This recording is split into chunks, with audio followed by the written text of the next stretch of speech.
is. Get the notification. Perfect.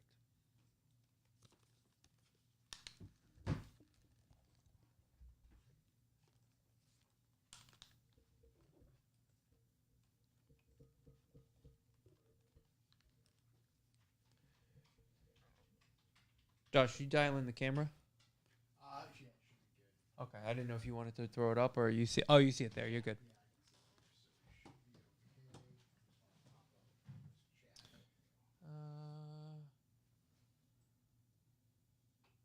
I couldn't hear my headphones. Is this number 3? I can hear mine. That should be 2.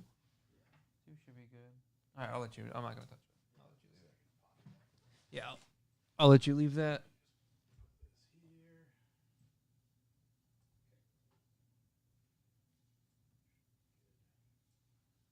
Oh, I can see it. Sequoia Anderson. I don't know who that is. Sequoia. You think they drive a Sequoia? I like that. It's like a like Toyota McGee, Sequoia Anderson. Yeah. Sequoia's. I mean, if that's your first name, sir, That's a killer that name. is a hell of a. It's a strong first name. Sequoia. So mind me, I'm just gonna get my friend Sequoia. You need some volume there, buddy? Oh, yeah, you're turned way down. 1, 2, 3, 4. What's going on over here? There we go. 1, 2. Hello. Is that better? Keep going up a little bit more. 1, 2. Hello. 1, 2. That's perfect. Nailed it. Evening, everyone. Tim Connors, always. Sometimes the first. Most of the times the first. Sequoia. Strong name and first to the party. There we go. Yeah. Grab some extra waters for everyone because, Thank you, sir. Coasters is nice. we got coasters 1, made 2. by, I don't know who made the top is kind of the stairs ones, but. I think Kyle made those. Did he make those? Those Yeah. are sweet. And 1, then 2. There we go. Okay. these are made by our friend Zach D. He brought them down. Is a government name. Wow. Even knows how to respond to it too. Wow, Sequoia. Wow, that's incredible. Government issued. That's one of the best names I've ever seen. Hats off to your parents. Sequoia. It's a good I'm name. stuck with Corey. Yeah, that's funny. Let me pull up my stuff here. Yeah, what do you got? Drop that. Morning, yes. Morning in Australia, I should say. Big shouts being flat. I'm also Little Joe. I coined the Subaru No Man's Land. See?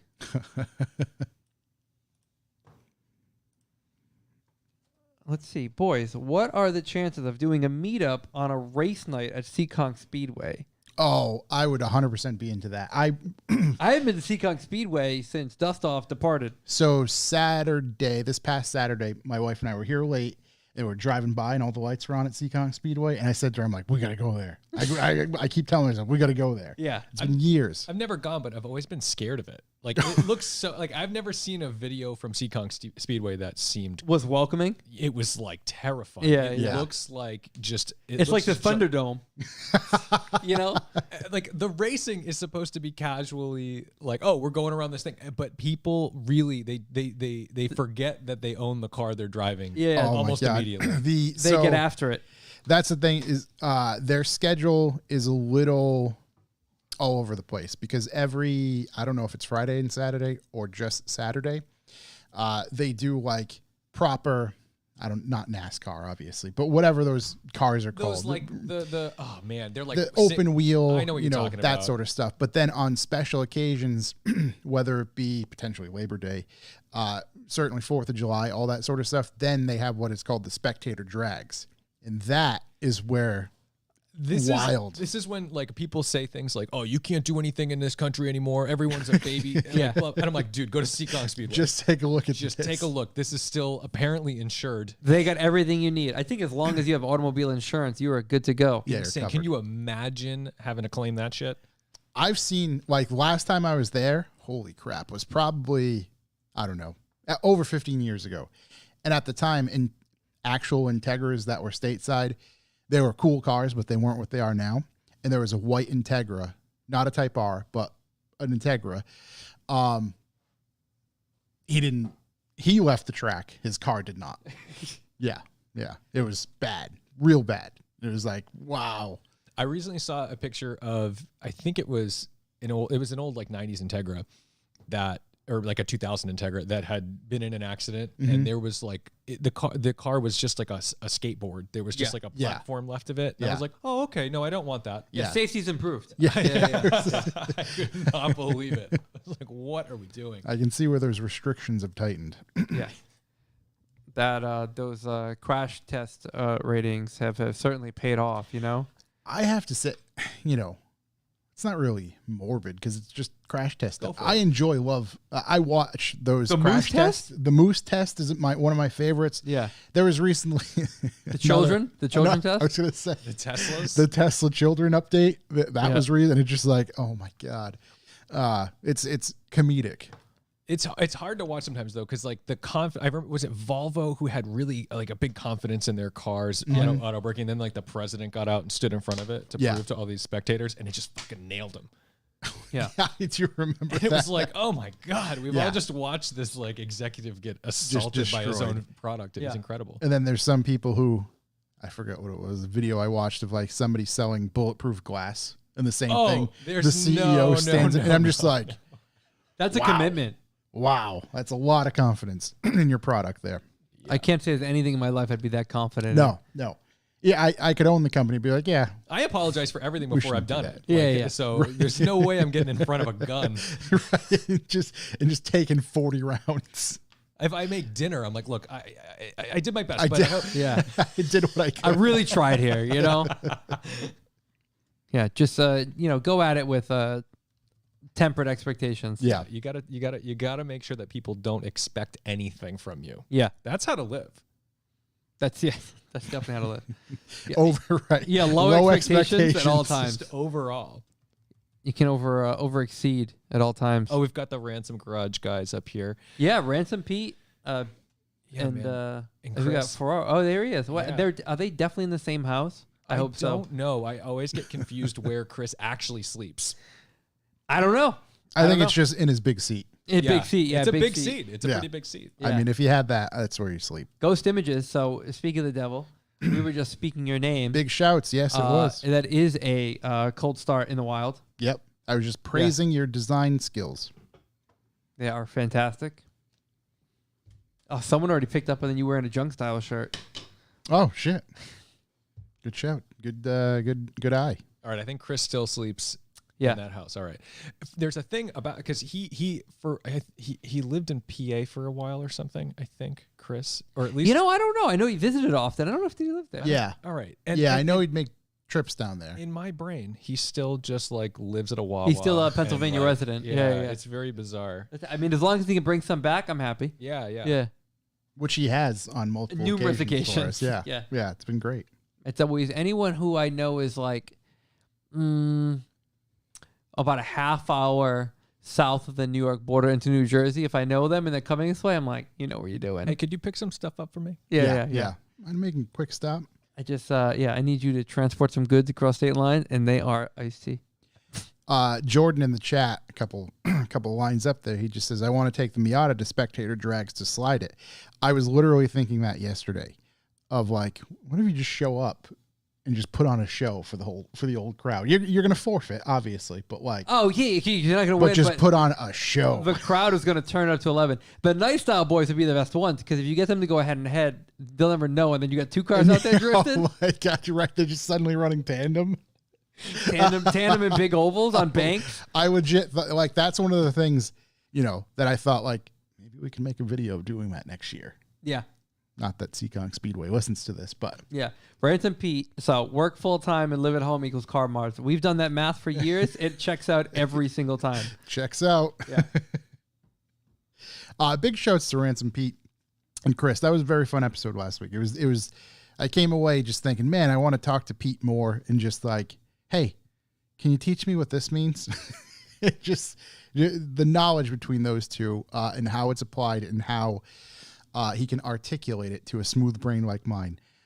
Just was very, very good. Well, Pete is just so meticulous. Yeah. And when you look at you know how you find out is you go to their 944 race car and you check out the wiring on that thing, and you're unbelievable. like, and I'm like, yeah, I'm impatient looking at it, and he's like smoothed it out perfectly. Everything's in its place. Even the switches are just dead on. Yeah. And I'm like, nothing would be tied down on my car. That's why I hire people now. Every wire is looped the same and zip tied in the same spot all the way. Oh my god, it's not ASMR because it's sound. It's like things organized neatly. Yeah, you know, like there's like something that triggers you on that. It's not kneading. The hell, it's Adam Savage says it all the time on his Tested channel. Oh really? Knurling or something like that. It's like setting out. You know, set it when you set out your tools to work or operate or something like that. Oh, mise en place. What is it? Well, in the cooking world, it'd be like mise en place. Okay. You lay everything out, and like everything's bowled and prepped and cut Just and has a chopped perfectly place. ahead Right. of time. I don't know what that translates to into wiring a race car. Yeah. But let's call it mise en place. It's probably that same mentality. Yeah. We'll call it mise en place. That's what we will. I think Done. that works. Yeah, Done. because I mean, you could eat off the floor in their garage. So Yeah. Yeah. We have. Literally have. Yeah. Pete's Meats. Yeah. All right. I think everything's good. I think I have some news kind of queued up and pulled. I got a few things here that are always worth going over and mentioning. Yeah. Plus, I know you've always got some hot takes on everything. So Let's see. Just want to put a couple things in my notes here. Jordan says, I'm used to first place loser. God bless. Listen, you're always first in my mind. He is. Still, just one of our favorites. Did we lock down next week? Oh, Is that a go? hey, Jordan. How's next week sound? Yeah. Get in touch with me, buddy. If you're listening, Jordan, we can who you talk see tomorrow. Pop it up in the chat there. He's like got a crew, he's in a crew of buddies. I don't all have Miatas. Do they all have Miatas? They all have Miatas. They also- Actually, Rafi has the 86. Okay, yeah. And they're like a crew called Night Style. And it's just a crew dudes who have the most fun at all times, just hanging with each other, drifting. It's so like fun to watch. And like all I can't be bothered, but I'm bothered. I enjoy watching them. isn't it great when there's a crowd of people that you can vicariously find joy through? Yes. That's them. That's the exactly best thing it. ever. That's them. And you're like, hey, good for you. And then you almost like you might overhear a couple inside jokes and you almost want to participate. You're like, but they don't know me. And it's one of those things where I think they're all in their, over 21, but early 20s. Yeah. So like just prime drinking age. Full of piss and vinegar. Yeah. And they every drift event, their shirts are off and they're doing push-ups at 4:30 in the morning. And I'm just like, man, these guys look like fun. I'd love to have a beer. And then I'm just like, I can't do that anymore. When I was 15, I would have been like, man, they're so cool. And now that I'm 34, I'm like, God, they're so fucking cool. Yeah, they're so much cooler than me. Yeah. When I was 24, I'd be like, fuck them. Always having a good time, that crew. Okay, good. He's seen it. Good. Perfect. Thought I'd get that rolling on that. Just overall good crew of dudes. But yeah, junk style stuff. Nick sent us a bunch Where of cool is stuff. Prince Edward Island? That's Canada, man. That's way up north. You've got to go up through Maine, I guess, and probably take the cat or something. So this gentleman here is from Australia, being flat. Shouts to you. Like you said, good morning. Possibly visiting Prince Edward Island next year in June. Is it worth a road trip between Prince Edward Island and Rhode Island? Everything south of Portland or in Portsmouth is going to be a little disappointing unless you just go into town to Boston to see Boston. But Right. How far is that drive? It's a good one. That's probably a good 6 to 7, right? Probably I'd 7. assume so, yeah. Maybe longer, depending on what you're driving. Let's see. Prince Edward Island. Wow. Okay, I see it now. My geography is not the best. I would even question. Well, it's good enough to know that Rhode Island is not, in fact, an island. We'll get into that. Now, yeah. I have theories about this because Rhode Island is an island, and I believe it requires a passport to get in. Because somehow Rhode Island has escaped like bad driver a stigma on a national level. Yeah. Everyone goes, "Oh, Massachusetts! Oh, those Massachusetts It gets drivers!" overshadowed. And I'm like, "You guys have no idea." You've never been. I crossed so the way I describe Rhode Island drivers is like it's like no hezzy, but at the speed limit. Like, so you see like New York, they're like weaving in and out, going 100 miles an hour. In Rhode Island, the same amount of carnage happens at 35 miles. Right, an hour. right. And it is mind blowing the choices that people make. And I drive mostly in my rear view mirror the second I cross the border. Yeah, because I am always horrified by what's coming at me. Right. The potential doom that's lurking. Lanes do not mean anything. Choices are, it is just where it is as if everybody has like one of those like brain drain fungal infections that has just decided to take like an alien mad cow. Yeah. It's just, there is a prion that enters everybody that just eats little holes in your brain as you drive. And you know, it's funny is when you're in Massachusetts, when you see a Massachusetts driver do something egregious, you're going to lay on the horn, you're going to give them the finger, you're going to, you know, they're one of your brothers. It's your brother, you know, it's a keep them in check. You. Yeah. Okay, I see a Rhode Island plate. That is like a guy walking into school with a loaded gun. I'm just like, I'm out. yeah.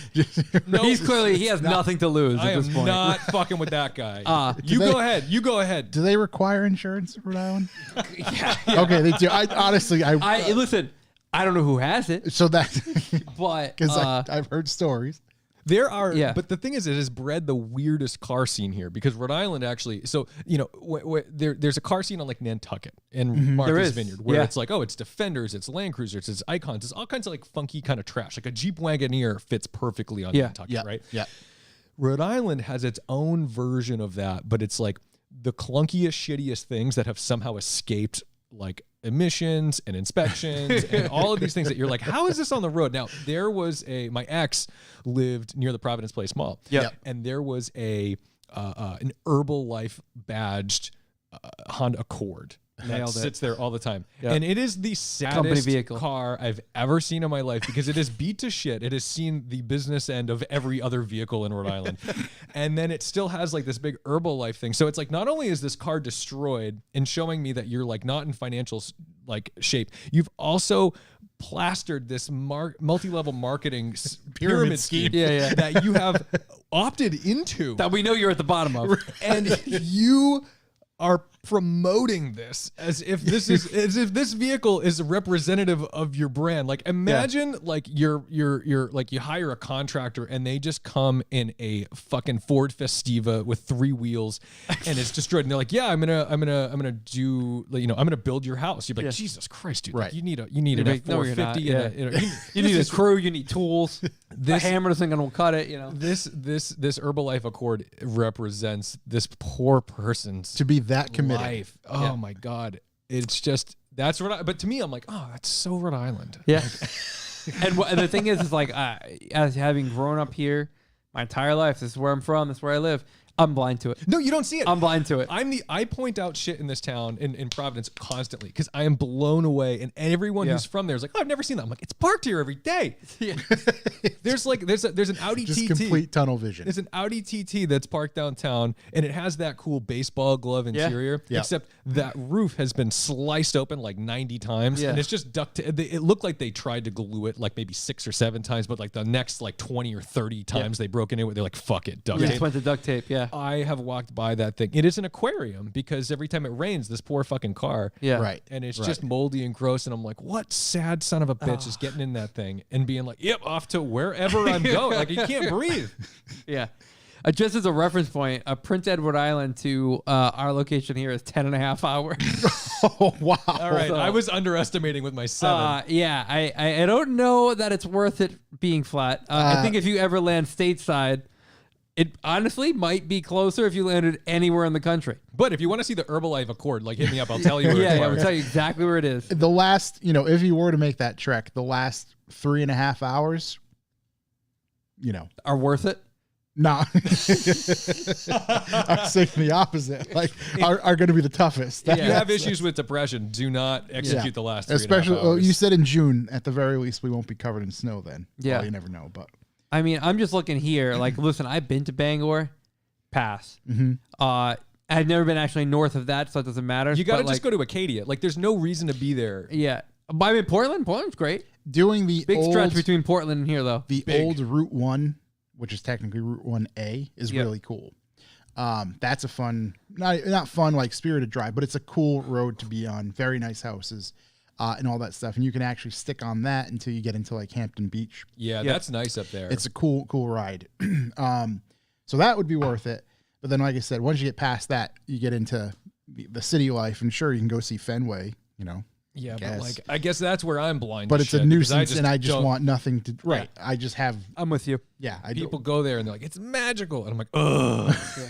Right, all I see is the traffic. I'm like, there's and trash, the annoyance. there's people in my way. The T is slow. Yeah, I'm or broken. not parking. Yeah, like just yeah. That doesn't street, matter. what is it, Lansdowne Street or whatever it is? They is changed. just- Lansdowne. I think they changed. Well, they changed Yawkey. Changed Yawkey to David Ortiz Way, but I think it's Lansdowne too. Everything's just. Oh, buddy, there's a whole story behind that one I too. haven't been up there in forever. So Yeah. Well, turns out everyone's a racist, and So right in Boston, and they're old like, school. oh my Yeah, god, we named everything after some pretty bad people. right. When they look at the history books and go, oh, maybe we should change that. They're like, well, because every time you see a street name, you just take it. You're like, oh yeah, whatever street, I have whatever street, no- whatever street. I have Right. no idea. I associate it with nothing because like they don't actually teach you any history in America. But then, if you just actually went and Googled, like, pick 3 names, pick 3 streets, and you would be devastated Right. by what these. How it started. You're like, that guy? Yeah, That guy got a street? They Yeah. put him on a His pedestal. great granddaughter still living in a high rise on Beacon Street, like, Right. or like one of those brick brownstones. brownstones. Yeah, Yeah, yeah. See, I'm too poor to know what that's called. I drive a 2001 BMW. yeah. All right. What else do we need? We ready to roll? I think we're ready to roll. Let's I go. think we're good. We're recording there. I think we're good. Let's get all the juices moving. Yeah, I think we're ready to.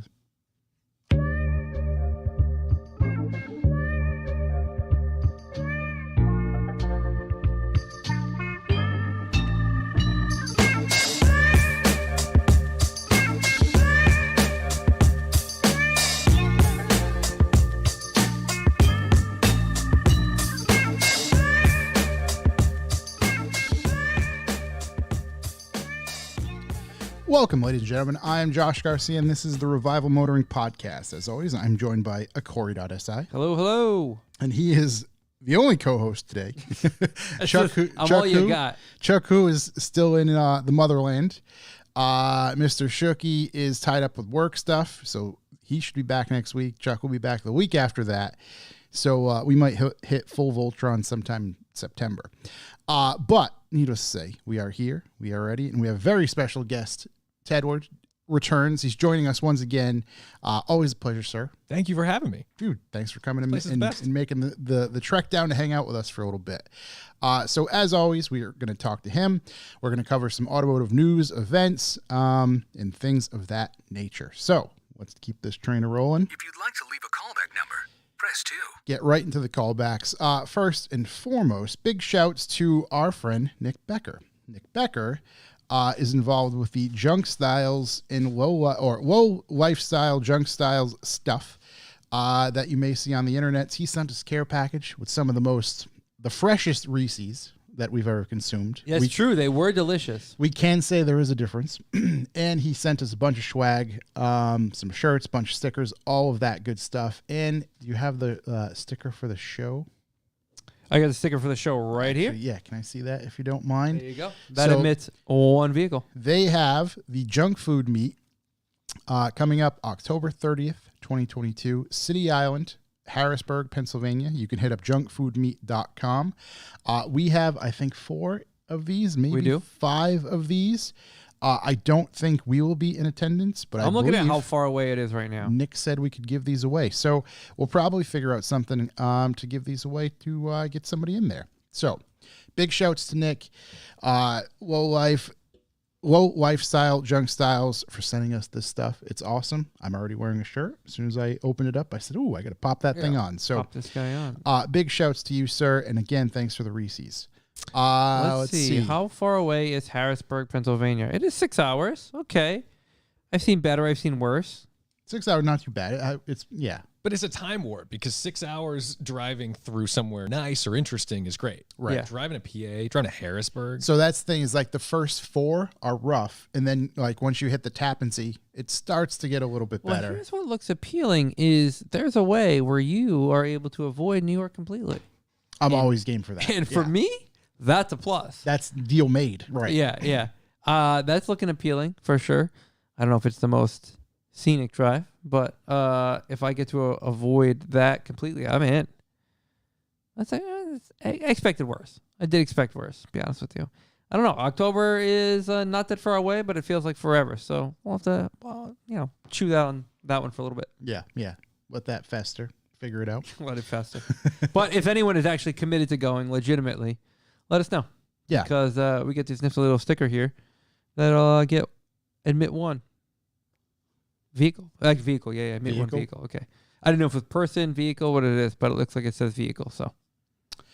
Another quick callback. This comes from CJ, I believe, actually not a GLI. He might even be in the chat right now. He sent me, well, actually, it just says this callback for you guys in relation to Mini. Mini is way behind with the Pokemon trend because there was at least, it looks to be 10 PT Cruisers and Volkswagen Bugs or Beetles that were built as promotional cars and ultimately sold. So this is back for Nintendo. Someone actually bought both to restore these things. There's a whole wiki story and history about them. 10 Beetles exist in North America and about the same for the PT Cruisers. And this is what they actually are. It is not good. I think we just got to leave it alone. Right. If you're out there and you're just listening, those, I don't even know what they're called.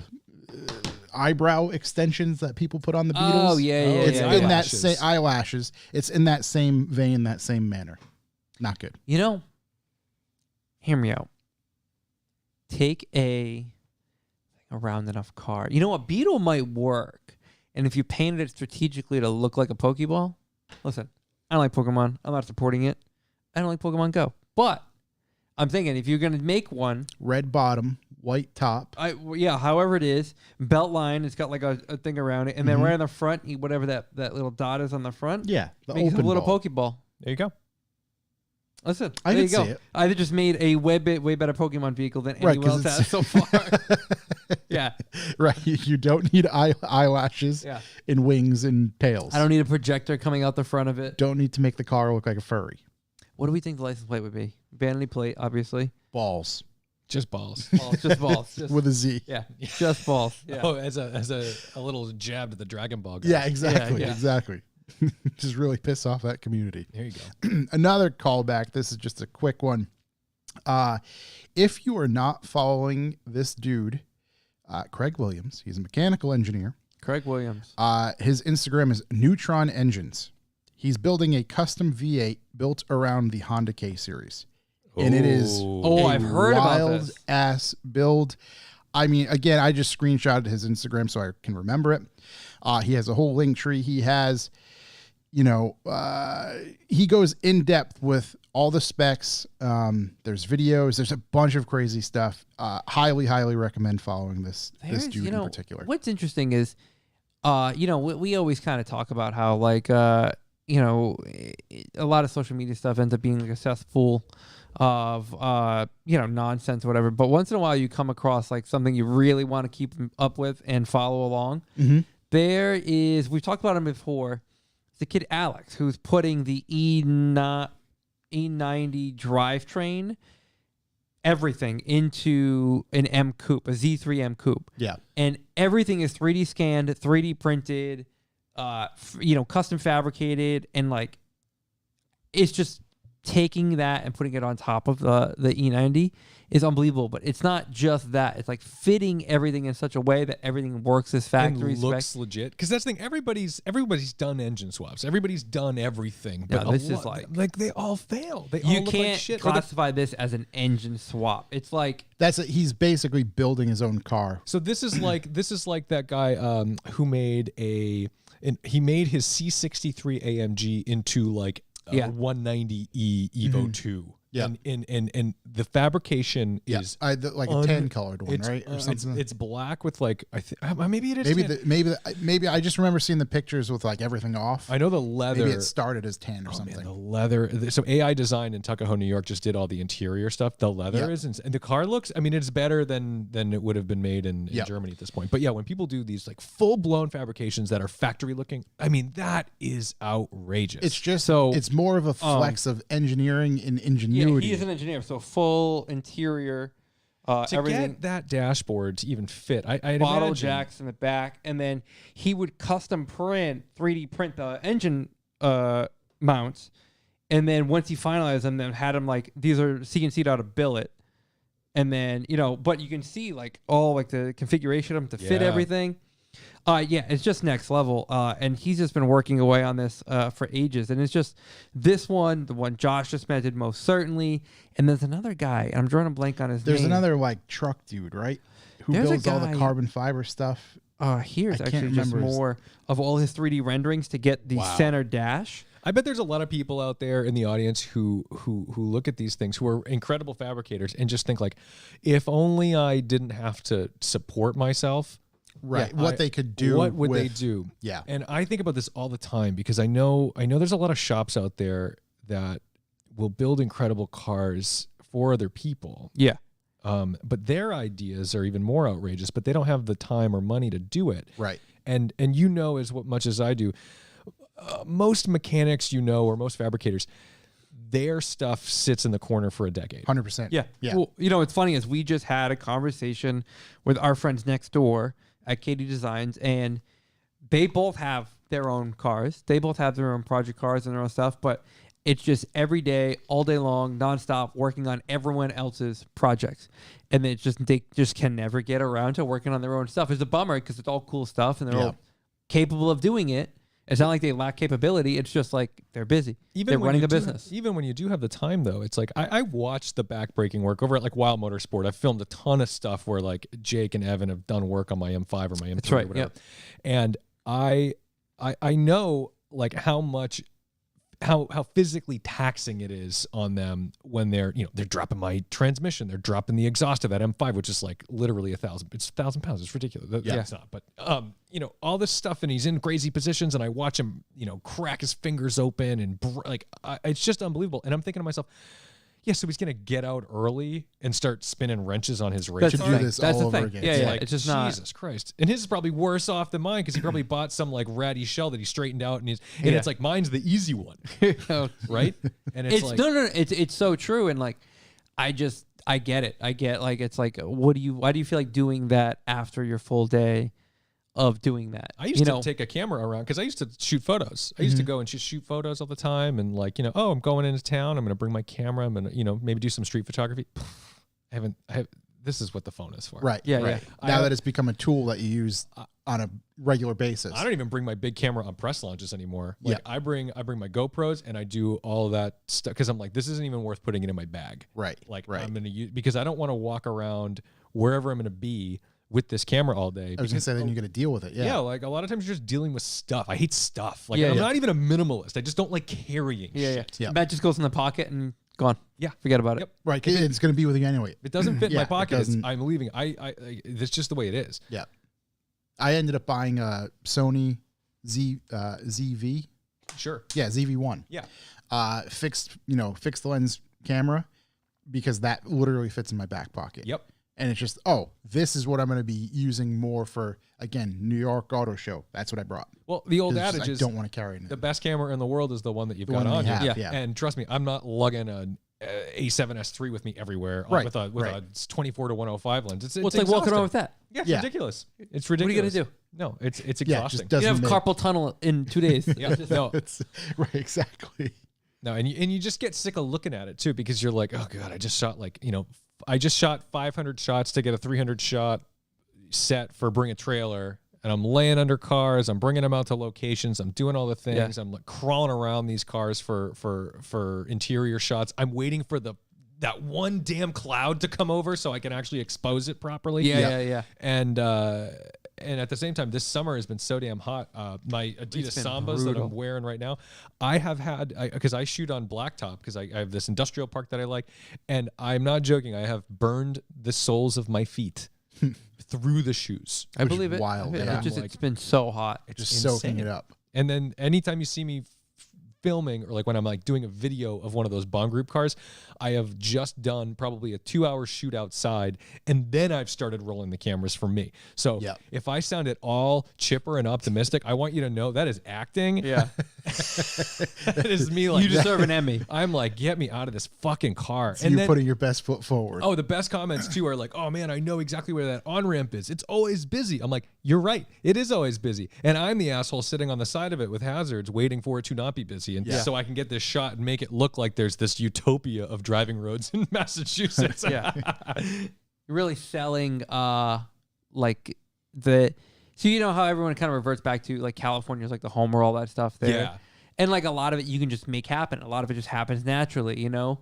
But here you've kind of got to like really spot it. Got to work for it. Pick your poison, when you're going to go, when you're not going to go. I got a question for you. So, I mean, you live deep in Rhode Island basically, right? So, I mean, I'm in Massachusetts. Do you anymore as like adult men, do you like get in your car and go for a therapy drive ever anymore? I do. And the biggest cheerleader for that whole thing is Chuck. Unfortunately, he's not here. And out where he lives, I mean, he's got 10 years worth of just dialed in just what kind of drive am I looking for? Am I looking to go 10/10? He's got a whole laid out road. See, that's amazing. Of just no houses, safe area. No, I'm not going to bother anyone. Am I just looking to get out and just use one of my cars? I can take this road. Do I want to go 2 hours? Do I have a half hour? I mean, during COVID, we couldn't do anything, right? So he was like, well, let's go for a drive. We'd all meet at his house, and we'd go for a drive. We'd go on for 3 hours. See, this is incredible because I feel like I've lost that a lot. Where like I do it for the channel and I do what I do, but like I don't have those roads. Everything has a house on it. Everything, and I don't want to hit anyone or their dog. I don't want to, you know, like I'm too old for this shit. Depending on the area, it's really tough. I know. Like where we are located right now, it's tough around here. I tried just over the line in Massachusetts, and it's like it is hard linking roads. It's so hard. There's stretches you get, but like there's a mile at a time. You're like, wow, that was great. And you're like, well, I'm not going to session it because like the one cop in the town is going to be here in 10 seconds. Also, shout out, hello, Dr. M3. He is like an incredible Lamborghini collector. Really? I did 800 miles in his SVJ Zago Aventador. Okay. One of 10, I believe. Oh my God. And we literally drove back and forth across Pennsylvania at an alarming rate of speed. Yeah. I could not believe this. This was outrageous. Like in the car, I'd be driving this car cruising at 170. Yeah. Jesus. And we're just having a live stream or a conversation. Like there's a live stream of that he's in the passenger seat. Yep. And he's casually talking. And every once in a while he looks over at the speed. And it looks like we're not going fast because we had all these other cars with us. We had like a 765 LT that was sitting next to us. So it looks like we're just driving next to traffic. Relatively, yeah. And then you'd see us pass a car. And you go, oh my God. Yeah. And it was like it's the most ridiculous shit ever. And I guess I always have to, you know, he's the most supportive like YouTuber OG out there. So, you know, I know I've seen his name pop up a few times. So I definitely appreciate him checking it out. Yeah, he's good people. Yeah, as far as, but no, but it's always nice to recognize the people who support you and help you and that are just good people in general. That's why when we kick this off, it's all of our homies in there. We always kind of sing praise to the people who support us. But he's down in Pittsburgh, and so he has, when you're in PA, you can get out of Dodge. You can kind of get out of the city. Yeah. I'm thinking to myself, like, if I live, you know, if I live in Boston, there is nowhere to go. So you'd have 2 or 3 roads I know, but they're not fun to get to. And we get there may be 2 miles. Yeah. You'd have to go north 45 minutes and over the line in New Hampshire. Yeah. You gotta go fast. Yeah, Cody. No, only the speed limit. Of course. True. That's yes, true. sir. Yes. Only the speed limit. Never always. anything more. Yeah, that's why you have a V12. But yeah, the spirited drives. I mean, being able to do that. Not even spirited, but just like you said, to get out, just clear your head. A decent road, right? It's hard to find it. There's a small, literally within maybe a mile and a half near me. That's an awesome road, but that's it. Yeah. And then like I could head towards the Cape from where I am, and there's a big like state park. Miles Standish. Yeah. And once you get into that, that's pretty good. If you want to jump a car, that's the place to go. So that's like when I first got I had a Mark 7 for a little while. When I first got that, that's where I took it. Yeah. You know, my wife was motion sick after just shortly. So it was like, all right, I guess it's unforgiving though. You can't have it off or else you're in a swamp. Oh yeah, it's not good. Yeah. So, but then if you were to head down this way and then out towards Chuck's Way, there's almost endless stuff into Connecticut. See, that's the there's like this weird farmland out there. Yeah. And the best thing is you're like, what's on all these farms? You know what they grow? Tobacco, they used to. I don't know what they still do. Grass. Yeah. It's all sod. And so they're just growing grass. So it's just like hundreds and hundreds of acres of sod, of just lawn. The most beautiful lawn you've ever seen. And then and if you get lucky, you see them rolling it up and shit. It's incredible. But like, and that's why I love Vermont. But the thing is, like, I'm not ripping up to Vermont on a Wednesday. Yeah, no. Right. Just 3 hours just to get up there. So what Tyler said, no, my car broke down 3 times while I was there. So I didn't really enjoy many of the beautiful roads. I have in the past. Yeah. I spent a lot of time in Vermont. Unfortunately, this time was not one of them on the lovely roads that Vermont has to offer. And my last trip up there, actually, I was in a Mini. And, I mean, we took some incredible roads, just like unbelievable. And it was fall time. So it was a little chilly, windows down, heated seats on. I mean, you know the drill. You know the best. Yeah, App Gap is the spot. We'd rent a house down at the bottom of the road, and we put like 14 people in there, and we just trailer a couple cars, and everyone drives up, and then you have some fun during the day. You session the road, you get your photos, and there's nobody out there. It's quiet. Yeah. That's the thing. It's hard to be an ethical car enthusiast. Right. And think right. Instead of right. There's that, and then there's the exact opposite of people getting ran over at a sideshow. Absolutely. And it's like, and what's disgusting is the median, like that center point, still ain't very good. Right. Yeah. You gotta be like way leaning to this side. Yeah. And What was that? There was a video. I think Shook sent it to us on Instagram of are they called sideshows? Yeah, I think so. Sure. Whatever. Some dude got nailed, and then he just pulls out a machine gun. Oh, it was kind of like it looked like an Uzi. An maybe? Uzi. Yeah. I'm not a gun guy. Yeah, I'm That's pretty sure outrageous. it was an Uzi. But I mean, to be honest, if you drove that car and you hit somebody at a sideshow, like, you should expect someone's going to start there's putting bullets at you. But his reaction time. His reaction time was that he was on the ground. If Right. his reaction time was that fast, pulling out the gun to getting out of the way, he would have never gotten hit. You know what? See, that's the thing. He got what he wanted. Yeah. He got what he wanted. He wanted to shoot a car. The reason. And I saw one where a Mustang hit. Of course, it's a Mustang, but he hit somebody, but it pantsed him. Oh yeah, that was And I'm like- that was last week. That was amazing. And I'm thinking to myself, my God, the damage on this man if we got close up, but like from a distance, pretty damn funny. right. Did- Hilarious. And only a few days before, there was one of a girl getting hit, and the tires go over her legs as well, and the just bright white marks on her skin from it. Oh, that the you dead can see in the skin. video. Yeah. of just peeled skin. All the now I was dead like, skin, good yeah. God, Oh it's my terrible. God. I don't want to even, like back in the early 2000s, that's like when I was like, a licensed car enthusiast. I think I got my license in 2004. And I went to college and, we had like a motorsports club. And that's where I learned like, people have dynos, you go to dyno day. And it's like, that's when you're like 19, that's so exciting. I'm going to go. And it's like today, if you were like, we're going to go to the dyno, I'd be like, blow my brains out. I do not want to sit. Kill I me am now. not watching this for 5 hours. But like at 19, I'm like, I will sit That's like here a sport in forever. Australia. Absolutely. Yeah. And you sit there forever. And I'm like, they used to let us drive on the dyno. I'm like, I would get on this dyno and I've never been on a dyno before. And they're like, we'll strap you and you do whatever you want. And I'm like, they didn't tell you anything. So I knew enough that I'm like, okay, you don't use the brakes on a fucking dyno. But I remember this guy who was smart. I thought he was. He gets in and he once he finishes his run in this S2000, he goes for a downshift and the whole car's like, boom. And I was like, oh my God, clutch in. And he like saved it. But we're all standing like a foot from the car. Yeah.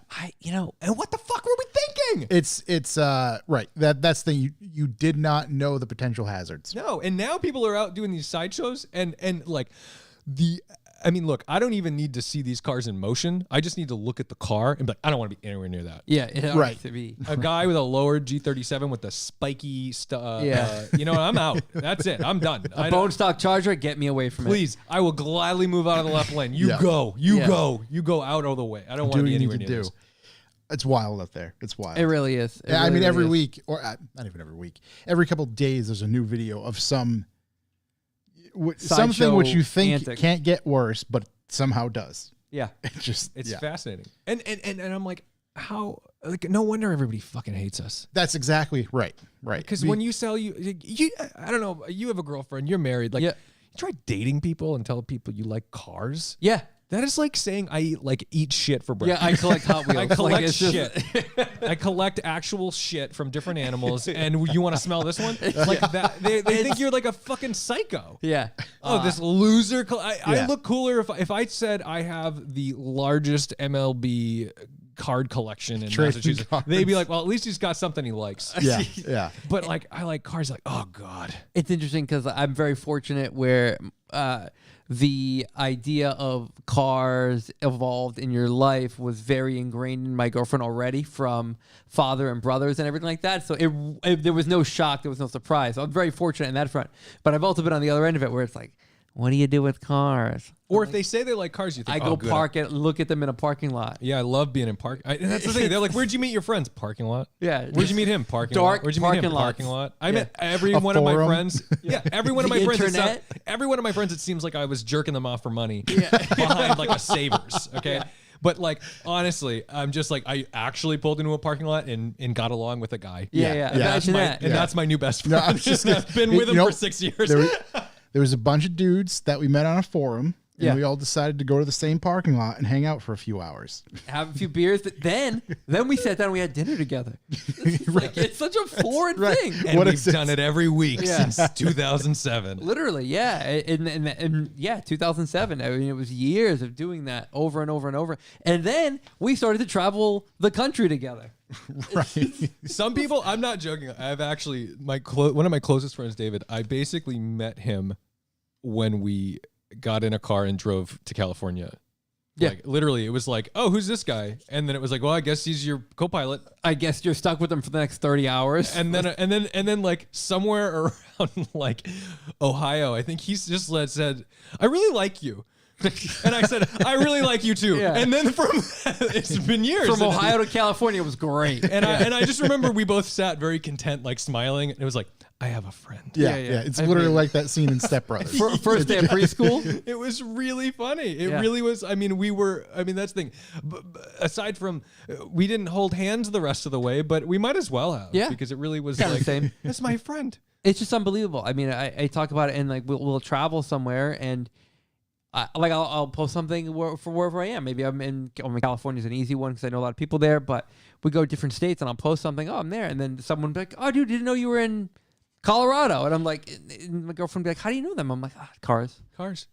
Chuck just told us like last week. In Poland, yeah, Oh yeah, I met a listener of the show in Poland. It's just like, yeah. okay, yeah, cool. I think he said he was going to take him to some local spots or whatever. It's unbelievable how this silly this silly thing we're interested in has just like interlocked and intertwined every single piece of our life. It's funny because when I'm with you guys or with them, anyone who's kind of like in this, I don't know, like industry is the wrong word, but you know what I mean?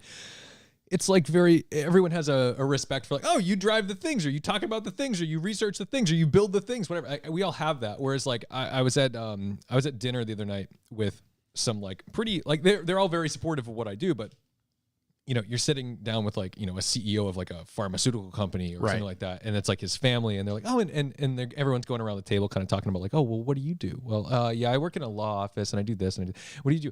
And then that gets to me.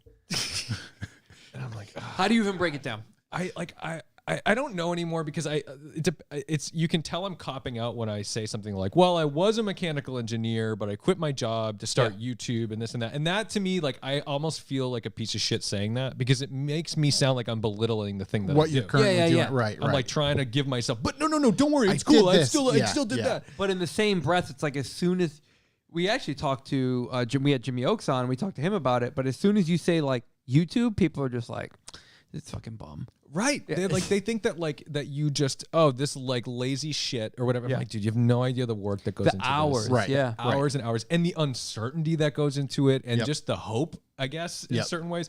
But you know, the funny thing is most people, if they don't know what it is, they'll ask like very real questions. Yeah.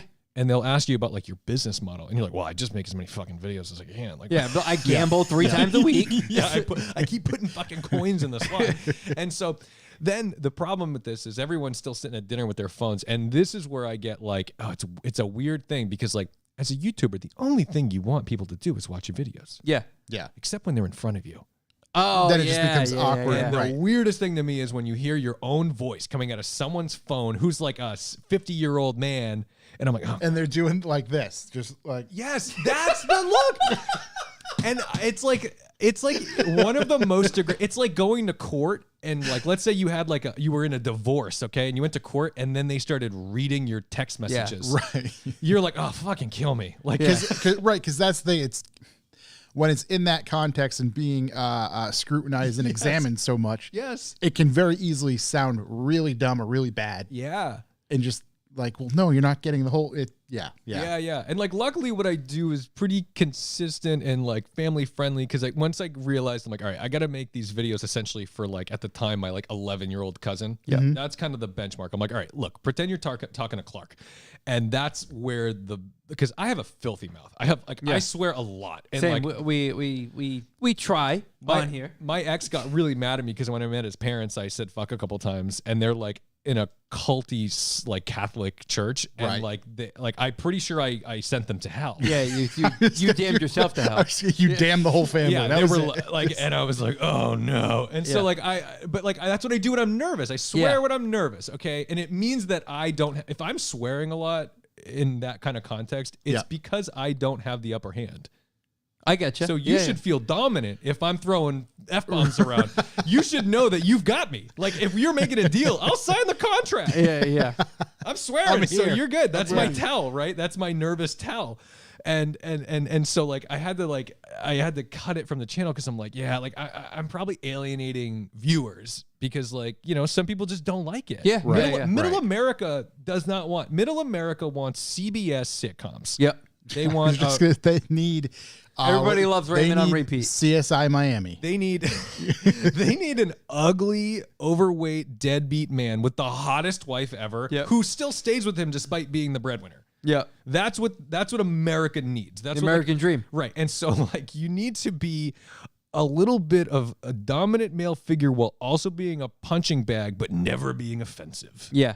And that I think is like the trick to being anyone who can transcend audiences and appeal to everybody. Yeah, appeal to a masses, like you said, to an 11-year-old or someone who's 60 and is watching one of your videos and kind of. And then let me ask you that question. So I know like we can see it as well, but like what's your like age group? Oh, it's mostly. It's got to be huge, no? It's pretty diverse, but I think like the most dominant is like 18 to 34. I think it's okay. And peak. Just peak. So but like I think that's unfair just because like, well, that's who's watching YouTube, right? Yeah. So I mean, obviously there's kids, but like kids are gonna be bored by me. Like I'm not there for like a 12-year-old really. Yeah. And that's the thing is like if you do capture, let's call it whatever that next age group is, 12 to 18. Sure.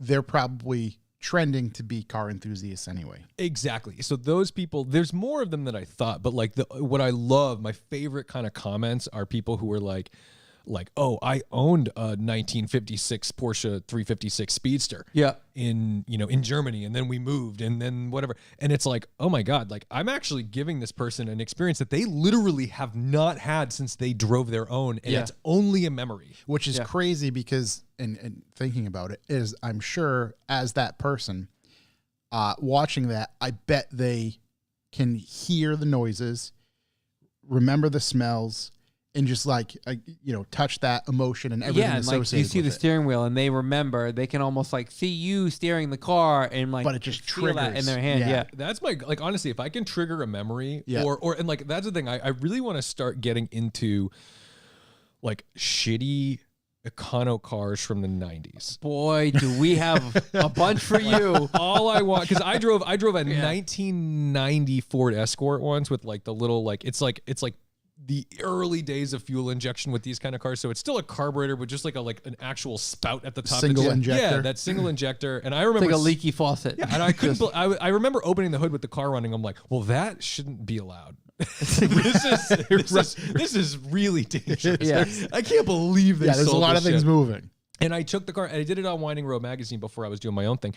And I remember being like, it's so weird that I'm driving this car. And it's so weird that I'm on the highway, and it really can't go faster than 60. And it's so weird that this is what everybody got dropped off at middle school in. Yeah.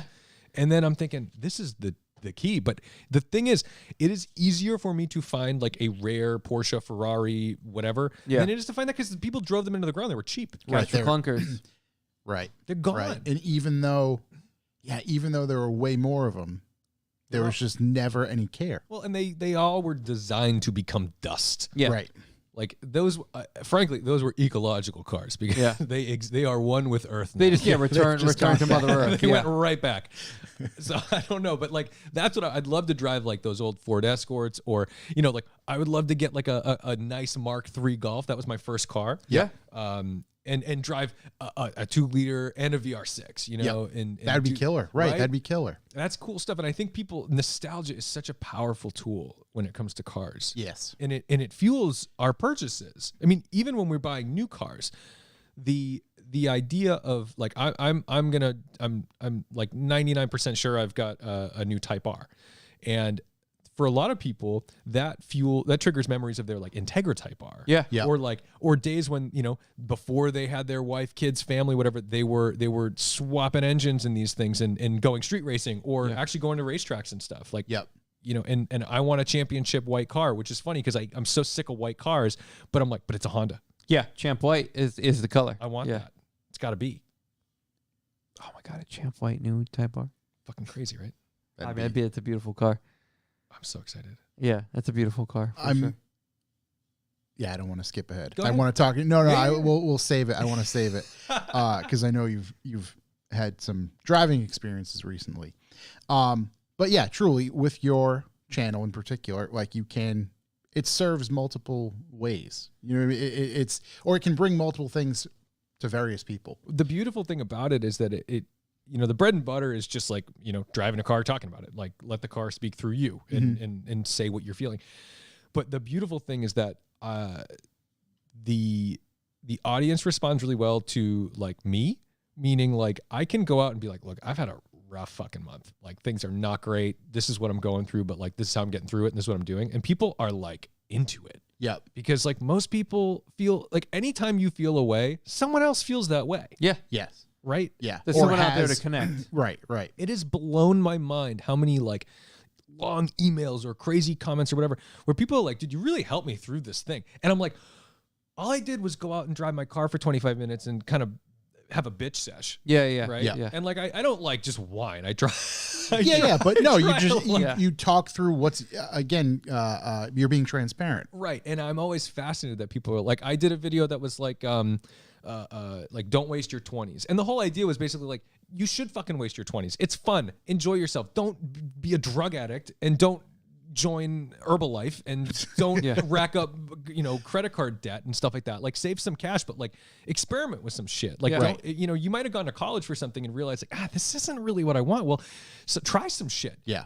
Do something different. Or hell, even travel, add that to it as well. Go meet some dudes in a parking lot that you don't know. And that's just get back to the core of everything here. Because like I know so many people who, and I'm not knocking people. Like, this is the thing. It's always hard to like blanket statement anything because you don't want to knock people. But like I know a lot of people from college who, they married their college sweetheart and like good, they're in love. They've got this thing, but like they settled down by like 24. And that scares me because I'm like, oh my God, who was I at 24 years old? Like and it's like, there are people that I think it works really well for because they actually found their person. They knew what they wanted. I never knew what I wanted. I still don't know what I want. That's crazy. It's like mind blowing to me when people know their path. I'm just lucky cell phones hadn't evolved that much at that point. Oh God. If there was video of the shit that we did. Like I have watched we've all watched cancel videos. I know every single person has had this feeling where there's been like, a chant on a bus or a fraternity house or whatever. And you're like, oh my God, that's not far off. I remember a night. Yeah, it's like there's that bit of relatability. And so I get like there's like this bullshit like macho culture where it's like, fuck cancel culture, blah, blah, blah. I'm a man. Men are dying in America. And I'm like, no, sweetie, you're not. But like, you just got to own some shit. And look, just be lucky that you didn't get seen. Right. Because some of the, like, I can remember in my fraternity, like they would chant, like you'd have like these songs and these chants and whatever. And I was too dumb to even know what I was saying. Like, I didn't know that. I was like, is that kind of a rape joke? Like, I didn't know. I literally didn't know because I was just like, these guys like me. Yeah. I have friends. And I'm like, God, I'm like thinking to myself, God, if I went back to school and you get all your boys together, and if anyone got together at that like end of night party song, if you sang that in front of kids today, they'd be like, get the fuck out of the house. Right. And I would be like, you're right. Yeah. Hey, you know what? You got a point. You got a point. Hey, you got a point. But everything's cyclical. Like PC culture is very cyclical. Everyone acts like this is new. It's not fucking new. This is just how it works. This is how it goes. And it's so much more at the forefront now than it, because it's now it's a thing. Yeah. Now it's like it's just there. But we will have, you'll have the height of your like PC, like whatever, which is fine. Like you shouldn't say terrible things about people, but like you also got to give people some slack about like learning, right? Yeah. Right. And a lot of people are stubborn and won't learn. But it always does that thing where like you get to this peak, right? Where it's like super, super tight, which was, I don't know, the 1950s, followed by what? Yeah. Like Right. just The debaucherous 60s, 70s, insanity. Yeah, Right. yeah. And then in the 70s, it tightened the fuck back up. Yeah. And in the 80s, it kind of went in this weird thing where they're like, oh, Cocaine, we just baby. done cocaine. Yeah. By the way, don't do cocaine. There's fentanyl in everything. Yeah. You can't eat, not that I do drugs, but like if you're a drug user, like don't do drugs. The fact, I forget what it was. I don't even know where I heard it, but there's like a thing cocaine users can carry. Oh yeah, That field test. tests. Oh, Yeah. yeah. Yeah, field It's like, test. You got Yeah, yeah. field test your shit. You before got to. Absolutely, you have to. Holy shit! so- it's fucking wild. I'm going way the fuck off the rails here, but like the fentanyl, apparently, so fentanyl is like the first drug that requires dealers or whoever's receiving the drugs to mix the drugs, because fentanyl, if you have like a bag of fentanyl like that's this big, Yeah. that'll kill like 20,000 people. Yeah. Okay, like not like when they talk about snakes and like, oh, the snake bite could Right, kill the 6 venom. people. Yeah. 20,000. Yeah. Because the margin of error is like a grain. So it's like, oh, if I put like 6 grains in this, like, in this joint or in this heroin or whatever, good stuff. Yeah. 7, dead. Problems. It's like imagine if you put 1 extra grain of salt on your food and it fucking killed you. Right, Yeah. right. I That's got an what extra fentanyl grain is. of rice in my burrito tonight. Right. That was it. And you're expecting No this more Corey. deadbeat piece of shit with a out of spec scale to put that To in your drugs. perform Yeah. proper calibration. And they're of- putting it in their Coke because they want you to get more addicted to it, because fentanyl's super addictive, because it's like a real hit. It's a fast in and out hit. That's why it's great for anesthesia. So it's like a boom, in, out, and then you feel like shit. So people who do fentanyl have to do fentanyl like 20, 30 times a day. People who do heroin do like 6. Yeah. So they put this but they'll mix it with the Coke because they want you to get that extra hit and want you to come back. But the thing is, it's like these people don't even know they're doing fentanyl. Yeah. That's right. So anyway, that's my PSA on the Revival podcast. You're like, what a wild ride. Let's go on it again. And this is why you should not do cocaine. Speaking of quick in and out hits, Devin's Autocross, Tedward, will you review my Atom? Yes, that is the fentanyl of cars. Yeah. 100%. Yeah. Because if you do too much, you fucking die. I was going to say, all the risk, all the reward. Yeah. So that 100%. I love Atoms. They're fantastic cars. Sorry. His is it up and running at the moment? I don't know. I think he has did had he it get sorted. it Yeah, I sorted? think he has Okay. had it sorted. Yeah, good. Um, Good. But yeah, I mean, enjoy that. we went to a track day that he put on, and unfortunately the car ended up not running.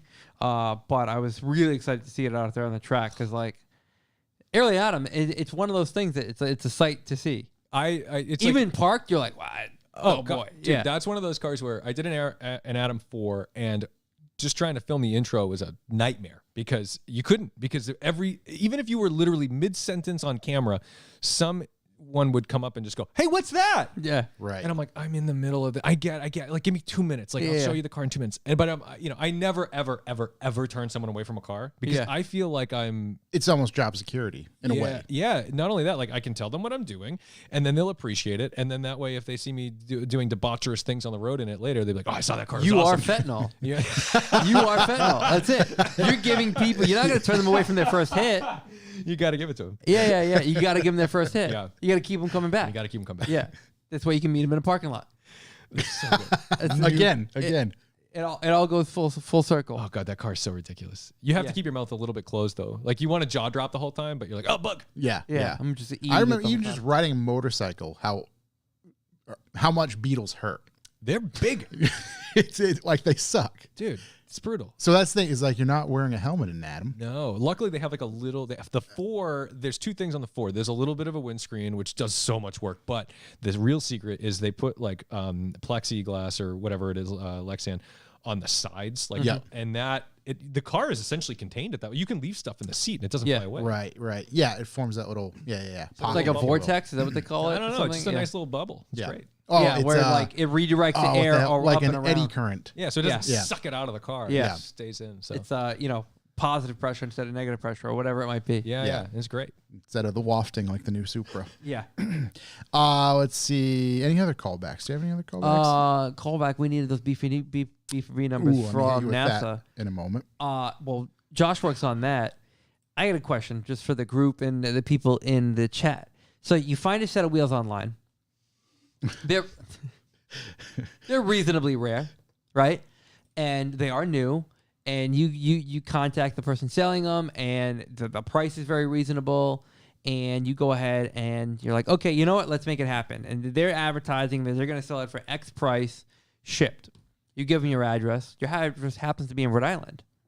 And they hit you back with I only ship to what he told me was the continental 58 states. And that anything outside of that would incur extra shipping charges. And you try to explain as simply as you can, Rhode Island. No. Hey, here we are. This didn't happen. It did. He did, and he screenshotted us. And I immediately just went, oh my God, this guy thinks because Rhode Island has the word island in it, that it's not in the United States. This person lives in the United States. This is the funniest thing in the world, but also a real indictment on the education system. Okay, so Holy shit. first problem. Or he's all on fentanyl. We navigate the geography lesson. We find out Rhode Island is part of the continental 48 states. We're good there. Show him a map. I was going to say without sending the map, No, right? because He had the map queued up. My immediate thing was, I'm just gonna fucking screenshot a map because I've had enough here. And once we figured that out, okay, that's fine. Hey, I'm gonna send you an invoice, and bing, my PayPal goes off. I open my phone, and I'm looking, and I'm like, a payment request. I'm like, what the fuck is this? I open up payment request for the agreed upon value, which the dollar amount was very fair, to be sent as cash, like friends and family. No. And I was like, this person didn't know where Rhode Island was. Now, I'm not saying I can pinpoint every single state on the map, but I can tell you which ones are attached and which ones aren't. Agreed. Yeah. Right. There's only two to narrow out. Yeah. It's Which I did say, Rhode Island, not Hawaii or Alaska. But I was like, I just have a bad feeling about the base interaction I had with this person that I should not be sending them a very large amount of money. Yeah, this guy's in Bangalore. This guy's in Bangalore, and he's got a VPN for his PayPal. Yeah. And he's like, Rhode Island, that sounds far away from everything else. right. You know what? I didn't think of that. I have heard of Texas. I have heard of New York. He could although, no, this is somewhat of it's a bigger account, right? It is a much larger account that is continuously posting wheels for sale, and I see a lot of feedback coming back from Positive. And it's just, I just had such a bad sinking feeling about it, and I was like, it's just too much for me to hang out there and gamble. No, because even if it's like $1,400, $1,400 is a lot of fucking money I to was just lose. saying, literally, like, We're talking like double. If it's Oh yeah, if it's no. $300, I'd be like, Roll the dice. yeah. No, I think I'm at the point now where like I've never bought anything on Bring a Trailer, but like that's the only way I'm doing that online transaction. Well, so I said, hey, just send me an invoice. Like, I'm not going to pay you this way. And he said, I can't because then we have to pay taxes. And I was like, kind of like this guy not wanting to pay taxes, but I can find them elsewhere. You're like, respect, but protections. Respect, Yeah. but that's a lot of money for me. The taxes are worth my protection. Yeah. So. Are they still available? They are. Well, like, can we have somebody locally pick them up? It's not. It's in California, and it's not near anyone that I know. Not even close. Does the city sound like it belongs in Canada instead? No. Okay, I so it's not the I one can I'm bring it up. thinking of. Okay. So here's my next thing. He's got an eBay. Now, I specifically asked him, can I buy them on eBay from you? Because I know he has them listed on eBay. And there's more purchase protector. Absolutely. And they're listed on eBay, but they do cost $300 more on eBay. What would the taxes? Well, I guess, if the taxes are around that, then... How do I get to my messages here? Right. So is that a definitive, like, okay, he's not... I look at it like you're buying like the flight protection on a vacation that you're not sure you're going on. Right. In these strange times. Yeah. And like sometimes it's pretty nice to just be like, yeah, I'm canceling it. Yeah, I spent $300 on the insurance, but right. whatever. But that's all I lost. Didn't lose $2,000. Yeah. Yeah. So can you send me an invoice? Instead of hesitant to send X amount of dollars over PayPal with no proof of purchase or anything. If invoice, I have to charge tax. Since I'm in California, I do not want to involve tax. Okay. But like he has to charge tax. So that what fucking inconvenience is that to him? Yeah. Right. If I'm willing to pay it. If you're going to pay the tax, then granted there's more steps at the end of the year. Yeah. For him, but if you're running a legit business, okay. Yeah. It's also one step. Right. It's really not. So do you spend what is actually less in tax to just buy them off of eBay from the same guy? I would because if spending the tax would have been equal or less than what you're going to spend on eBay, just do it. Because in the end, it'd be a wash. In the end, it'd be a wash, and I promise you'd be much happier having spent an extra $300 on your wheels than having lost like $2,500. Right. Yeah. Right. Yeah. And fucking badass. My ass would be real chapped if I lost that money. Yeah, that would suck. Yeah. But like, I'm getting on a flight. But if you get those wheels, yeah, very good, cool. So pretty good. But yeah, it's just kind of one of those things. I just had like an uneasy feeling right from the jump. It's like trust your instincts. So, all right, I've had a couple really bizarre interactions on the internet recently. So, first one was my aunt DMs me on Facebook or messaged me. Yeah. She's like 70, and she says like, "Hey Tom, how you feeling?" And I'm like, "Oh, I'm doing a lot better. I had COVID, and I'm still really tired, but my head's whatever." She goes, "Oh, okay. Do you still shop on Amazon?" I'm like, I mean, sometimes I guess. I don't really buy much stuff though. Yeah. And she's like, "Great, because I'm trying to buy something for my niece, and I'm wondering if you can help me out." Now, I'm like, "Well, you're my aunt, and calling someone your niece is weird because they're my cousin. So you would just say Hannah, their Amy, name, whatever." right? Yeah, whatever their name might be. Yeah. So me being exhausted and like from COVID, and also just being like, ugh, old people asking me for things. No. Yeah. I just ignored it and went to bed. And then the next day I was like, wait a minute, she must have got hacked. So I call my dad. I'm like, "Dad, can you call Deb and see what's going on?" And yeah, she had been hacked and it was a hack. But that's the thing. I was so annoyed that someone like I don't have any room for extra steps in my life. I don't. Yeah. And I have no tolerance for someone like, "Hey, if you just buy this for me, I'll give you the money back later." I'm like, I don't even want to. Right. Can't be bothered. I don't care if it's $1. I'm not doing it. It's not about the money. It's like, this is it's just the nuisance. You're an adult online already in America. You can get on fucking Amazon. So it's funny because I was mad at her and I was like, "Can you believe she asked me for this?" And then realized later that it was that. But like, it was that same feeling where I got the feeling that I'm like, something's wrong. And then I was right, but it was like not quite for the reason I thought it was wrong. And that's what I mean. It's like when you got to trust your gut instinct on that. Have to trust your gut. Like if something seems fishy, it's probably fishy. Yeah, it's probably that first intuition is generally correct. Yeah, you're usually right.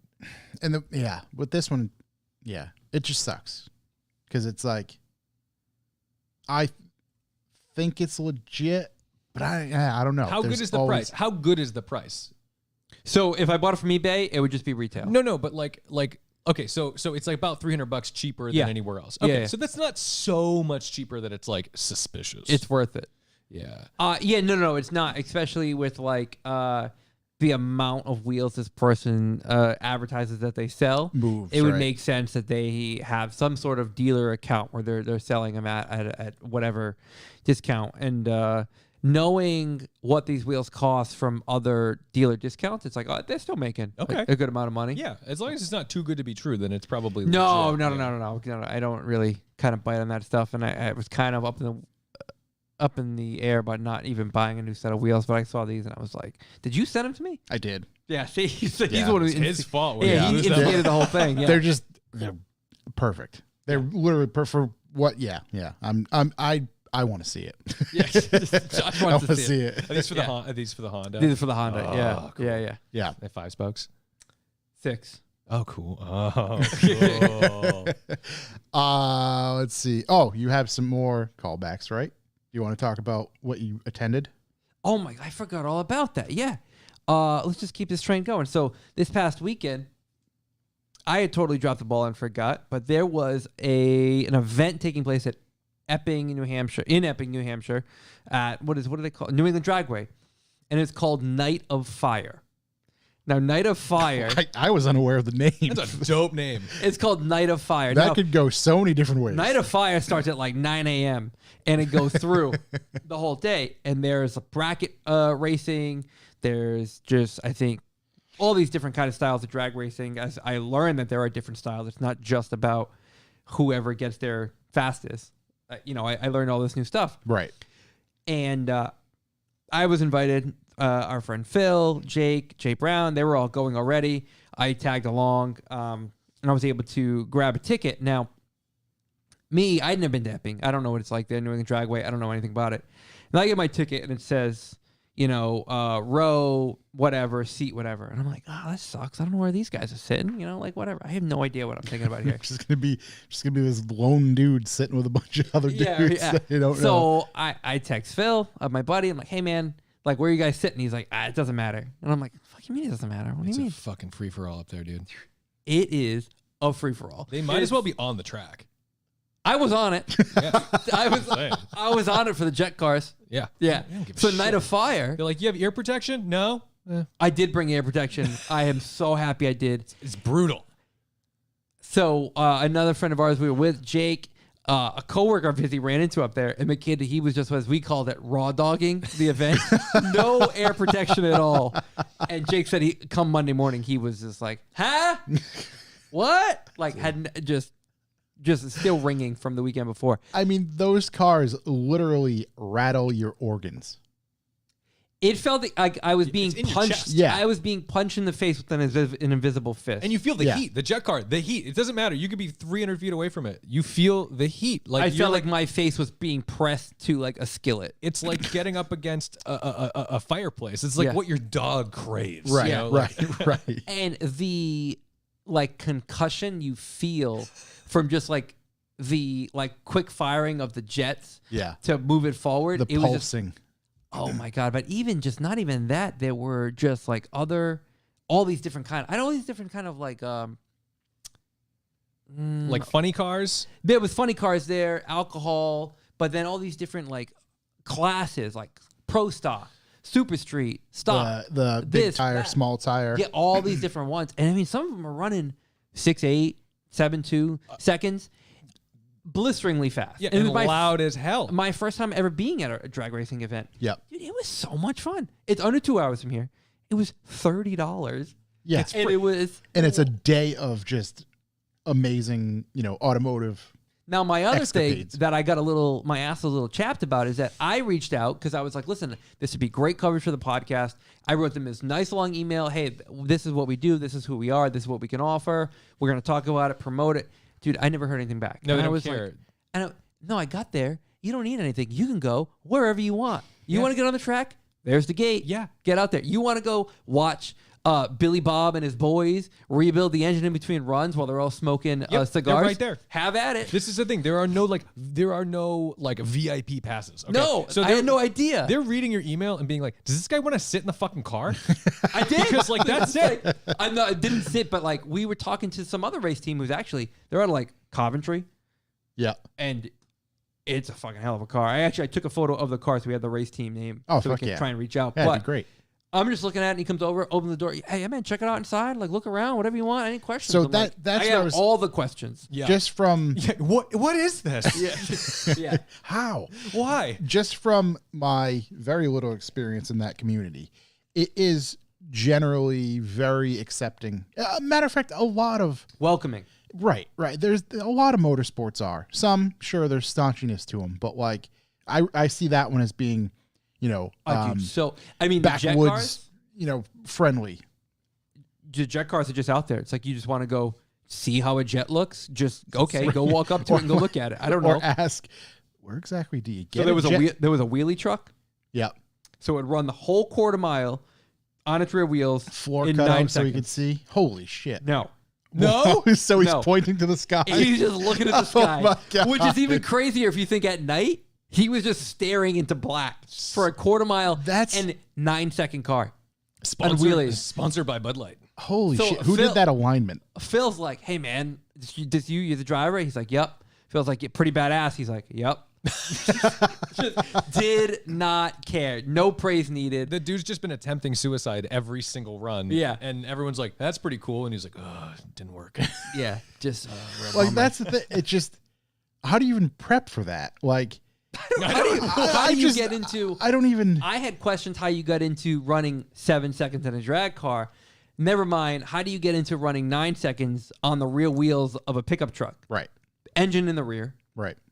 There's something to do with like the way the angle of the engine to help it kind of assist Lift. getting up there. And but it's meant to run at this certain angle. I'm sure. yeah. You know what I mean? Just kinda, there's a lot to it. It's not. yeah. No, it's not just right. It's not just some dude with a cowboy hat and a pack of Marlboro. You threw a few It's just- cinder blocks out back. Right. It's Right. just- but it was an overall unbelievable event. If you just look at their calendar, there's something happening almost every single weekend. Check it out, New England Dragway. It's so worth it. Yeah. Under 2 hours from here. I mean, this was $30. I think this was the most expensive kind of style event they put on. Yeah. But like, it started at 9 a.m. and we left there at 11:30. I mean, we didn't get there at 9 a.m. But like, we went Right. there at like 3:30. No, we didn't get there. We got there at like 4, I think, and we spent all afternoon Right. there The and whole night there. evening. Yeah. Unbelievable. I mean, so much fun. Everybody complains. We talked about this earlier. Everybody complains about like, oh, you know, everybody gets a trophy now and everything's so safe and kids can't run around. I'm like, go to a fucking racetrack. That is right. You want to see some dangerous ass shit? You want to talk about personal responsibility? Yeah. Hell, I don't want to put them on the spot, but like being around those cars, within an earshot of some of those cars, is a potential hazard. It is. Yeah. Like No, it you is. just, yeah. And it's amazing because you're getting in the paddocks with these things, right? You're Yeah. going and looking at them, and it's like they are coming off the track hot. I mean, this is the thing. I mean, where- that's where I was standing, and that's the jet car. yeah, that thing explodes. So do you. Okay. Oh yeah, That's I it. was just. I'm gonna get a sick photo, but I'm going goodbye. So like, from where I'm sitting to like that door, it was essentially like how far away I was. I think I sent you that photo. Yeah. But like, it's just unbelievable. It Like was so much fun. within 10 feet, realistically. I got yeah. I got a press pass for IMSA for the season, and, Yep. and it gets you into everything to the point where like even where I'm like I think I'm allowed here. Should no I- one's and I'm like am I allowed? And Yeah, they're it's like, like- yeah, asshole. Yeah, Of course it's you are. ca- okay. And I'm like in the pits with like the Meyer Shanks racing team Yeah. at 24 hours Rolex 24 in Yeah. Daytona, and I'm like touching a tire that's about to go on the car, and I'm like, Wild. oh shit. Wild. Yeah. And I'm like, I should, and I left because I'm like, I shouldn't be here because I'm like, this is stupid. It literally could be like, what do you call it? You could be in an episode of Seinfeld. yes. Like, oh, what's this? Yeah, I seriously could Yeah. not believe I was allowed. Like anyone who had these passes, like they were like, "Are we allowed to go there?" yeah. And I'm like, "You are, but don't." yeah. Just don't. But yeah. I mean, hell of a way to spend a Saturday night. Yeah. I had a ton of fun. It's always good to do, and it's great to do. Just keep it circling it back to my friends who I met in a parking lot. That's the thing. Yeah. These are my friends who I met in a parking lot 15 years ago at this point. Yeah. And it's just like, And you got we're in still a, hanging out doing cool shit. you you got know? in a car, drove 2 hours to watch cars drive. To go from the Christmas tree to the finish line, not always as fast as possible, but as fast as possible. The best thing about New Hampshire, the best thing about motorsports in New Hampshire is you go all the way up there and you look around and you're like, man, there's a lot of poverty in New Hampshire. Where are they getting these fucking cars? Because the people look ragged. Yeah. All the money goes into the cars. It's unbelievable. You're like, you didn't feed your family, so this car could run a 7. Like that's what But guess happened. what? It's The whole insane. family is there running the pit. And they Right. love it. Right. And it's And that's beautiful. it. And it's so much fun. And it's like that's the difference because if you go to like high end racing, you go to like if you go to, I've been to a Formula 1 race. Yeah. We spent stupid money to Yeah. be there. Yeah. And you get nothing unless you are like a guest of Ferrari. Okay. Yeah. You don't- Exactly, You yeah. don't get to see shit. I spent $30. I go wherever the fuck I want. Wherever you want. You were one of the people. Yeah. And that's the thing. And you got to be amongst peers and like this thing. And you get to ask questions. You get to be near people. It's incredible. That's the best part of motorsport. And I think that's what it used to be. And now it's just like, oh, Patrick Dempsey is racing this Porsche. How fucking cool is it? And they're like, I just can't be bothered. Like this style stuff, like that's why we love Lock City so much. Yep. Because it's so grassroots. And that's why like going to something like this is just like, oh, fuck, this is what it's supposed to be. I want to watch haggard people get out of cars. That's what I want to. I want to go watch to Lock City. That's the best thing in the world. What are you doing next weekend? Like I want to go to. I want to go to an event. I don't want to see some pretty fancy boy be like, oh yes, and now I'm gonna do my like Herbal Essences sponsor, right? No, I want to see someone who looks like they barely keep their shit together, but just drove the most beautiful lap of their life. And I'm like, wow, that guy who lives off of Red Bull and cigarettes. 100%. Yeah. Yep. You actually alluded to it briefly, but I think I kind of Epping, right? I'm sure the place was wild in the 70s. We're well past the 70s. The rest of the world evolved. Epping. That stood in that same, you know what I mean? Same It's frozen time in frame. time. It is frozen. And it's great. It's absolutely great. There was like I want to say 10 years ago, there was definitely a point where I think New England Dragway was going to either get sold or shut down. Yeah. Hell, there was even talk of it A few years ago.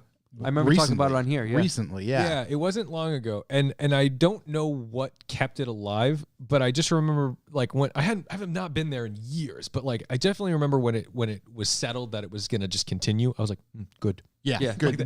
good. good. I honestly think it's the people that kept it going. Like, no, you cannot sell this place or whatever it was. It's just unbelievable. You pull up there like, yeah, there's a lot. All right, where should I park? In open spot. They I don't literally know. tell you to go fuck yourself. They're like, figure it out, idiot. Drive your in car. open spot. They're the rest of the parked cars, dummy. Because I used to go there on they do street nights, and so I would go. That's where I would go drag racing. I would take my 350Z up there. No idea what I was doing. They don't tell you shit. They're just like, I don't know. Don't go till it's green, and then you're fine. Yeah. Like you doing a burnout in the pits. I got an open diff, and I'm like, sure. Just smoking it. Just one wheel. Yeah, fuck it. And then you get out there, and you like that. Like they didn't prep the track at all for those. So like for an NHRA race, they're like out there with the glue. You know. Right. They had it. It's crazy. Like redneck engineering to make and kind of convert these what essentially looks like excavator equipment into like track prep equipment. Unbelievable. I was like, I'm more fascinated in the machinery they're using and the giant blow torches. Oh, I love a blow And then torch. like I was telling you, like almost like this like weird like ritual, like spiritual ritual thing before a car launches every single time, the whole team. Yep. It's crazy. It's a whole thing. There is. I was gonna say there probably is a thing to it. You know, Well, because they're all like, this is like drag racing. I feel like is one of the last forms of like, well, Billy might die in about 3 seconds. proper freedom in Americana. It's dark shit. Like it's dark shit. The like, risk is inherently there because on a road course, yes, there's inherent danger. You could roll and flip and hit whatever, but like it's actually engineered to save you. Did you see much more than a concrete barrier at NED? There's just 1,400 feet of concrete barrier. And there's no net for the audience, is there? No, there's no net. Now there is. I do know, cages have to be inspected. Oh, there are car those, safety? Car safety is clearly, for that event, taken very seriously. On your test and tune days, I have at it. Yeah. The only thing with the test and tune is like if you run faster Certain than a times. 12, then I think you have to have a cage or something like that, which is like, very few. And everyone just does what you were talking about with the bracket racing. They just lift. They look, they're timing it in their car and they're like 11. Okay. Boom. I'm off. Yeah. And then they're like, and another 13. Yeah. So, and like, but they'd let us just go out there and we do it. And the tracks aren't prepped. The track wasn't prepped. And I think the track somehow was like an ice rink when it wasn't prepped. Like, I had more traction on 93 than I had on New England Dragway. Because I could spin a stock 350Z making like, what does that make? Like 240 wheels, something like that. Something like that. I was spinning fourth. Yeah. In no world have I ever spun fourth in a 350Z on a street. Ever, right. Unless it was literally snowing. Yeah. But at New England Dragway, dreams can happen. Yeah. There's the outro advert for New England Dragway. Dreams can happen. I mean, honestly, I think we'd sell them ad space.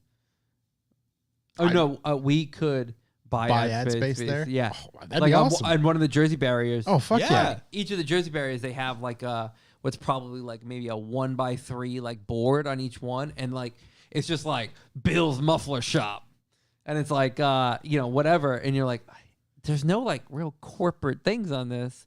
Like I wonder how much it costs for like a season to throw Can't up like be much. Yeah, We're gonna find out. The best thing about while you find this out, the best thing about that place is the stuff on the test and tune nights with like just street cars.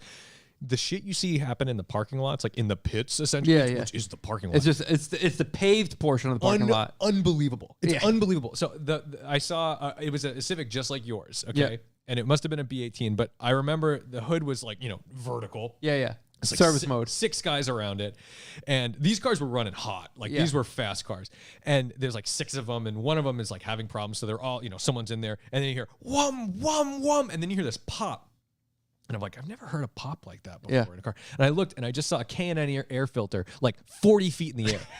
And I was like, flying through the air. In what world can that even happen? Oh, yeah. I still don't know how that happened, but it was the coolest thing I've ever fucking seen. And those guys ran, I thought, oh my God, these guys look like clowns. Then I saw them on the track. I'm like, what the fuck? Yeah. Some guys are faster than everybody. fast cars, yeah. Front wheel drive drag racing needs some goddamn credit because do you know how hard it is to put down power in a front wheel drive car? It's insane.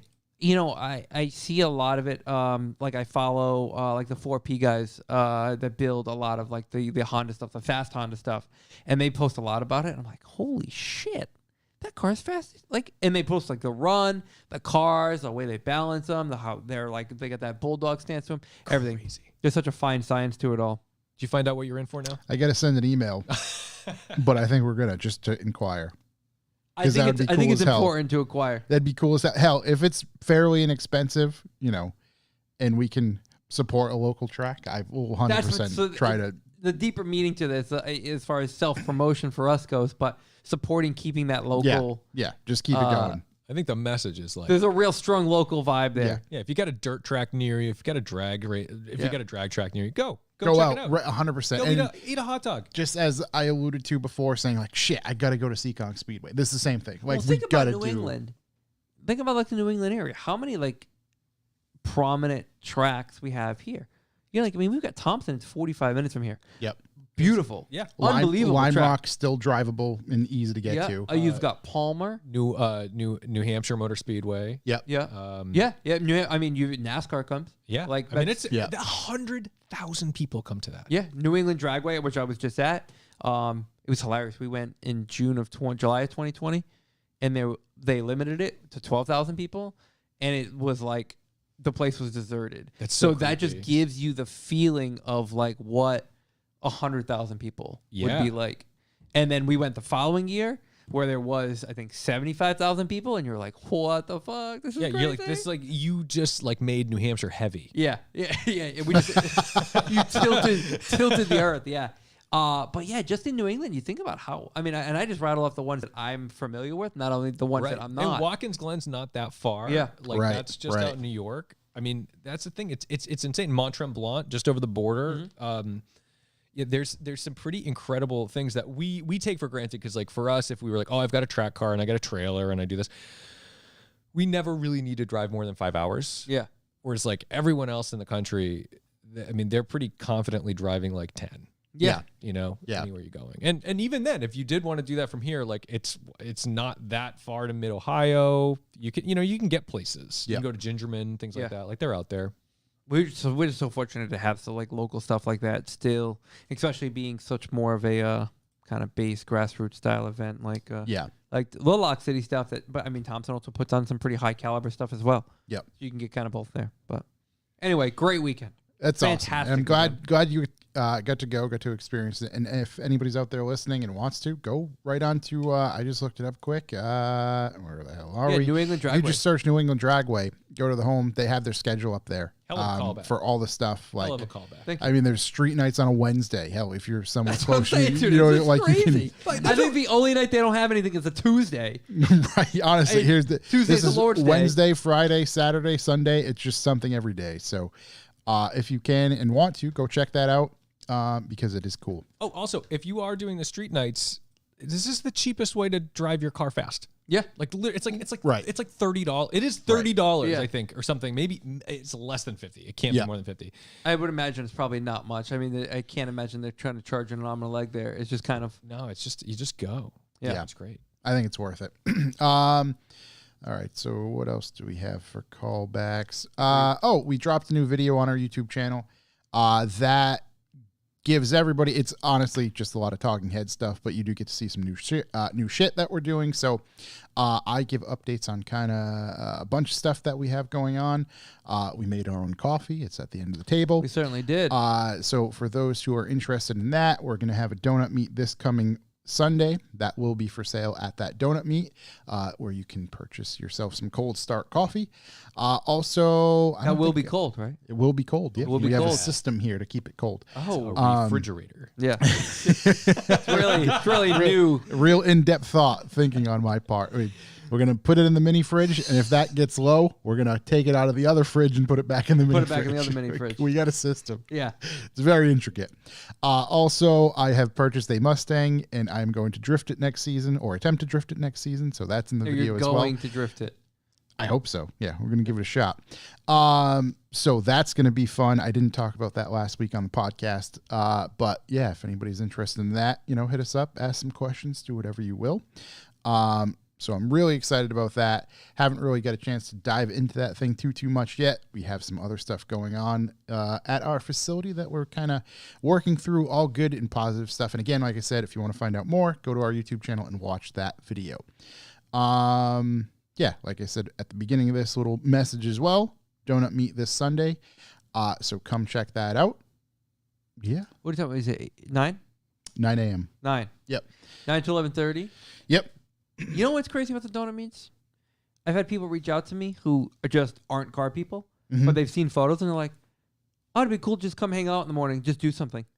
Right. Oh, yeah, It's sure. a Sunday morning. It's kind of a good thing. This is like what you guys talking about with those Miata guys, where it's like, hey, look at these cool guys. Yeah. It doesn't matter. Yeah, Like, yeah. you're there for the energy, man. And I think Yeah. that's like what attracts people to car culture. When we were younger, it was parking lots at night. Yeah. Now that we're older, daytime parking Yeah, I'm not lots. doing this Yep. nighttime shit. Yeah, daytime Skunks. parking lots. Yeah, yeah. Matter of fact, that reminds me, Burnouts and Backroads, I believe, on Instagram. Yeah. He wrote a nice piece about our donut meets on his website.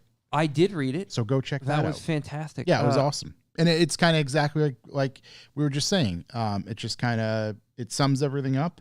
Like-minded people. He explains kind of just the good vibes and positivity, if you will.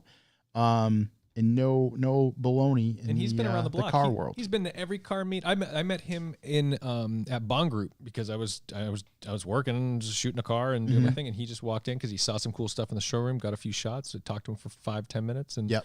I've only met him once. Honestly, kind of, apologize if he's listening. I don't remember what he looks like. Yeah. So if you see me Burnouts and Backroads, come say hi to me again because I forget. Yeah, reintroduce. Yeah. But I do remember you, and I remember your photography, and I think if you're a photographer, you probably are more happy that I remember your photos than Yeah. your face. Right, So- right. He's That's the taken more lots. important thing. He's taken lots of photos of our donut meet, and they're all like just exceptional. Yeah, it's great. And a lot of times, like, you're just kind of preoccupied getting people parked, talking, whatever, and you miss some stuff. And then people post photos. You go back and you look. And you're like, I didn't see that. I multiple times I said like, shit, I should have looked at that closer. I am really bad at going to car shows now because I walk around and I miss everything. So am I. Yeah, It's yeah. insane. I used to be like hyper vigilant. I went to every single car. I gave each car time. Now I just like walk quickly, and then, Yeah. and then I I see kind the of like photos. meander. And then I feel like a jerk because I'm like, oh my god, that was here. Yeah, I I've kind seen one of those in 20 years. Yeah. Like, how did I miss that? It's like, and I just talk to the people. Yeah, Man that's of the true. people. Yeah, just talk to the people. Well, and that's the thing. I go to the Lars Anderson, like the Boston Cars and Coffee Yep. meets, and those end up being a little bit of work for me because it's a lot of my crowd, or Yeah, like yeah, my for sure. viewers and stuff. So Right. I do meet a lot of people, and it's great, but I miss everything at the That shows. takes up the time. Unless a viewer brought something and they're like, I want to show you my thing. Like, great, Yeah. yeah, let's go look at it. But like, otherwise, there's always a photo of something that I can't believe I missed. Right. Yeah, for sure. At all the shows that or the few that we do attend, that's usually how it goes. Like we don't really go out to see the rest of the cars. It's like being at your wedding. You know, it's your that's own exactly. wedding. It goes You missed the in whole damn in the thing. blink of an eye, and then like, holy shit, try to figure out what happened. Or so I'm told. Yeah. No, that's exactly it. Literally, say, Josh, you can speak from experience, like, right? best day ever, and then like, holy, wait, it's over. Yeah, that's it. All like that. my wedding, I didn't even eat the food. Like, just didn't even get a chance to eat. I think I made a plate of salad That is unacceptable. and took like a couple bites, and I'm just like, oh wow, it didn't pan out, but the food looked great. Time to go. Yeah. That was it. The big shouts, Fat Terry in the chat. Yes, the Mustang will be here. I'll pull it out. I'll I gotta probably remember tomorrow. I'll swap cars. Okay. Yeah. Yeah, we can swap both because I'll probably pull the potato and the Mustang. Yeah, out. yeah.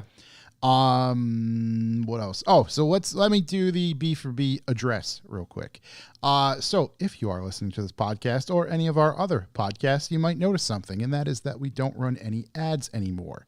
Not that we're completely against it, but we didn't want to fill the podcasts up with, 20 minutes of ads at the beginning of each episode.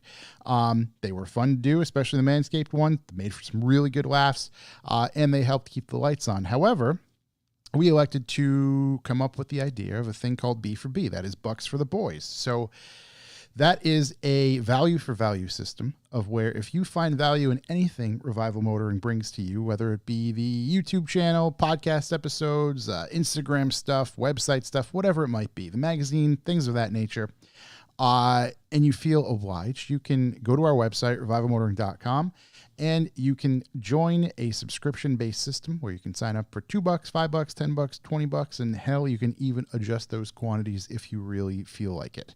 And again, that is a monthly donation, we are calling it, that helps us keep this train a-rolling. It has helped greatly. We haven't had to add ads back to our shows for quite some time. I think we're pushing a year now, realistically. I think that's what it's close to. System's working out great. We truly appreciate everybody who has signed up. If you are an active B for B subscriber, you will, not every month, but you will randomly receive some stuff in the mail, especially when we come up with new stickers or, around the holidays, different things like that. All the ideas are flowing. We have so many. You will get some stuff in the mail from time to time. So, in matter of fact, the active users and some of the top tier users, we're literally about to print you some stuff that will be heading your way, specific to you, individualized, if you will. So, if you want to subscribe, go to revivalmotoring.com. Again, go to our shop, hit up the B for B where you can subscribe there. If you want to just send us some money via PayPal or something like that for a one-time donation, we get it. You can do that too. Our PayPal is info@revivalmotoring.com. You can hit that up and leave us a message. As usual, each week we like to tally these things up to see how we're doing and basically judge ourselves on our last episode. And to do that, we reach out to NASA. Brian, he's been very helpful, or he's been at least locked up in the space station storage across the street. Yeah. Either way, we have a B for B metric that we like to recite every week. Corey, do you have those numbers? We affectionately call it the BPL. BPL. Now, I don't typically agree with this week's BPL because we have unfortunately fallen out of the double-digit category down to the single-digit category. However, I think that just means that last week's episode was so damn good. Yeah, it's the smaller our number is, it's not a negative. The smaller the number, the more people are listening. It's exactly. That's It's not crack the code. It's good stuff. It's not a bad thing. Numerators and denominators. it's not a bad thing either way. We'll probably never see $1, but we are. We have hit 9 cents a listen now. Okay. Could I have fudged numbers a little bit, made it 10? Yes, but that wouldn't have been honest. It's at least a hard 9. I'm honest with everyone. I'd rather have a hard 9 than a soft 10. Speak for yourself, buddy. But soft 10 could do some damage. yeah. But let me tell you, if there's ever a time, if we even got to a quarter, there'd be some shit. Oh yeah. Yeah, everyone's gone. Everyone's gone at a quarter. Holy I can't shit. even imagine. Because the thing is, your income rate is mostly static. Like it might increase or decrease by is it? Yeah. But then the people, that's the thing, you want to draw them in. Yeah. You're right. Right. That's good. Draw them in, really plummet the number. But as you draw them in, and the number plummets, and you start to see. Yeah, they come in. Back up. Yeah, right. It gets back up. Yeah. It's always it's variable. It's always fluctuating. So that's Big C Chris. He brought in all these Big people. C Chris, Yep. yeah, Holy and shit. Rancid Pete. I know he's got quite the crew that tunes in to see what Pete's up to because he's always up to something. He doesn't I mean, sit still. no, God no, he's got way No. more energy than I do. I mean, Big C's always at it with what he's up to too. So those two were just there was a good time to talk to and hang out with. I listened to it on my way here. Nice, thank you, appreciate that. big shouts. Big shouts. That brings us to our B for B. We appreciate you. Do you have any messages this week? 'Cause I I don't do. have We any have new reviews. Got a bunch of messages this week. Wow. Okay. Let's see. First one from Patrick C. Never thought I'd support a podcast that has 2 Ford-powered drift cars, but here we are. Good luck, boys. Just don't hit my car. Big shouts to you, Patrick, as well. Mr. P. Coots. P. He's going to Coots? be out there. I don't know if he might even make this season. I know he's trying to. He's going to try to get his drift car Love to see it. mobile and bring it here, I believe, on Sunday for the donut meet. I know he's trying, so he might be out there this season. So big shouts to you. Good luck getting out there as well. Next one is just from Mike D, new sub, Dylan K.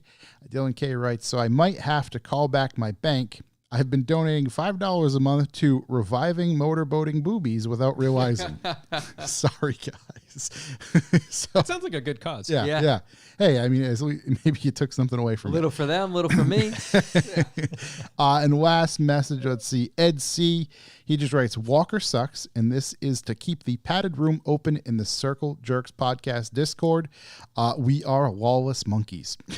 So I haven't. I do a weekly check-in on the Discord, and I didn't do it this week yet. I did it today, and I was bummed. I hadn't in quite some time, and I think there was like 116 things. I'm just like, wow, this is. I don't have So time we've for got a this. Discord, which I just thoroughly thrashed because I was like, this is dumb, whatever. And we made it go live, and within a week, it was just overwhelming. I just This is how I can see. This is how like Twitter became a problem. Like I can see that. So like our Discord, I do my best. I weekly check. Like it's too much to do every day for me. So once a week, I go in, I look through what I'm talking to, respond to people, like see what's going on. A lot of times people share stories, callbacks, news with us. So I'll pull stuff out of that. And Circle Jerks in particular do a race day chat, which is a bunch of them in there literally talking about that current NASCAR race, which is cool because it's obviously interactive. They can, interact with each other. Lot. Again, bunch of dudes on a forum that meet in a Bunch of parking dudes. lot. Yeah. That's COVID safe. Yeah. But it's even there's a sporting goods section, there's a food section. It's like we're a regular old like Better Homes and Gardens in here, but this is just like the kind of inmates run the asylum where they just like Discord and they just go off and have good time. They with each do other. their thing. It's nice for us to check in every now and again. It's great to not have to worry about me keeping things flowing, if you will. Yeah. They do what they're going to do. Yeah, they This is all awesome. talk amongst themselves. I think I downloaded Discord once on my phone, like it's an app, and then I was so confused. It was like the first time I looked at Reddit. I'm like, nope. I still feel that way about Reddit. Discord, at least I understand now. To be fair, I only follow one channel, I gotta which is try. Revival. I gotta try it again. Yeah, which is Revivals. But I think maybe if I had, like, for example, like Shook, when he comes, he opens his Discord, and he's got, like, 30 channels. And I'm like, it hurts my brain to even think about processing that much. So I think I'm good with my one channel, Revival. Check it out. Or if you need, we need to share the link. Is that what we need to do? We can, if you're interested and want the link, I think we can share it. I don't know if it's out there somewhere, but I don't know. I don't know how that part works. But if you're interested, hit us up. We can pass it along to you. So like, I have 1, 2, 3, 4, 5 different channels that I follow. It's too much. Yeah, I'm confused already. Each one is just kind of its own thing. So there's a channel, and there's all these different like It's threads sub in the channel. Yeah, threads is the best way to put it. But yeah, no, there is an active Discord. And as we were talking about, thanks to everybody for the B4B. Oh, one little quick thing I did want to mention. I did mention it last week, but I will again. If you have changed your address after signing up for the B4B, we don't get a notification on our end if you have done that. It'll allow you to do it, but we won't have any way to know where to send you stuff or anything like that. So if you do need to give us an update, you can email my wife, Tanya, Tanya, @revivalmotoring.com, or if all else fails and you forget, just send it to info@revivalmotoring.com and you will catch one of us somewhere on there. So that is that. Let's get right into...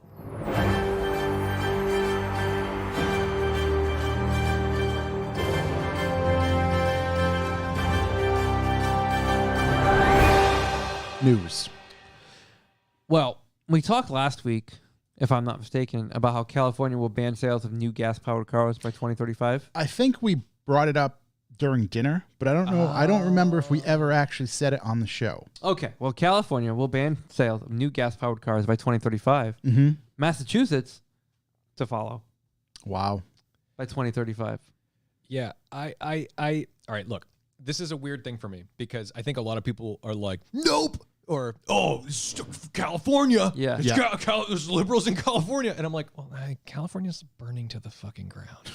Yeah, it's pretty rough over there. It's not. It's right. not great. Like if we like, yes, they have like industry, but like the state is fucked. Yeah. Like ecologically. Yeah. For a handful of reasons, So right? I think I do think it's a lofty goal. And so the pessimist in me is like, you guys can barely keep the lights on right now.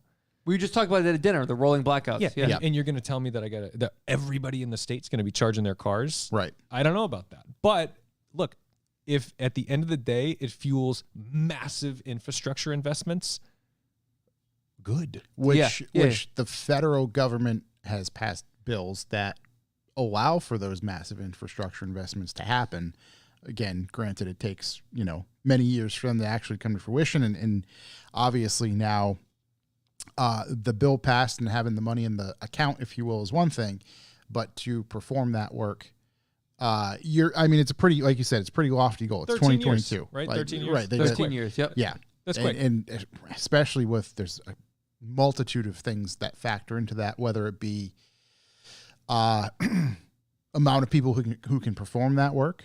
The cars aren't even available. Yeah, that's right. And that's the other thing too, is you have a handful, right? All the Swiss cheese will have to line up perfectly. We need to every meet that goal. segment of car to exist at that Yeah. point. We don't Yeah. have that right now, which, Yeah. you know what, again, maybe it lights the fire. But so the pessimist in me says, oh, well, this is going to get walked back like in 2034.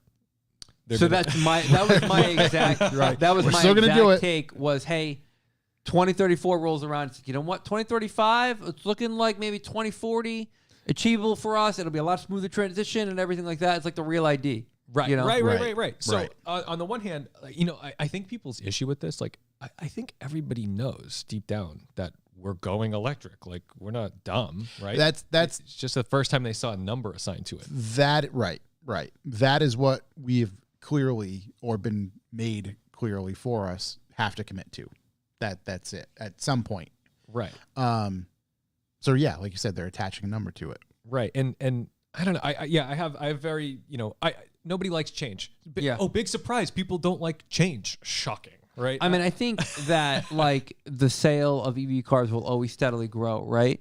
But then there's just some people who it's not going to. It's just they're just not going to make that change, and they're going to continue to push back and push back and push back, and that's going to slow everything down. And then it's going to be like, well, 90% of the car sales are going to be, Exactly. It's like the death of the manual. Yes. Right. I do think that there's going to be some sort of walk back on that, but I do think that you've got to make anything happen, you have to draw a line in the sand and you have to set a target. And so what I'm seeing right now is that California has set a target. Yep. And whether that target is hit or missed is up for debate. What's it? Shoot for the stars, land on the moon. Yes. That's That's pretty called? much Yeah, where yeah. we're at. Yeah. And I think they're probably going to have to walk it back either by saying, okay, it'll be 2040, or by saying, okay, like how about 50% of the cars? Yeah. Or whatever. But like the thing that I like about this, it is not actually an indictment on cars. It's actually an indictment on the grid. It's an indictment on power delivery. Yeah. Because the car, sure. Honestly, I think building the cars is the easy part of this equation. Yes, it will be, because that's being tackled right now. And you have to assume 13 years from now, all these big manufacturers will have much better grasp on what they need to do. Yeah. And I think what this does is light the fire for automakers who haven't quite got any stake or any skin in the game yet. Yeah. Like, I mean, look at, like, everyone's doing it. No one's not doing it. Yeah. But to me, I look at it and I say, like, wow, this is going to be wild that California is going to be able to power all of these cars in 13 years. Yeah. Because they can barely keep air conditioning units on. And they can barely power the cars that are currently on their roads with electricity using infrastructure put in by a company that was established in California. Right. So here's the other thing too is there's still no federal regulation on how these cars will be powered.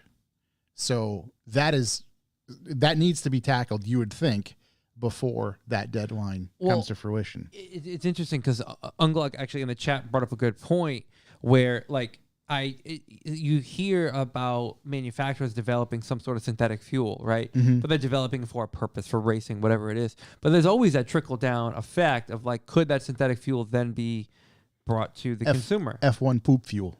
That's true. The poop fuel. I don't know the answer to this, but do synthetic fuels have better emissions, or is it simply easier to manufacture without drilling and destroying the earth? Probably both. I believe it's better emissions. Is it better emissions? As a matter of fact, actually, yeah, I think it is both because one, it can be developed and made in a lab, right, if you will, and then ultimately the output is much better. Now, the other side, so even if, like, let's say, I think a lot of people get really, they don't, most people have not taken, like, a solid thermodynamics class, okay? So they don't recognize that, like, individual gasoline engines are, like, horrifically inefficient. I forget the number. I know it's, like, I think, like, a petrol engine is, like, 17% efficient, where a diesel is 34% efficient. Maybe it might be a little different. I forget what it is. I think that's about it. So you can correct me there later. A power plant is much more efficient. Okay, so like even if you're like, oh, well, guess where you got that energy in your battery? And it's like, yeah, but I got it at like 50% efficiency, whereas you got your engine at 17%. So you're saying is cars have to go nuclear? They do, honestly. No, but like it's always frustrating when people get mad at where the energy for the battery came from, because I'm like, yeah, but like even it's utilizing that energy more efficiently in the car, and it was manufactured more efficiently. Right, so, because there are still coal plants. So that's the other thing too, is like as a whole, the whole world is not going to adopt this system because there are still literally coal plants being built in other countries. Oh, for sure. So, that's a whole aside. But I don't want to use Bangladesh as my benchmark. So that's the thing. Like, well, Bangladesh gets to have tuk-tuks. Right, that's the...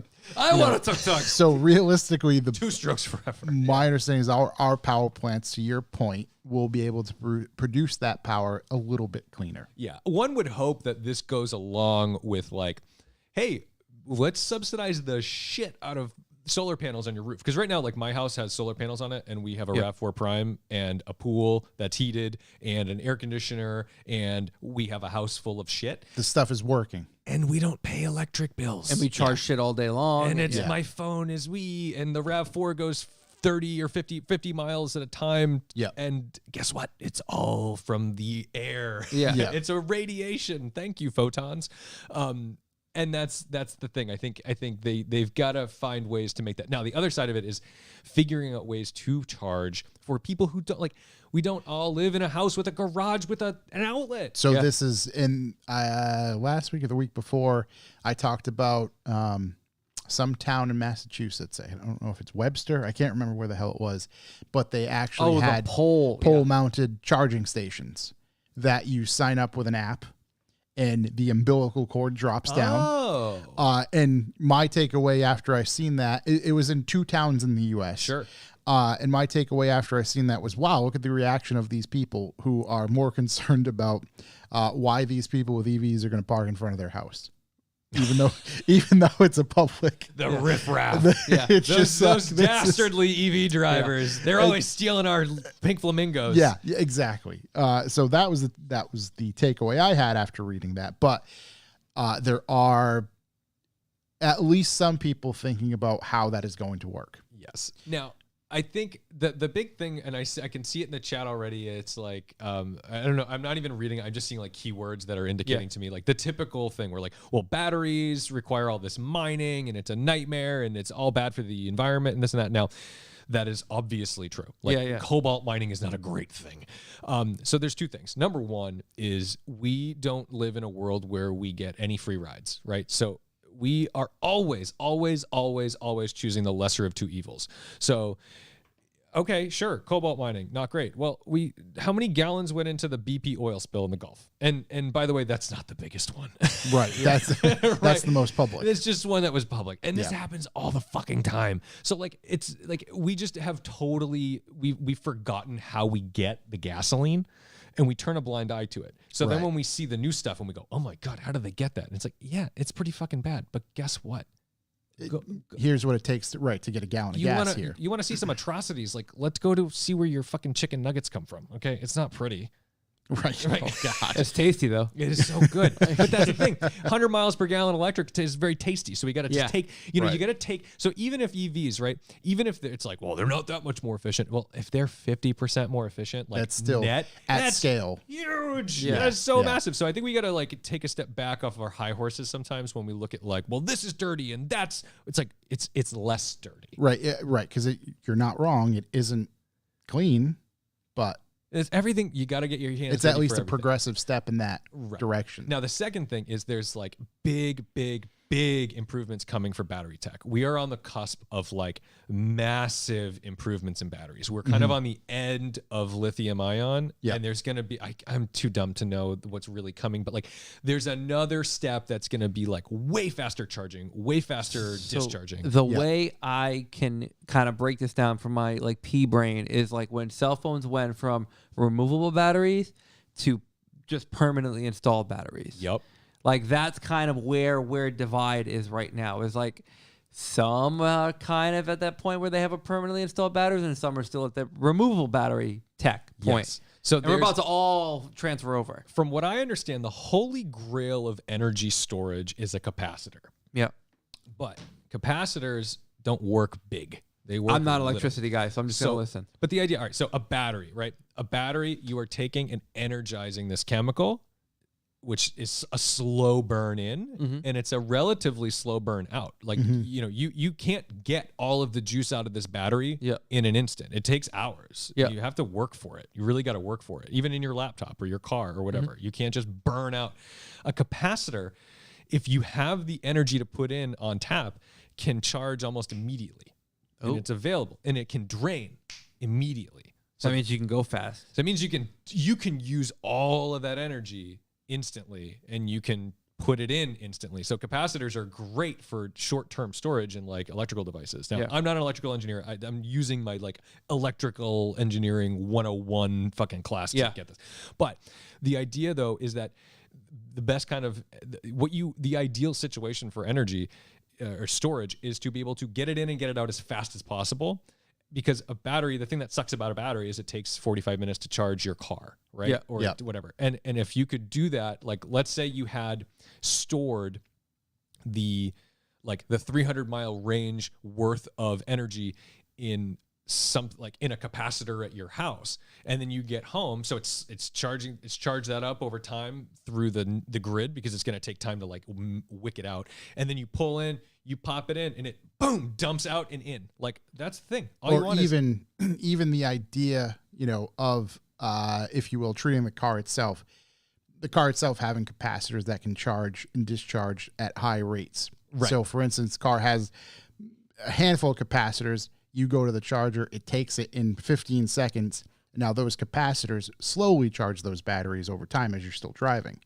Again, there's still the concept of, well, you can't drive if the batteries are completely dead, but I think there's some sort of magic that can happen in between there somewhere. I don't think capacitors are the answer, but I'm just saying like the idea is you want to be able to move energy quickly. Yeah. And I think that currently is one of the biggest,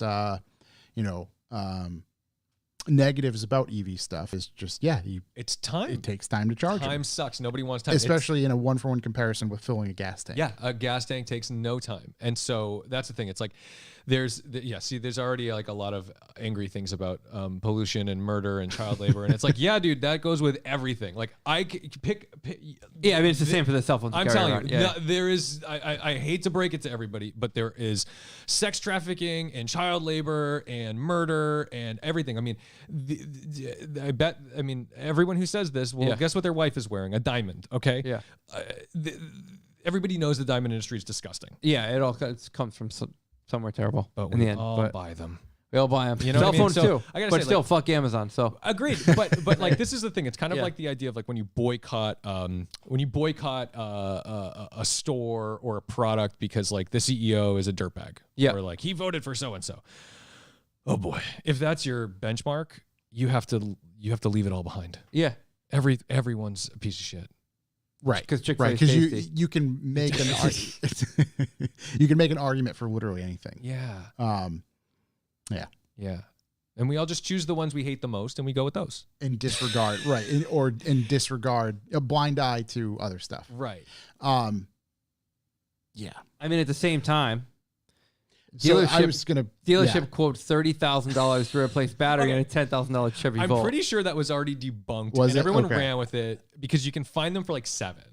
So It's it seemed to me a little strange, and it brought to me the question, like, is this a matter of, which I've had this done to me, is this a matter of we can't technically get it, so if we price it in such a way that it's not even achievable for the customer, we don't have to go through the struggle of worrying about trying to source one of these parts right now. I think that's kind of the idea of what that Does it number help was. encourage a new car sale? Probably. In some sort of backdoor-ish way? I get it. For example, like we were working on doing stuff at my house, right? For like renovations. And I call up a contractor and it's just like, he's never even seen my house. I've given him no information. He's like, just starting, it's going to be blah, blah, blah. I'm like, that is 4 times what anyone else has even mentioned.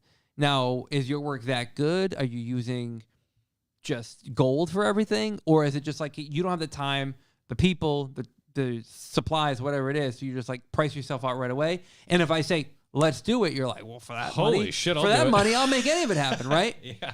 So- I'll do it on time. And that's the thing. So is this essentially a dealer markup? It's kind of like, if this guy's going to pay us $30,000 to swap this battery, we'll get it done. Yeah. So the dealer itself went into basically the breakdown for the cost is $1,200 in labor, $33.98 for coolant, and the actual battery pack itself is $26,853.99. This is what got me. $1,200 in labor. It doesn't sound like a lot. If, say, you were doing like a water pump, and they were like, hey, it's $1,200 in labor. You're like, for a fucking water pump? Yeah. This is insane. Let's go. But $1,200 in labor for if you're swapping an entire battery in a car, you're like, that's reasonable labor. It seems reasonable.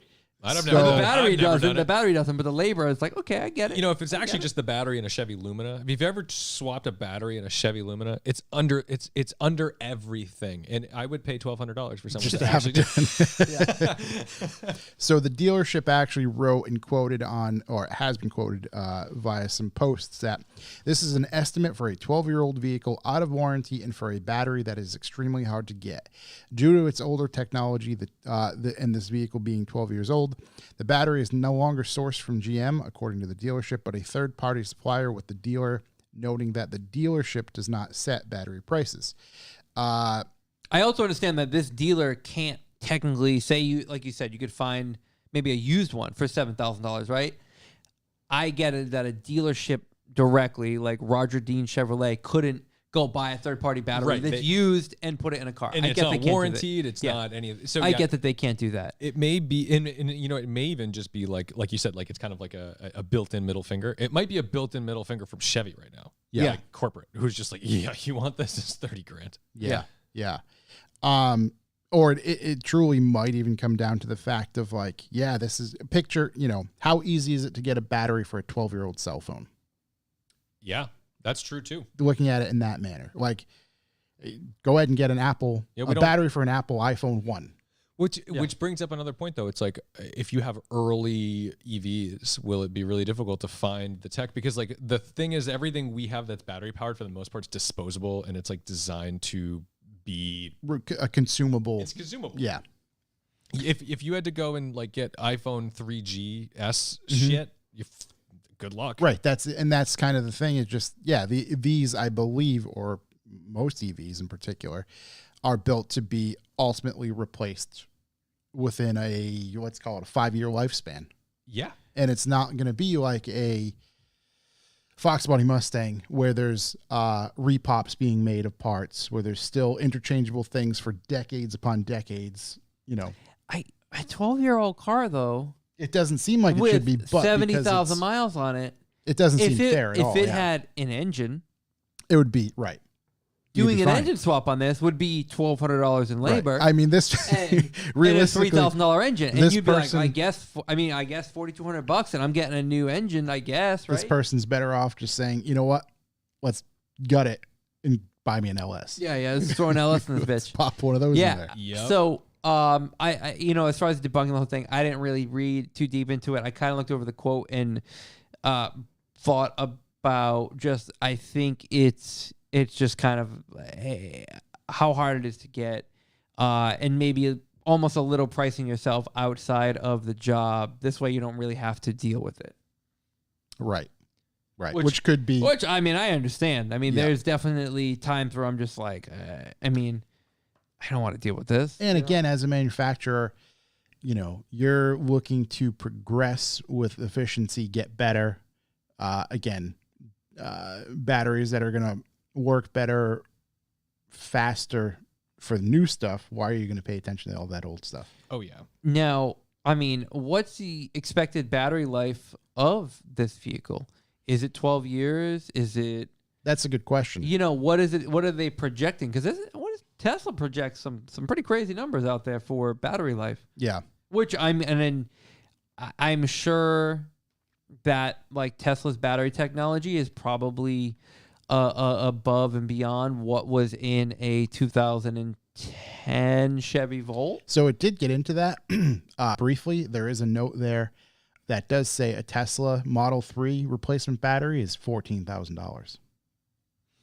I Which don't is still, want to say that's reasonable, but when looking, but I don't want to say it's reasonable. That's it. But when I'm looking at this, it seems reasonable. It does, When in you look comparison. at, for example, take remember when Chuck had his M5 Yes. and they had to swap the engine. Yeah. I don't even know what the engine code is, but I don't know what an engine would be for an F10 M5 if you had to pay out of pocket for a BMW dealership to do an engine swap for you. I think that number was absurd. I bet it's disgusting. Yeah. I'm So, pretty sure it was 14 Also- grand's like, hey, you know what? Also, here's the funny thing is, if you told me that you were selling me your M5 and it had an engine swap, I look at that as a detractor. I'm like, oh God, what Right. the fuck has this thing been through? And now I got this extra engine, and who knows how the techs put it in. Yeah. You tell me you got a Tesla that you just put a new battery in? Fuck yeah, sign me up. right. Yeah, right. yeah, Big yeah. big difference. Less components to fuck up. Also, I'm like, it's like, hey, I got this old phone, but I just put a new battery in it. It's like, good, I'll give you $100 for it. Yeah, Yeah. works for me. Yeah. It can work for me. Hold for the the next charge, few I'm years. in. Yeah. Yeah, it's interesting. I think everything right now we're looking through, all of our glasses are very skewed and kind of like blurry in focus right now. Yeah. Like nothing's really kind of snapped into focus yet, like it has on a lot of the other stuff that we're super familiar with. So it's interesting because I've always been such a big like the Chevy Volt, man. It's just it's the perfect car, right? Not so much, but Yeah, it turns out there's some cons. I've to always it. thought it was a good option for us. I had a bit of news here. The debut of the 2024 Ford Mustang will debut on September 14th. September Just putting 14th. that out there. Yep. Has there already been a sound clip of it? There has actually. Is it in this that I can play without killing our eardrums? Oh yeah, I think there is. Hold on, let me pop this open here. Let me give this a little test. Which engine is this? This is New going to be Ford their Mustang. Ford Mustang V8. I don't know what the actual engine I code. saw them do some crazy thing with like a 7.3 liter with a big hood and all this wild So shit. I was going to say, that's yeah. It was like know a that- reverse cowl Yeah. hood. Yeah. It was probably housing some fucking radiator. Yeah. They're like, That's oh my it. God. There's just came like as if it was. I thought it was crashed. pre-crashed, right? Yeah, it looked That's like the kind of hood what was- it looked like. Yeah. Yeah. I don't know if this is. Is it going to be like a talking thing? Yeah, I think or- there's too much talking and all that sort of stuff involved. Well, anyway, Welcome back. there's clips out there, so you can kind of go and listen to it for yourself and Yeah. see what you think. I saw a headline that it was just about the audio clip of it, and then never listened to it. So Yeah. go me. So September 14th, that will debut, and I'm sure Ford will make a big to-do about that. So, They typically make big to-dos about their vehicle releases. yeah. So in this one, obviously, it's the Mustang. So it's, again, American tradition. Speaking of making a big to-do, Mhm. the big to-do of the internet backlash about the $90,000 markup on the Chevy Corvette. Yep. So it seems the internet backlash has caused the dealership to back down, and they're going to be selling the Z06s at MSRP, like as advertised, to everyone who placed an order for one. Now, they didn't specify if there's one on the lot already. Yeah. But if you're ordering one, hey, we'll sell it to you at MSRP. And there was like a letter from the CEO of that dealership or something, right? To me, it looks like a Facebook message, but I'm not going There's to. a bit more. Yeah, I'm not going to kind of judge anyone. I guess if they got the point across and it read. Fair. Hey, whatever works. I understand and agree with how everyone feels. We didn't intend to cause a problem. You definitely did. Oh my God. We will contact all customers that have ordered the Z06 and lower it to MSRP. Thank you. We apologize for the trouble. General Manager, I'll leave his name out of it. Yep. Also, it is Facebook Messenger. That's actually genuinely funny. Yeah, it is Facebook Messenger, and I'm wondering if it was to this gentleman at the drive, if it was to someone else. I don't know, but kind of victory. I don't know. I don't know. The most egregious part about it was that this dealer, I saw like this contract they made those people sign. Yeah. Yeah. Which was like the most fucked up piece of paper. And I'm like, Yeah. who's signing this? Yeah. I don't know. Unfortunately, there is this customer's name on this contract, so this customer signed it. I can't believe they signed that. I read it last week. Was it last week or the week before? I don't know. Whenever I read it, I like emphasized that like $6,000 like bold underline non-refundable, and then it's like $90,000 over MSRP bold highlighted. Like it's just absurd. Yeah. It looks like a joke. It looks. It does. It doesn't. It looks like fake. It looks like it came from the mob. Yeah. Yeah.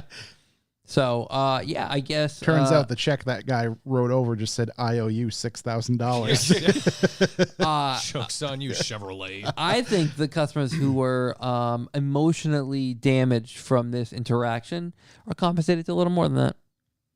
The ones that are going to sue ultimately. Hopefully. Yeah. Take them down. Hopefully. But I like to see the little guy win to get his $150,000 car. that was also, what was it? It was an 85% markup. It's crazy. Wild. We were talking before. We were talking before. How unfortunately times have changed so bad that a win would be getting MSRP. I've never bought a car I've never bought a new car until I bought my Civic Si. Yeah. And I got that at MSRP and I felt like I won the lottery. That was a win. That's a right. victory. Which it is. Yeah. And I told you why, because like a local dealership has two coming in, and when a coworker called to inquire because he used to have an SI and he wants another one, they probably told him that they were $7,000 over asking, but not to worry, that used car values have gone up as well, and that he'll get some compensation on that end. And it's kind of true. And it's weird because I've heard arguments too that are basically like, yeah, the auto industry just hasn't caught up to pricing. So the actual market value of these cars is reflected. All right, so this isn't me. I'm saying what I've heard. Yeah. That the actual values of the cars being marked up is a reflection of actual market value of these cars, whereas like the MSRPs are too low. Right. And that is a depressing thought. But how does a manufacturer be so far off? I Because we're don't- talking. I don't know. I so think it's 30,000. What is a new SI? It's 27.9. 27.9. So 27.9 is called $28,000. So then $7,000 over that. So it's just almost. It's like 23%. Yeah, it's markup. Yeah, it's absurd. Are Yeah. they were just fighting too hard to stay relevant and sell more cars before. Or it's just this kind of like thing where it's like, well, sorry boys, supply is down, demand is up. And you know what I mean? Because it's not that, right. Like, and that's the thing. It's like there's definitely like a microcosm of supply and demand issues where it's like, you know, it's like being at what was it, Woodstock 99? Water was like $4 a bottle, Right. And then yeah, went up to $12 a bottle. right? Yep. Yeah. It's like It's just within the confines of that gated community, Right. $12 a bottle Things was are- actual market value. throw normal logic out the window. Because you could probably sell those bottles used. Yeah. Walk down. You could drink half of it and sell it for $7. Right. Right. There you go. You got Or money's buy worth. into a bottle of water with a couple of your buddies There you go. and That's have what a I'm sip saying. or two. So I don't know how long that lasts, and I don't know enough about the economy to be able to make any relevant thing, but it fucking sucks. Yeah. Yeah, I know that, like you said, it sucks. It takes its toll on consumers who are trying to purchase a vehicle, and it's not even purchase a vehicle for the fun, because at some point, not even a few years ago, maybe 5-6 years ago, like there was a fun factor to like moving and shaking and going to a dealership and beating them up and getting a good deal and just buying a car just because you got a good deal, Right. not because you need a new car, not because you even want a new car, but because you just like, I don't know, fuck it, this Saturday I'm gonna go, like, You need to keep that tool sharp. you know what I'm saying? You keep handy with the steel. But now it's just like, that's gone. And now you get into a point where like, well, I genuinely need a new vehicle. Yeah. Not me personally, but No, as a consumer, you genuinely need a new vehicle. And what are your options? There are none. And the Yeah. thing is, what used to happen, if you needed a new car, and most people don't have the money to buy a new car, myself included, for a very long time. Yeah. It is extremely expensive. I mean, Yeah. I think, I don't know what the average car cost right now is, but it's stupid. I think my it's God, over 40 grand. There was a it is over 40 I broke grand. down the whole thing. Yeah, it I is. mean, I remember when a $40,000 car was like, holy shit. I thought my Yeah. parents bought a used Volvo S90. Yeah. And I remember we probably bought it for 16 or 17 grand. And I remember when I saw the MSRP, I was like, oh my God, we're driving a $40,000 car in this family. And I was like 15. And I was How like, did we get here? "How we have moved up. Goodbye. Goodbye, 93 Caravan. Yeah. And that's how it felt. And now I'm like, how can you expect anyone to be able to do this? And I do think this is dark, but like the dystopian class war future is starting to really show its ugly head with to the middle class. Poor people have always known this. This is not new to the lower class. Okay. Yeah. They're like, we haven't had homes. Right. Fucking assholes. Now the middle class is starting to be like, we can't afford cars and we can't afford the property taxes because the values of our homes went up so much. Yeah. So suddenly it's going to become a vocal issue because it's happening to the middle class. But the middle class, unfortunately, is really aspirational. So middle class people always think that they're going to be millionaires next year, and they're not. They're not. Some might. Some of them. Oh, maybe you're the lucky one. Some might. Ooh. Yeah. Get You your gotta- tickets. you gotta be positive. Get those scratchies. Yeah. But like, you know, the thing is, this is where the rubber hits the road. Where you're like, fuck. I couldn't have a family and provide the things my dad provided, even with like a reasonable income. Yeah. I couldn't do that. Because it's now right. This is the reality, and like, oh no, I can only afford either a car or a house. And we used to buy used cars, but used cars are often more expensive than new cars now. Yeah. Yeah. So there's like not even the loophole of like, oh, well, I'll get one that's like a year old. A year old car, if I sold my SI right now, I'd make so much fucking money. Yeah. Yeah. And You sell over. That's insane. Yeah. But it's the market, and it's like, but who's going to say no to it on the seller end, right? Yeah. Nobody. Everyone's wanting to sell their house because they bought in for $450 and it's worth $9. right. Yeah. Not thinking they're going to have to go pay 1.2 Yep. to get into something. Yep. There was an article, I didn't read it, but I just seen the headline in regards to a dealer gloating about the prices or they posted a bunch of car payment I didn't prices. really understand it. I had a hard time understanding it too, but I think I get it. It was like they were posting, oh yeah, here's a $1,500 They were payment, all a four digits. $1,400 payment, and like a $1,600 payment. Just, what the fuck? And they work there. Yeah.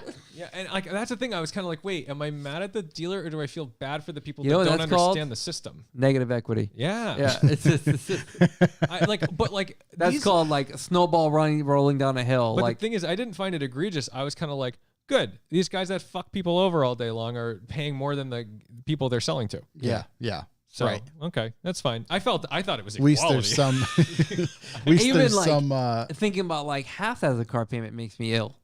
You know? Yeah, yeah. It's just uncomfortable. There's a set rate I would like to be at. Granted, we don't have a car payment. My right now, set which is great. right now isn't doesn't purchasable. exist. Yeah, No, it doesn't. I Isn't exist. don't- purchasable. no. Right. I don't have a car payment because I've never thrown more. I've thrown money at a car before, big money to a middle class person, but like never anything that was like I've paid 40 grand cash for a car before, but that was just because it was just like I fucking need to do this, and any person would say like, oh well, you could have financed it and you could have put that money in the whatever and made more, and I'm like, No, I wouldn't because I would lose that money. Yeah. I don't have the stonks skills Yeah, that you're imagining I'm going to achieve. Right, because Yeah. it's not easy for everybody to just dump that money and walk away with tripling it. Right. So not- instead of losing all that money in the stock market, I just spent it on a car. And Yeah. then actually that car appreciated Turns nicely. out, right, Yeah. right. Yeah, that car appreciated there. That did good. We were talking about things that didn't last a few minutes ago, or it was commented something that won't last. So recently, a group of Tesla owners started a hunger strike. There were 20 participants. Only 4 of the 20 participants lasted 24 hours without a snack. A day? A day. What the fuck? They were in Norway, right? They were in Norway. They're like, fish isn't food. So this comes from The Drive. Earlier this week, they reported that a group of Norwegian Tesla owners planned a hunger strike. They were going to protest the defects in their cars and Teslas. In doing so, they hoped to get the attention of Elon Musk. However, the strike is already over. And they didn't make much of a dent or progress because it lasted just 24 hours. Yeah, no one heard about it before it was over. 16 of the 20 participants couldn't make it a full day without a snack. This is according to an email that was sent to The Drive, in which also provided more details about the so-called strike. The complaints have said owners, the car won't start in cold weather. Door handles won't open in cold weather. Intense squeaking noises. Car won't start in warm weather. Bubbles in seats. Loose front seat. Trunk lid filled with rainwater. Autopilot doesn't work properly. Internet is slow and does not work as it ought to. The wipers do not work. The car creaks when you pass speed bumps and other bumps in the road. Essentially a onslaught. There's a bullet point list of probably another 20 to 25 points of their complaints.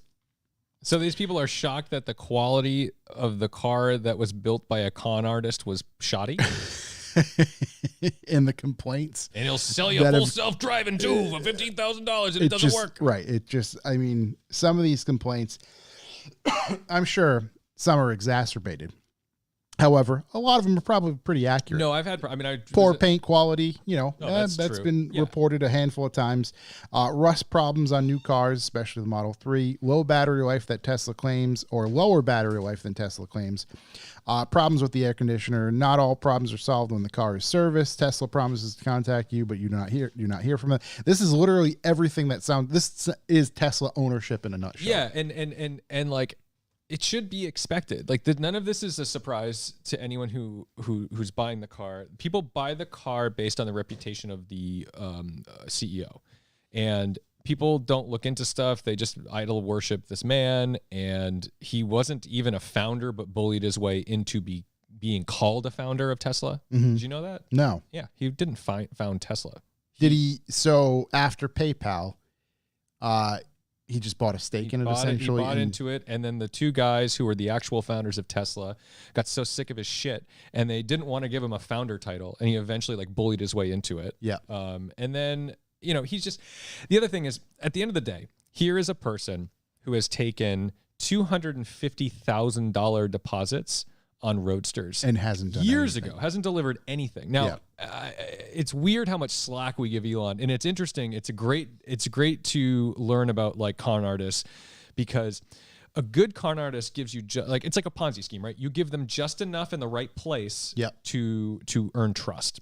And so the weird thing about Tesla is that even when he blatantly steals money from people and delivers no product, like the Roadster, or even the $100 on the Cybertrucks that have no future. So that was that 3 years ago now? Yeah. Or 2 years ago? I mean, we're talking, this is remember. ridiculous. It was 2 studios ago. Yeah. Jesus Christ. And the thing is, they go, well, all right, the people who want the Roadster and they put $250,000, they're rich. It doesn't matter. Yeah. Okay. But if those people had put that $250 into Tesla stock, they'd be fucking loaded. Yeah. Okay. And then the Cybertruck, they're like, well, it's only $100. Don't worry about it. Don't worry about it. Don't worry about it. It's like, no, but you took $100 from a lot of people and you delivered nothing. And the funny thing is they gain trust from him by being like, but he makes a rocket. And like, SpaceX is great. Applaud. Great. Like, he's doing incredible things with that, and it's working. And it's a private rocket company that's more effective than NASA at this point in terms of like getting things into space. Yep. But that doesn't mean you're not fucking someone over somewhere else. Right. I was just going to say, So It's tough for me because I see that $100. This like Roadster aside, I don't know anything about it. I see that $100 Cybertruck deposit is the greatest marketing campaign of all time, because it's the cheapest one, right? And you design that web page and that portal to enter your credit card information. He collected $100. Now, that every single person then shared that. And then other people just did it for $100 to then share it to be part of it, right? And then maybe you wanted a real Tesla or a real Cybertruck, right? And then inevitably you're like, really? What do I need this thing for? It's ridiculously sized. It's ludicrous. It hasn't been released. But I still want a Tesla. So then now you just buy a Model 3. It's true. It's just like the most public grift where everyone smiles about it. It's very bizarre to me. It is bizarre. I don't disagree. It is very bizarre. But looking at it from like a point of view of what was the goal here? Was the goal here to actually take deposits on Cybertrucks? No, the goal was to raise the stock price, I think. To raise the stock price, but also I think to move other product. Probably. I think to move other product that he did currently produce, or they currently produce and had inventory of. So I think that is a big role of it. The thing is, though, like I mean, look at the Boring Company. Do we have tunnels yet? We have one. That's not happening. We have there's one. and it didn't work. That has lights in it to make you feel like you're moving a lot faster than you are. It's like the Willy Wonka tunnel. The thing was, Willy Wonka actually produced product. Chocolate. He made some fucking chocolate. And they were in stores. You didn't, in the beauty, you know the best thing about Willy Wonka? It was a great movie. You never saw him. That's true. That's true. You never really, and that was the first time you saw him. All I want is those fucking cars. I never want to see Elon Musk. Yeah. I want Willy Wonka Elon Musk where I don't have to look at him. I don't know he exists. He hides in a castle. He does weird shit with weird people. Go do it. I don't want to know about it. I do enjoy the content he gives us. I just want him the public. I just want him to give us the products and shut the fuck up. Just give us the products. That's it. But the thing is, he is the product. That's the thing, because the cars aren't very good. So the cars do amazing things. They perform in incredible ways. They have little party tricks. I quite enjoyed mine when I had it as a loaner in California. Admittedly, way more than I expected. Yeah, but like there is a thing where like, okay, so if you spend a week with a Model 3, you're like, hey, I get it. This is pretty cool. Yep. If you spend a month with it, you're kind of like, I spent a week. That door kind of fucking closes weird. You spend a year with it, you're like, oh fuck. And you don't even want to use cruise control in it. Not even self-driving, but just cruise control. Because I mean, every time I drive one on cruise control, it sees the sun and it stands on the brakes in the middle of the highway. You know, I've had that happen to me like a dozen times. It's terrifying. I had a hard time with it in California, and I blamed it on like the heavy traffic, because it would just like stomp on the brakes. Like it gets a glint of reflection, and I don't know if it was a reflection or whatever, but it was like it would just freak out and just be like, poof. And then when it was like all systems clear, just take off like crazy, and then it'd be like hard on the brakes. Yeah. But yeah, I don't know. I get that the Cybertruck's never really going to exist, at least not in what we see it as. If it existed 3 years ago, it would have done really well. My biggest grand scheme here is that he buys Rivian. Right. But Rivian is already in cahoots. Aren't they in cahoots with GM? A lot of people backed out. I don't know if GM did. I think Ford did. After their CEO went over to Wild, took all of his shares and escaped to like Europe. I don't know. That wasn't. Remember that? Not Rivian. Wasn't Rivian. That wasn't Rivian? No, that was Nicola or whatever they. Oh yeah. Okay. That was totally separate. This guy who runs Rivian, they're just struggling from a sheer production standpoint. Right. And they're not charging enough for their vehicles, so they're screwed. And they tried going up, and that didn't go well. Yeah, people were like, "What?" And they're like, "Okay." Well, and I mean, they're like, "I guess we'll go under."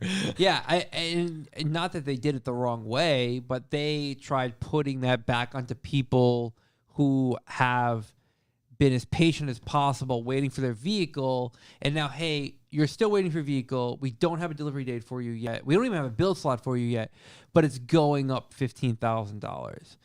Imagine getting that phone call, and you must have been like, what? And freaking out. Now making... And he's like, well, you could wait for the Cybertruck. Yeah, making... see? Oh, you can wait for that. But making all new vehicle purchases that increase price, that makes it that much more appreciative. You got in at the ground floor, maybe. I don't know. I know Johnny Lieberman. He actually purchased a Rivian. Yep. And I haven't read like a full dialogue of Johnny because it's weird because you get him on Instagram and he posts some like pretty long captions and they're all over the place, but that's just his character. That's who he is. It comes through. And I don't know if he's happy. I don't know if he's displeased. Some days it seems like he's really into it. Some days it seems like it's a regret of purchase. I don't know. But it's tough. They look good, and the thing is, they said I'm going to make a truck. They took deposits and they delivered trucks. Yeah, they didn't do it perfectly. Yeah, but guess what? They didn't do it in a large amount yet. Trucks on the road. Yeah, right. I saw a lot of them out in California. I've seen more and more here. I've seen more Rivian trucks than I have Cyber trucks. Just to say. And the thing is, the Rivian was essentially not even established, and you have Tesla, which is very established and knows how to make a product. They've made 3-4 cars. A handful of cars before. 4 cars, and now they can't make this truck. So here's goes back to my other theory. And again, it's all theories, big conspiracy theory guy. But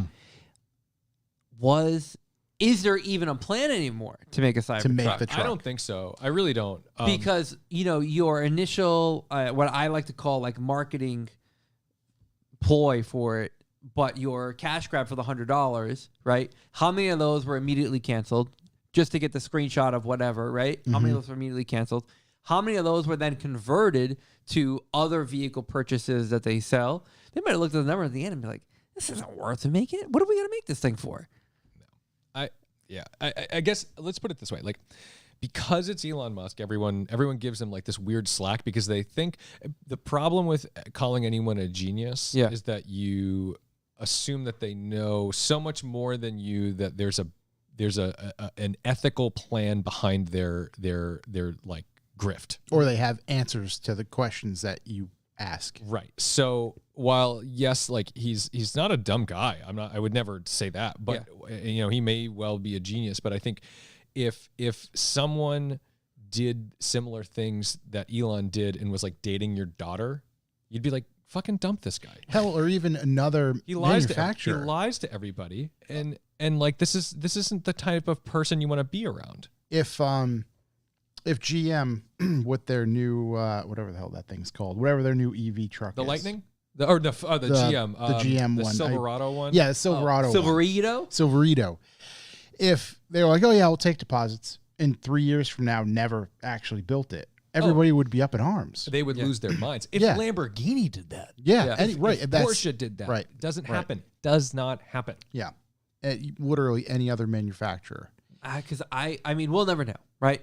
But how many of those initial like not deposits, but reservations still exist? Right. I bet a lot, because I bet a lot of people, it's not even worth their time to take out. And they probably, I bet, have forgotten about it. I bet when they think about it, they go, oh yeah, I'm early. I bought it on the first day. Yeah. And I'd love to know where that capital is, because I'm guessing that capital isn't just sitting in a bank account labeled Cybertruck. It did some things. It went elsewhere, whether it be rockets or having to, help fulfill production Power for walls. Another thing previously. Right. Like roofing. Right. Well, also, if we want to talk about how Tesla has stayed in business, it's been mostly because they sold carbon credits to Dodge, to FCA. So the only reason we have had like Hellcats and all this crazy shit for so long was because Tesla, because they were a car company in America, has carbon credits.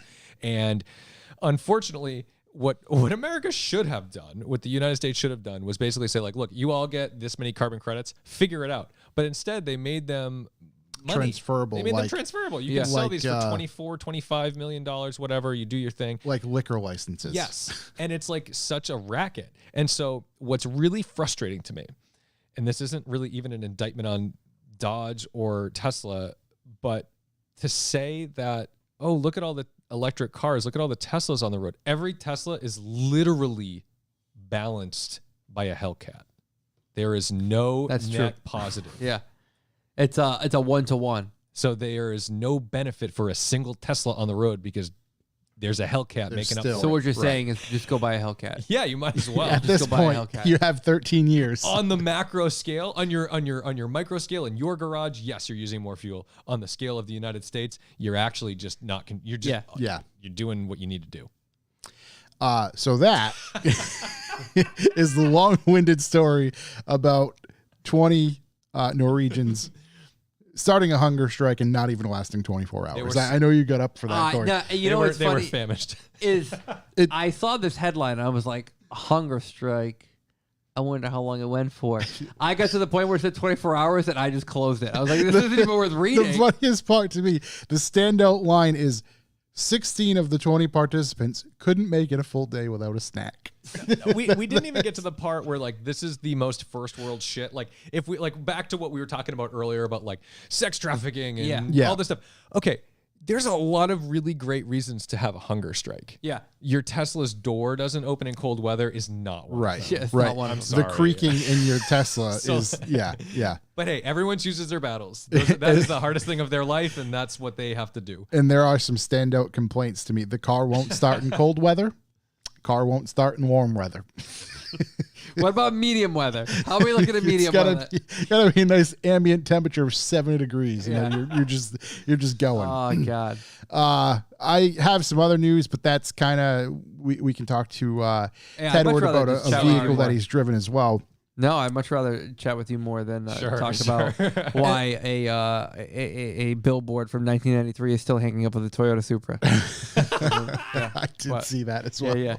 It's So, cool. this comes from the drive. It just going to start us off here. It says, it's official. The 2023 Honda Civic Type R makes 315 horsepower. I am looking at the press release. It was sent to me during this podcast. And to actually. you, my friend, do you have your embargo, I believe, has ended?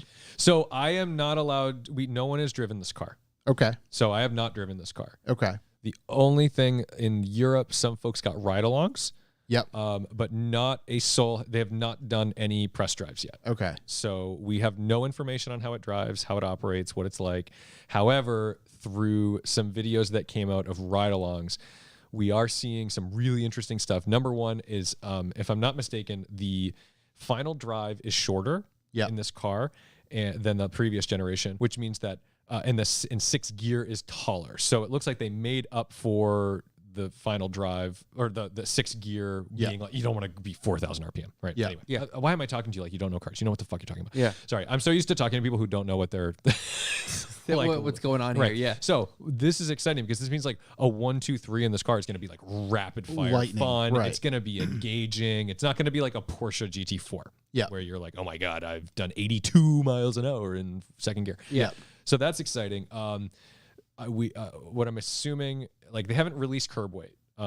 Although there was a leaked document yesterday that indicated 326 horsepower, which may be the rating for the European and like Asian market. Yep. And we might be just, I don't know. I don't know what that means. But it looked like it was a little bit heavier, 81 pounds heavier than the FK8, the outgoing Type R. I don't know that because they did not put the curb weight in this press release. So I can't confirm that, but that was what the leak said. Yep. But again, the leak said 326 horsepower and this press release says 315. So now I don't know what to believe. There's a couple, there's some variables that are still unanswered. Yeah, it was one weight with fuel. Was one not? It was like, Exactly. And that's the thing. Curb weight is measured differently in different regions. Mm-hmm. So they could have had, it could be wet, it could be dry. I don't know. We get into that sometimes when we're talking about weights of cars and stuff like that, and we look it up and we're getting a few different ones, or Josh says it's one thing, I Google it and I see it's another, and we're looking in ones, they both say curb weight, but one's like with this and one's with that, and it's just... Hell, it could even be different spec that they, looked at or whatever. I don't know, something odd. So that's going to be interesting to see when that actually finally comes out. I cannot wait. And it sounds like they've really put their money where their mouth is with the cooling issues, because FK8 was that was the problem. Horrendous joke. Yeah. And Shook could get into that more because he's kind of intimately familiar. Either there's an own one, but he's very familiar with all those problems. Yeah. Matter of fact, with the TCR car, he was explaining that to us a couple weeks ago of just the problems that even those race cars, purpose-built, still had them. Now, I have sat down with HP. I've sat down and had dinner with the president of Honda Performance Development, David Salters, great guy, like his team. And it's really interesting because my friend Eddie Siegel, he races an Acuity-sponsored FK8 Type R. And the biggest thing on that car was like, how do we get this thing to go around the track 2 laps? Because it's so fucking hot. Which is crazy. So frustrating because it's so capable. You've got this great chassis, you've got good brakes, you've got all this great stuff. But it essentially renders it useless. It's insane. So they're like, so what did he do? right? So I'm talking to like the engineers behind this car, and they're like, well, so what did he do? Because they know the problem. Because we need ideas. Right. Yeah. No, they know what to do. They want, so whenever these types of things go into the market, essentially the engineers will be like, guys, the car's overheating. Yeah. And then they'll say, the marketing team will say, okay, well, what do you want to do about it? And they're like, well, the only way we can get it to cool is if we make the grill bigger, if we put a bigger radiator, bigger intercooler, make some space here. And then we did all that and it was still overheating. So we realized we needed to exhaust heat from the hood. So we need to cut a hole in the hood. And they say, well, we've already stamped the bumpers. Yeah. We've already sourced all of these parts. So no, you're not getting none that. of that works. None of that's getting that. And then you said you wanted to put a hole in the hood, another hole in the hood, because there's a scoop in it already. You want to put another hole in the hood. Yeah. And they say, yeah. They're like, well, what does that hood look like? And they show them a drawing and they go, fuck no, we can't sell that car. It looks like shit. Yeah. And so marketing wins. Yeah. Because then if they got their way at the end of this cycle where they're actually testing a car, I mean, you're gonna have to charge $75,000 a car, and it's gonna look right. Price one thing, and it's gonna look like a prototype car without the camo wrap on it. So what they do is they say, how many people are really taking this thing to the track? And they say, well, I mean, we're advertising as a track car. But how many people are really taking to the track? And they're like, well, probably not that many. And are they gonna modify it anyway? Yeah. So let them figure it out. So we can just blame that. Right. Yeah. And so then, like, you know, this is the thing. You go on any forum and everyone's like, well, I don't have overheating issues. It's like, because you don't drive the car. Like, Right. You drive, Right. You drive 12 to work. miles to work every day. Yeah. Your car overheated and on the way to work, like, yeah, this is a big problem. The But, most like, spirited you drive is entering and exiting. they don't know the difference between a track hot lap and, like, oh, I'm a spirited back road stormer. You know, like, that's different. So in this generation, I think they really got their way with FL5. So anyway, the conversation with these engineers, it was like I was telling them this, and they never said anything to me. They never, but the look on their eyes was like, he figured it out. Yeah. Like I told them, what did he do to the car? I'm like, he did this, he did this, he did this, he did this, he did this. And then that didn't work, so we did this. And they all went, because then they're like wishing they were sitting next to the marketing team Right. while I'm saying this. Because they're all like, didn't we have that conversation a few years ago? Yep. And that's the impression I get about when you talk to these people about these things, because they all know. Yeah. They know. They're not stupid. They beat the shit out But of these they're things. too far in the expectancy of the vehicle to make any adjustments. So just like BRZ is suffering all this bullshit where they're like, you can't have this car having oil starvation issues on a racetrack and blowing up engines. You know, they learned from FK8 to be like, okay, look, a lot of people have to modify their cars to get them to do, you know, a session. And now we know what to do. So the front end of this FL5, you've got this big open grille. They've dumped the fog lights and they've made like channels to keep air moving around the car for aerodynamics. It's much more open in that grille. The hood scoop is now a hood vent, and it is located at the front, not at the back. So that's important because the packaging of the K20C1, in the front of the engine, you have intake, turbo, exhaust. And so, oh, good, all of the hottest shit going where you need intake temps to be low. So what it looks like is that grille makes functional aero. So not only does it help aerodynamically with the car, it brings in cool air through the front of the hood, which likely goes up past the intake and the turbo, and then out over the hood.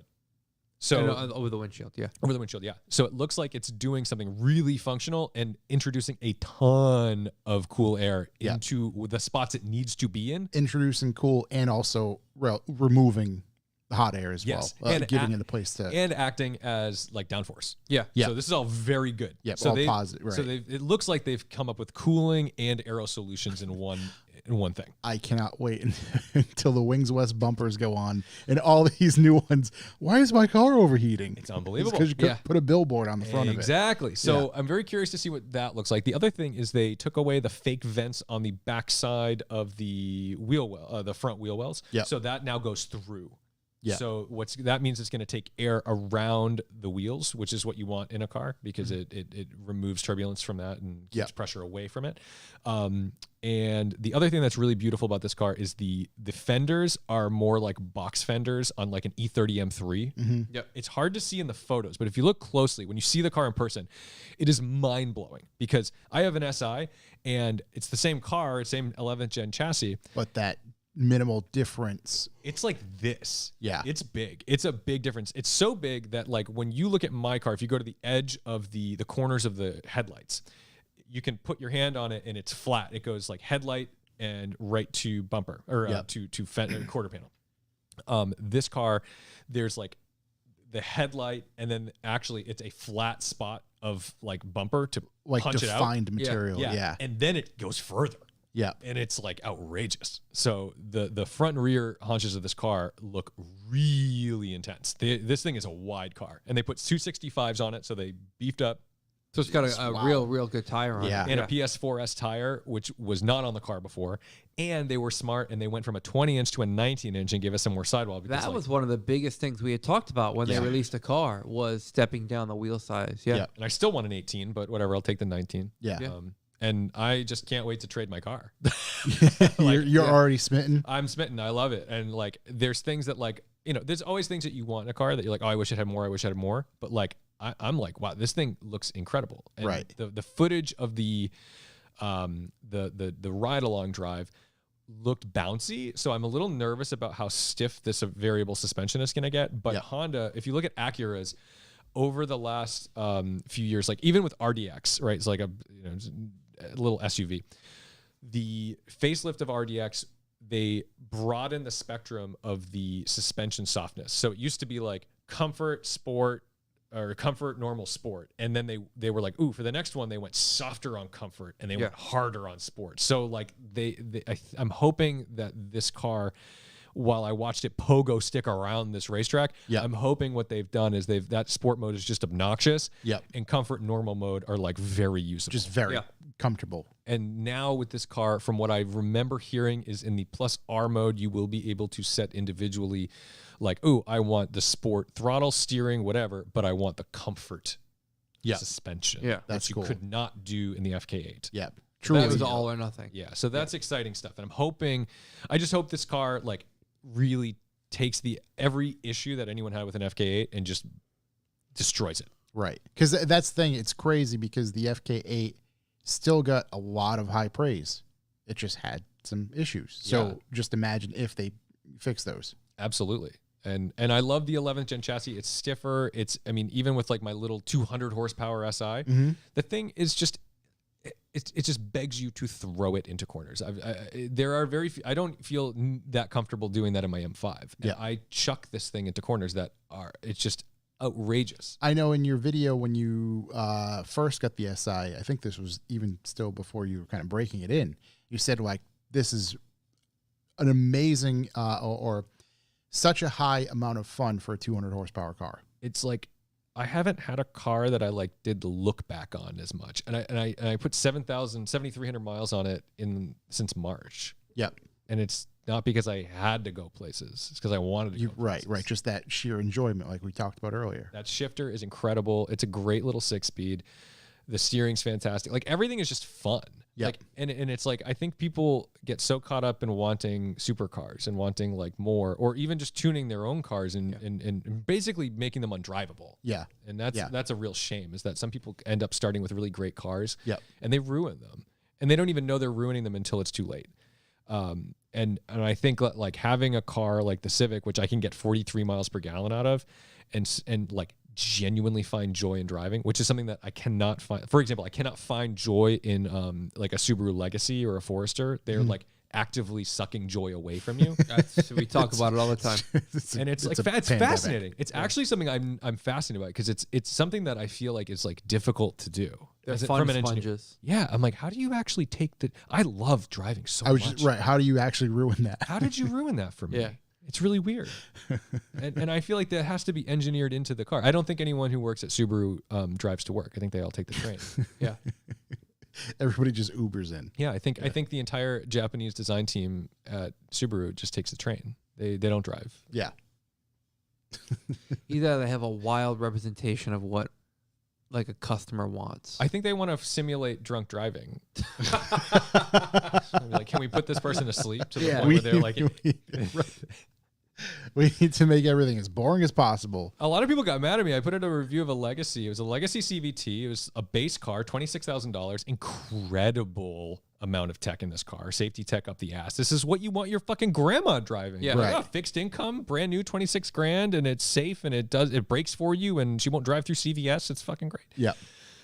But then you drive it and you're like, oh my God, this is horrendous. This is nothing. And a lot of people got There's- mad, and then they drove them and were like, oh my God, I know what you mean. Because they thought I was just shitting on a boring car. Yeah. I'm like, no, I love boring cars. You don't Yeah. understand. Like, put me in a Mark III Golf. Put me in a Mark 7 GTI. And 'Cause those those aren't are- boring. They're those are just gonna average. have- Yeah. Like, personality and Yeah. like a thing to it. there's something about it. Even like the old 92 Escort or a Contour or something. Those were a Ford Focus, not an SVT, just a Right.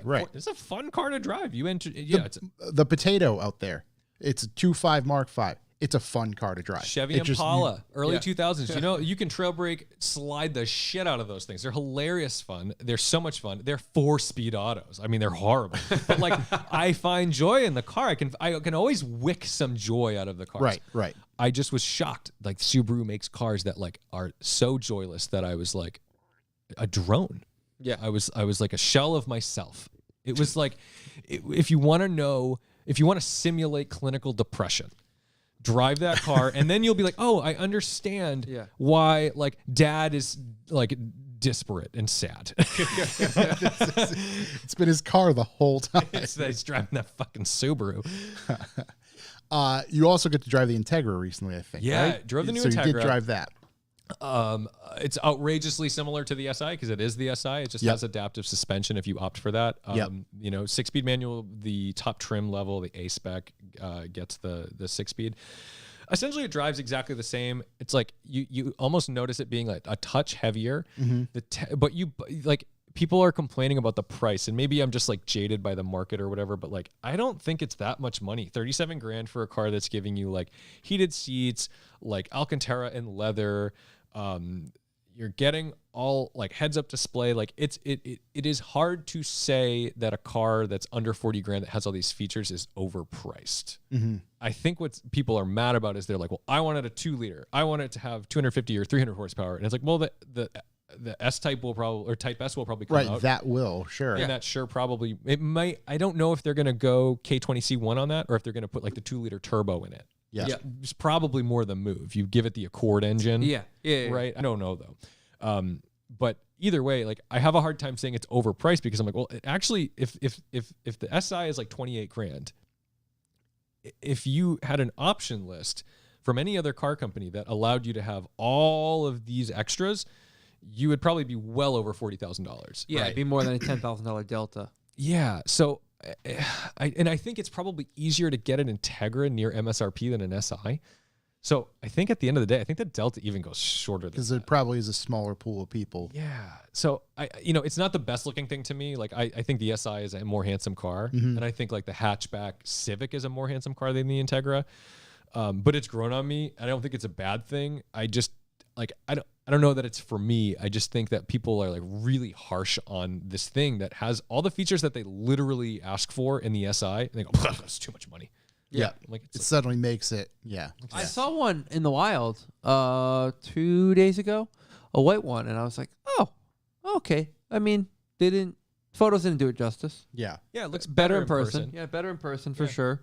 But yeah, I mean, you pay for that refined interior, right? Over the Civic. No, there's nothing wrong with the Civic interior. The Civic No, but interior is Right, but that's fantastic. barren. I mean, there's not much to it. And Yeah. that inherently is the difference between Honda and Acura. Yeah. That's kind of Acura is the luxury brand. So The thing is, they're competing with, I guess, what the 2 Series or something. Is that what it is essentially? And I'm like, go find me a 2 Series with this stuff.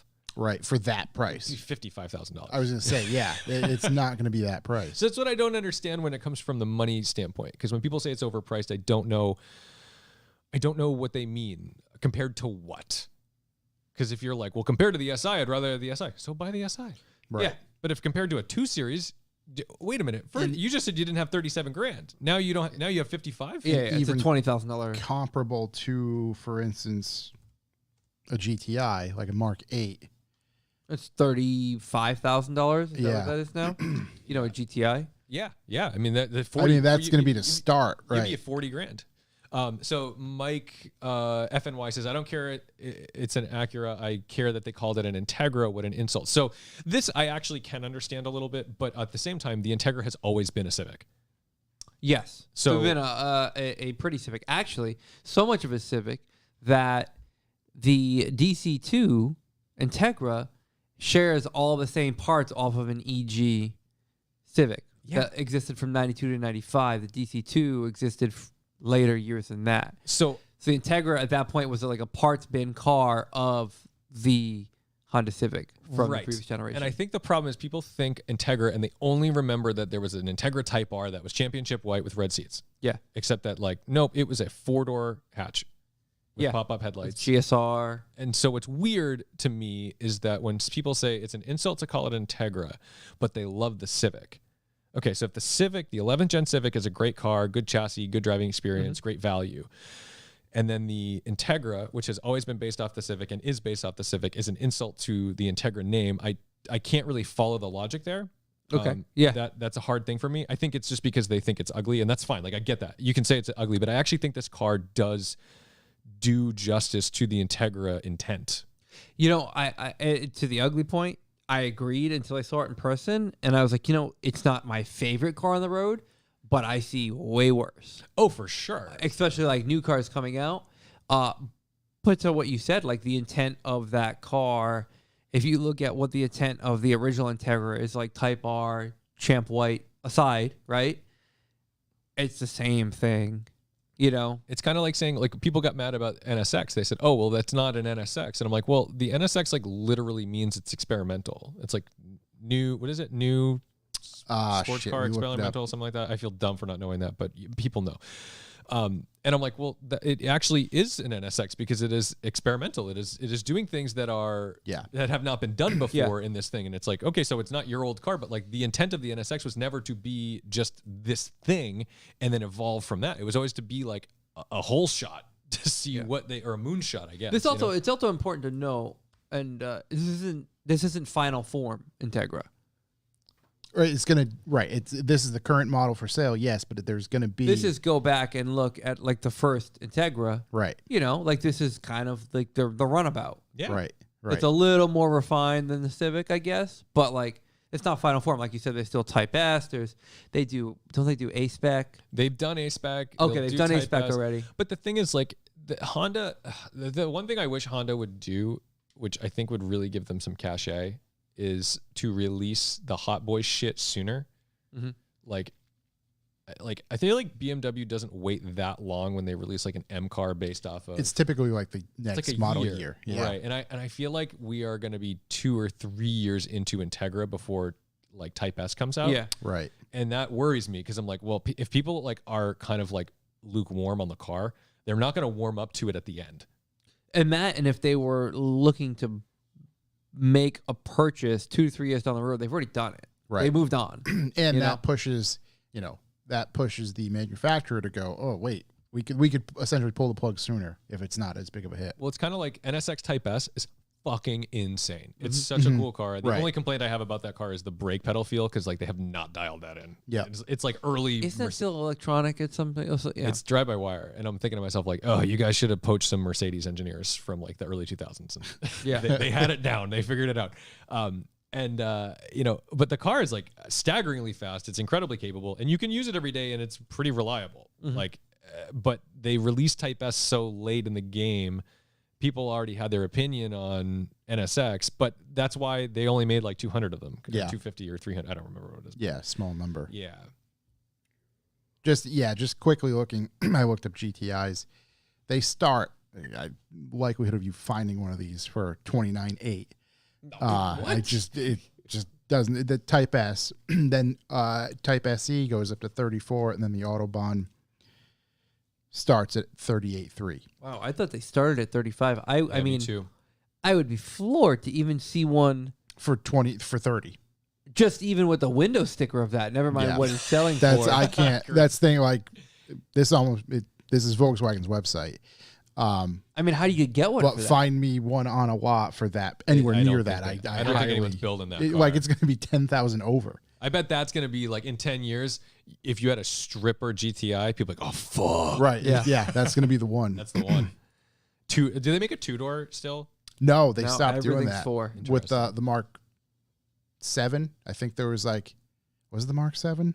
I think there was like a brief period of time where they made 2 doors, and there's like kind of a rarity for those, and then they switched to the 4. Yeah. Might have even been 6 or something. I can't remember what it is, but yeah, those are somewhat comparable. And I mean, power wise, those are up in comparison. But if you're looking at that price range, right around 30 to 40, that's probably the closest thing. Yeah, I guess that does put you in that realm though. If it's 38 and an Integra's 37, I guess that is a tougher choice to make. But like, I feel like that Autobahn at 38 still isn't checking all the boxes. I bet you still can get that to 45.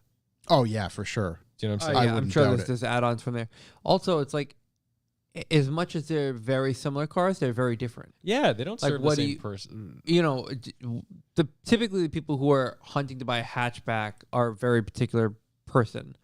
The person that's going to be buying the Like Integra, a lift back thing. yeah, they're not cross-shopping like a hatchback to like an Integra. It just doesn't really work that way. Right, I mean, maybe it's for some people, but like, I don't think the general person, it's like, they don't have their mind made up already if they want to hatch or not. No, and I think the other thing is that like, because of fuel prices, you have to add some value to that Integra for being a 40 mile per gallon car. Yeah. I mean, like EPA sticker says 36, but I got like 39, 40 all day in it. Just highway cruising, or I mean, I drove for a week. I did my normal shit, and I think I was at like 38, 39. Yeah. And that's like me being aggressive too, because I still had to like review the car. But like, I know I could get 40 out of it. I get 42, 43 out of my SI.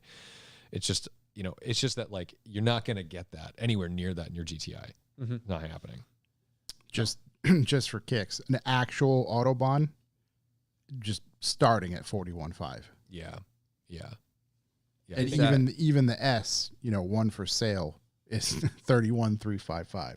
And I just find it really cool that like a press car, which is going to be loaded to the gills, came to me for 37, right? So Which is right. That's pretty. Yeah, that's incredible. Yeah. Like that's the problem is you cannot. It's very rare to have a loaded car that you want.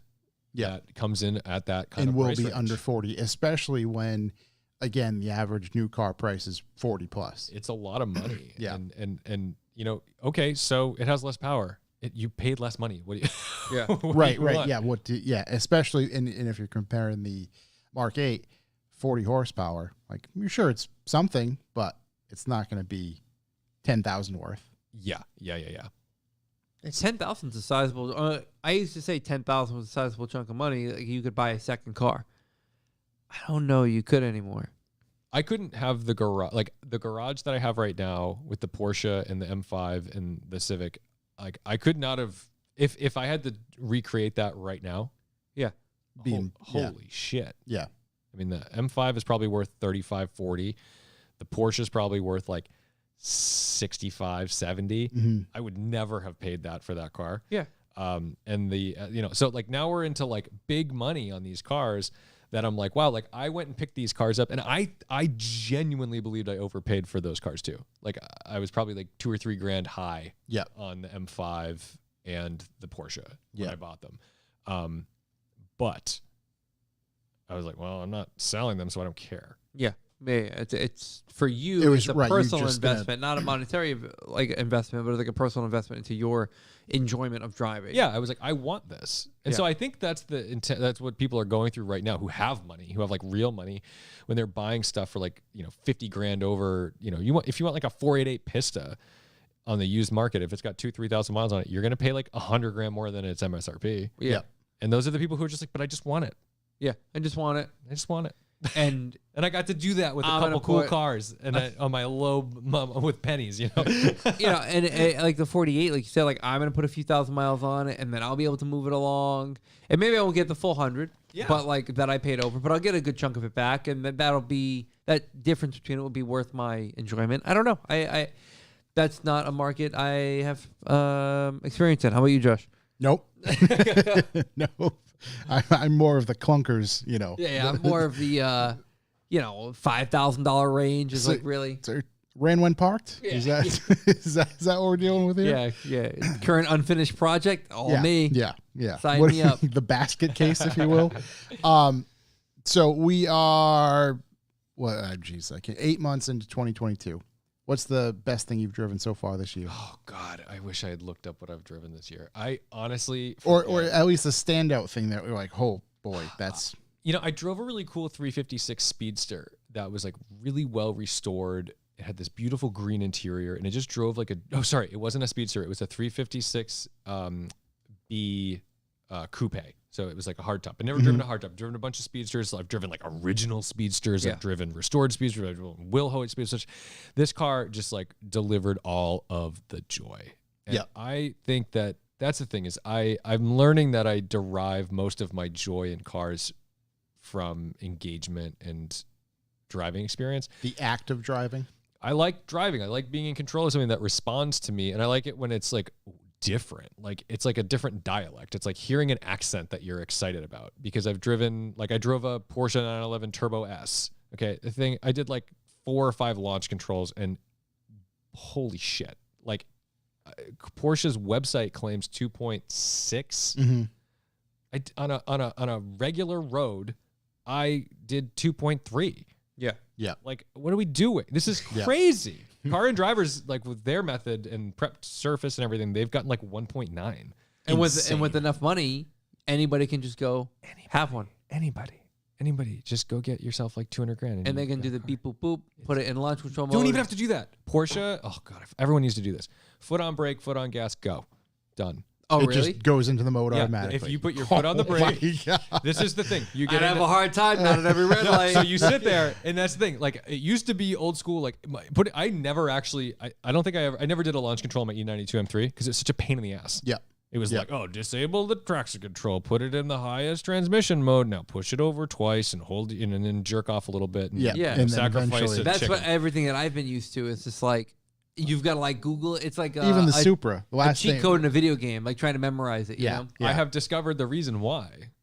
It's because those cars can't handle their launch controls. They don't want you to do it because they're like, this thing Frequently. is bad. Right. This is really bad for the car. It's a bit violent. We don't want you doing this, and we're going to record it on the DME. Now, on the Porsches, you could do 100 of them back to back to back to back to back on a 100-degree day, and it's like, okay. Yeah. What's next? Yeah. Built, built for speed. Yeah, if your tire goes flat, that's the only limiting factor. Yeah. So like, it's fun because like those cars aren't like press cars. So like when I'm beating the shit out of a Porsche like that, it's because it's like at Boston Motorsports, and like I don't do that. I don't do launch controls on anything other than their Porsches because like they don't tell me not to. But like in my brain, I'm like, I don't know. This Ferrari's probably gonna fucking break.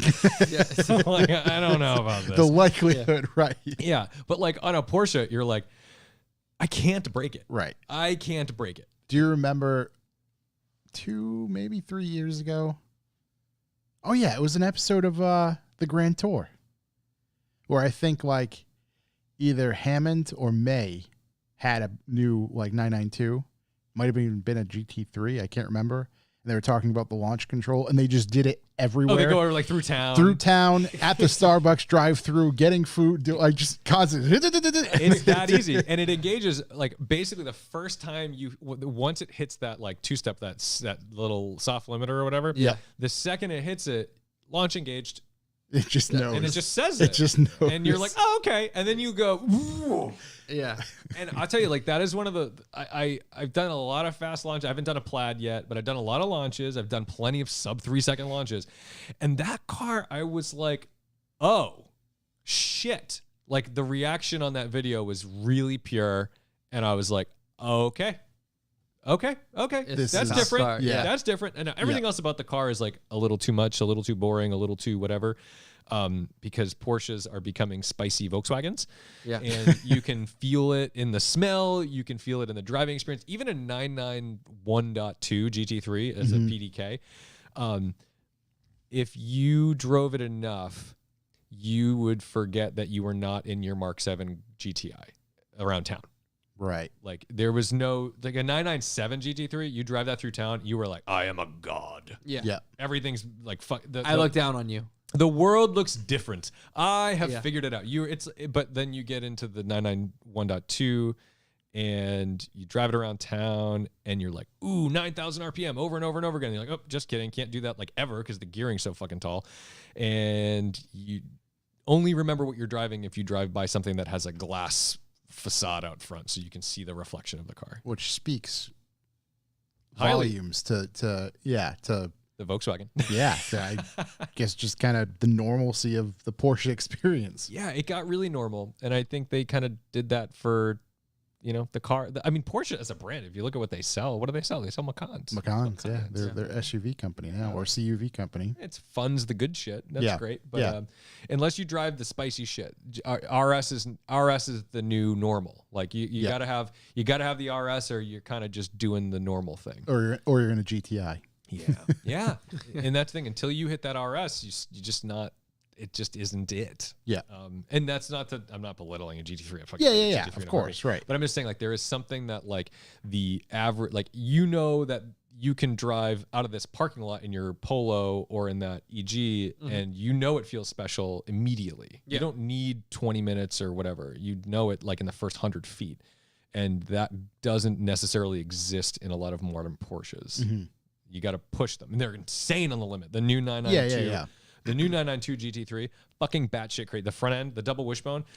Look, you always hear about, like, oh, they made these engineering changes, and you think, well, like, could I feel it? And that's the thing. You're thinking, like, ooh, am I going to feel it? Holy shit. I've never felt anything transition a corner like this thing. It is the most batshit crazy front end I've driven in my life.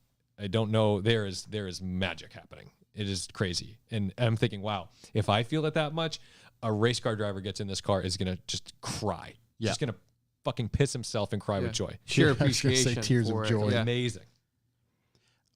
So that was a standout car of this year. Yeah, I think so. I think it's always Porsches. I like the new 992 GT3, even though there's certain ordinary things about it. The front end made it worth talking about. Mm-hmm. Turbo S launch control is just fucking nuts. But that 356 really made me happy. I can't remember. Have we talked about have you gotten a chance to drive a C8? I've not driven a C8 yet. Okay. I was going to say, I don't remember seing that you did. I think they're kind of ugly, but I bet they drive really I don't disagree that they're ugly.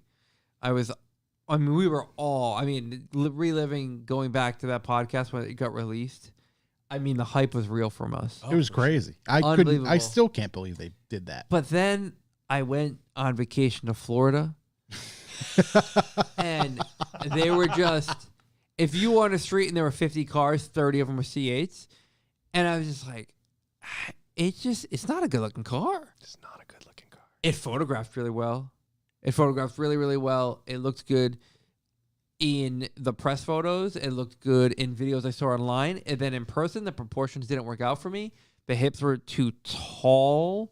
And it's very rectangular. If you took the hatch off of it, it's an El Camino, which is great. I think that would be fantastic. The way I thought about it was, I'm in. Your typical like paper plane. Yeah, right. Where really, really like wide and pointy in the rear and flat. It looks like a child drew a Lamborghini. I imagine that's how the GM engineers did it. Yeah. They're just like, I don't know what to do. Somebody folded a plane. They were probably like, oh shit, that looks boring. Put in a hood crease. Yeah. And I stand by that the C7 is a far superior looking vehicle. It's the most beautiful. That's peak performance American. for them. Peak American. Yeah. But that doesn't discredit the fact that I would love to drive one. Oh, I want to drive it, and I definitely want to drive a flat plane Z06. Yeah. Like, are you kidding me? The thing's going to be nuts. Yeah, it's going to be wild. Nuts. It's going to sound crazy. It's going to be fast. It's going to drive well. Turn left. I can imagine turn left. Yeah, sitting in the driver's seat, right, looking out of your side view mirrors and just seeing like a billboard of the side of the car. It's ridiculous. It's just a big flat plane, no pun intended, flat plane of just sheet metal. Right. Going down the side of the car. Yeah, that one that was here that we get to kind of inspect. There's a lot of flat space. Every time I walked through the door and saw it, I was like, oh. Everyone has the same reaction to it. They go, huh. Yeah. Interesting. I spent a long time looking at one at Thompson. It was a blue one. Yeah. Blue. And I spent a long time just kind of circling. Because that And one was near circling. the C7 as well. So it was Yeah. a very good side-by-side comparison. And just going over it, and the more I circled, the more I was like, It's weird though because you'll go back to it because you want to like it. Yeah, I keep going back to find something redeeming. And the thing is, do you want to like the platform, not Corvette, but just the mid-engine, sports car? I want to like the change. Mid-engine, whatever, it doesn't matter who makes it. I want to like that they made such a leap of faith. Yeah. Right. I like everything. It's funny because like everything engineering about it, everything that makes that car faster, I'm in love with. Yeah. But I just don't like looking at it, And it's funny because other car makers can make slower cars. I mean, you can get early Aventadors were like fucking dogs, man. Those are not track cars. Oh my God, I seen Murcielago. It's one of the ugliest Lamborghinis. No, Is it the Murcielago? No, I don't know, man. You might want to do your research no. on this one. The early Aventadors are ugly. Trust me. I drove 2-stick Murci. See, this is why I forget everything I drive. I drove 2-stick Murcielagos this year, and I just was like, I can't stop staring at this fucking car. I love it. Is this the one? There's one before this. The Diablo. Diablo has some rough. Has a couple rough. There's versions. one with the rear. Matter of fact, there's one in Fall River. That the rear, I'm just. Is like, it a real one? Maybe if it's in not. Fall River, it's a that Fiero. is a good. Yeah. The likelihood is good. Yeah, that is shout not to correct. Fall River. Is Big it a real one? Because that could be our problem here. It's a orange-ish one. I know that. It could be a Lambo Fiero. But like Aventadors, they didn't get sexy until the end. Like Aventador SV and SVJ are like gorgeous cars. But like you look at like Dr. M3 has an SVJ Roadster and he has an early like whatever some anniversary Roadster. And the early car, it's still beautiful. I'm not gonna like shit on it, but like I'll tell you put those two cars side by side, they're essentially identical in most ways, but like there's something about it that you're like, ooh, that's frumpy. See, the rear of an Aventador looks awesome. I love that. The front is so goofy. Front's a little weird. Maybe that was a Murcielago. It's this weird looking thing. I think it is. I don't know, bud.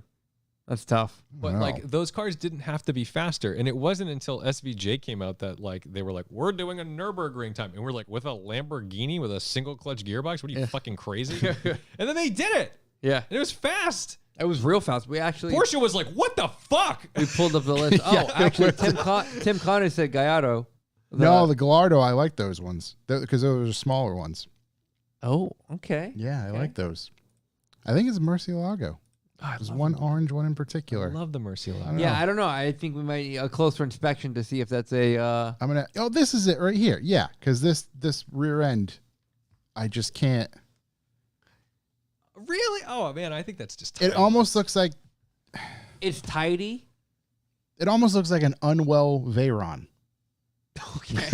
That's sad because the Veyron looks like an unwell Veyron. So, the Veyron's like, oh. So especially now that the Chiron and everything beyond beautiful. Now the Veyron is just like it looks like a Beetle. It's what did you do to that? It looks like a Beetle? supercar made out of a Volkswagen Beetle. It's really like bizarre. a turtle, like recoiling back into itself. Yeah, it's the kind of car where if you didn't know what Bugatti, if you were not in the car world, if you didn't know anything about cars, and you just saw that car, You would think Will.i.am designed it. you would look like your girlfriend would go, ew. What is that? Right. Disregard the fact that it's a $2 million car. Yeah. Oh, it's fucking 1,600 horsepower. Um, And It's just fat. So what are you looking forward to future wise in cars? man, Obviously the Type R. I think there's a lot to look forward to that we're not giving credit, but I'm gonna go with like a real Hail Mary on this one. I am looking forward to new design. And I can't believe I'm saying this. From Hyundai. Mm-hmm. They're the only ones making steps to make things look good again. What'd you think about the Ioniq 7? Is that the one that's like, I think I know, it's like the concept one. It's fucking gorgeous. The hydrogen hybrid thing. Yeah. Oh my God. I'm like, oh, that's what BMW, I saw, they keep making cars that I'm like, that's a BMW. The Ioniq 5 is one of the most stunning cars on the road right now. You see it and you're like, what is that? And Like every that time it's thing like a an lot. Ioniq 5. I saw that and I was like, wow, man, BMW really fucked up. Because I see BMW in that Ioniq 5, the front end. There's a lot of it. It's a little square. It's a little steampunk. It has pieces of my E39 in it. And I'm like, wow, I can't believe Hyundai is the one that's going to come out with the best looking cars in the next 10 years. Yep. This is crazy. It's certainly, as far as their as far as concepts go and what their design language looks to be doing, yeah, I'd agree. Oh, it's like, oh, okay, this is the direction they're heading. Cool. Now, in terms of cars that I want to drive, most exciting thing is GT4 RS. Yeah. I think that's incredible. We're putting like a proper GT engine in it. Any of those reached the States yet? That's a good question. Because I don't think know. there were some. Press cars have. I don't know if like actual production builds have. Were there some on the Felicity Ace? I don't know if the RSs were on that. I don't think so. I think those are just GT4s. That's a big deal. GT3 RS, I'm really excited about. I just, we're just getting lofty in prices now. Everything is proper. It's $300,000. We're talking about like proper unobtainium at this point. Yeah. It's weird because like that price range used to be really sparse in the world. Like, that's why Carrera GTs didn't initially like take off. LFA, those were in that 400 range. Yeah. I think something like 400, 450. And that's just a tough spot to be. But now it's like, great, do it. I mean, because you'll option out. You'll option out your RS to 350 or 400. Yeah, they're gonna move no matter what. Whatever. I don't know. People have money. I don't get it. It's just never ending, seemingly, or it seems that way. What do you know, or have you heard? There's been a handful of manufacturers who have said that their EVs are going to be shiftable.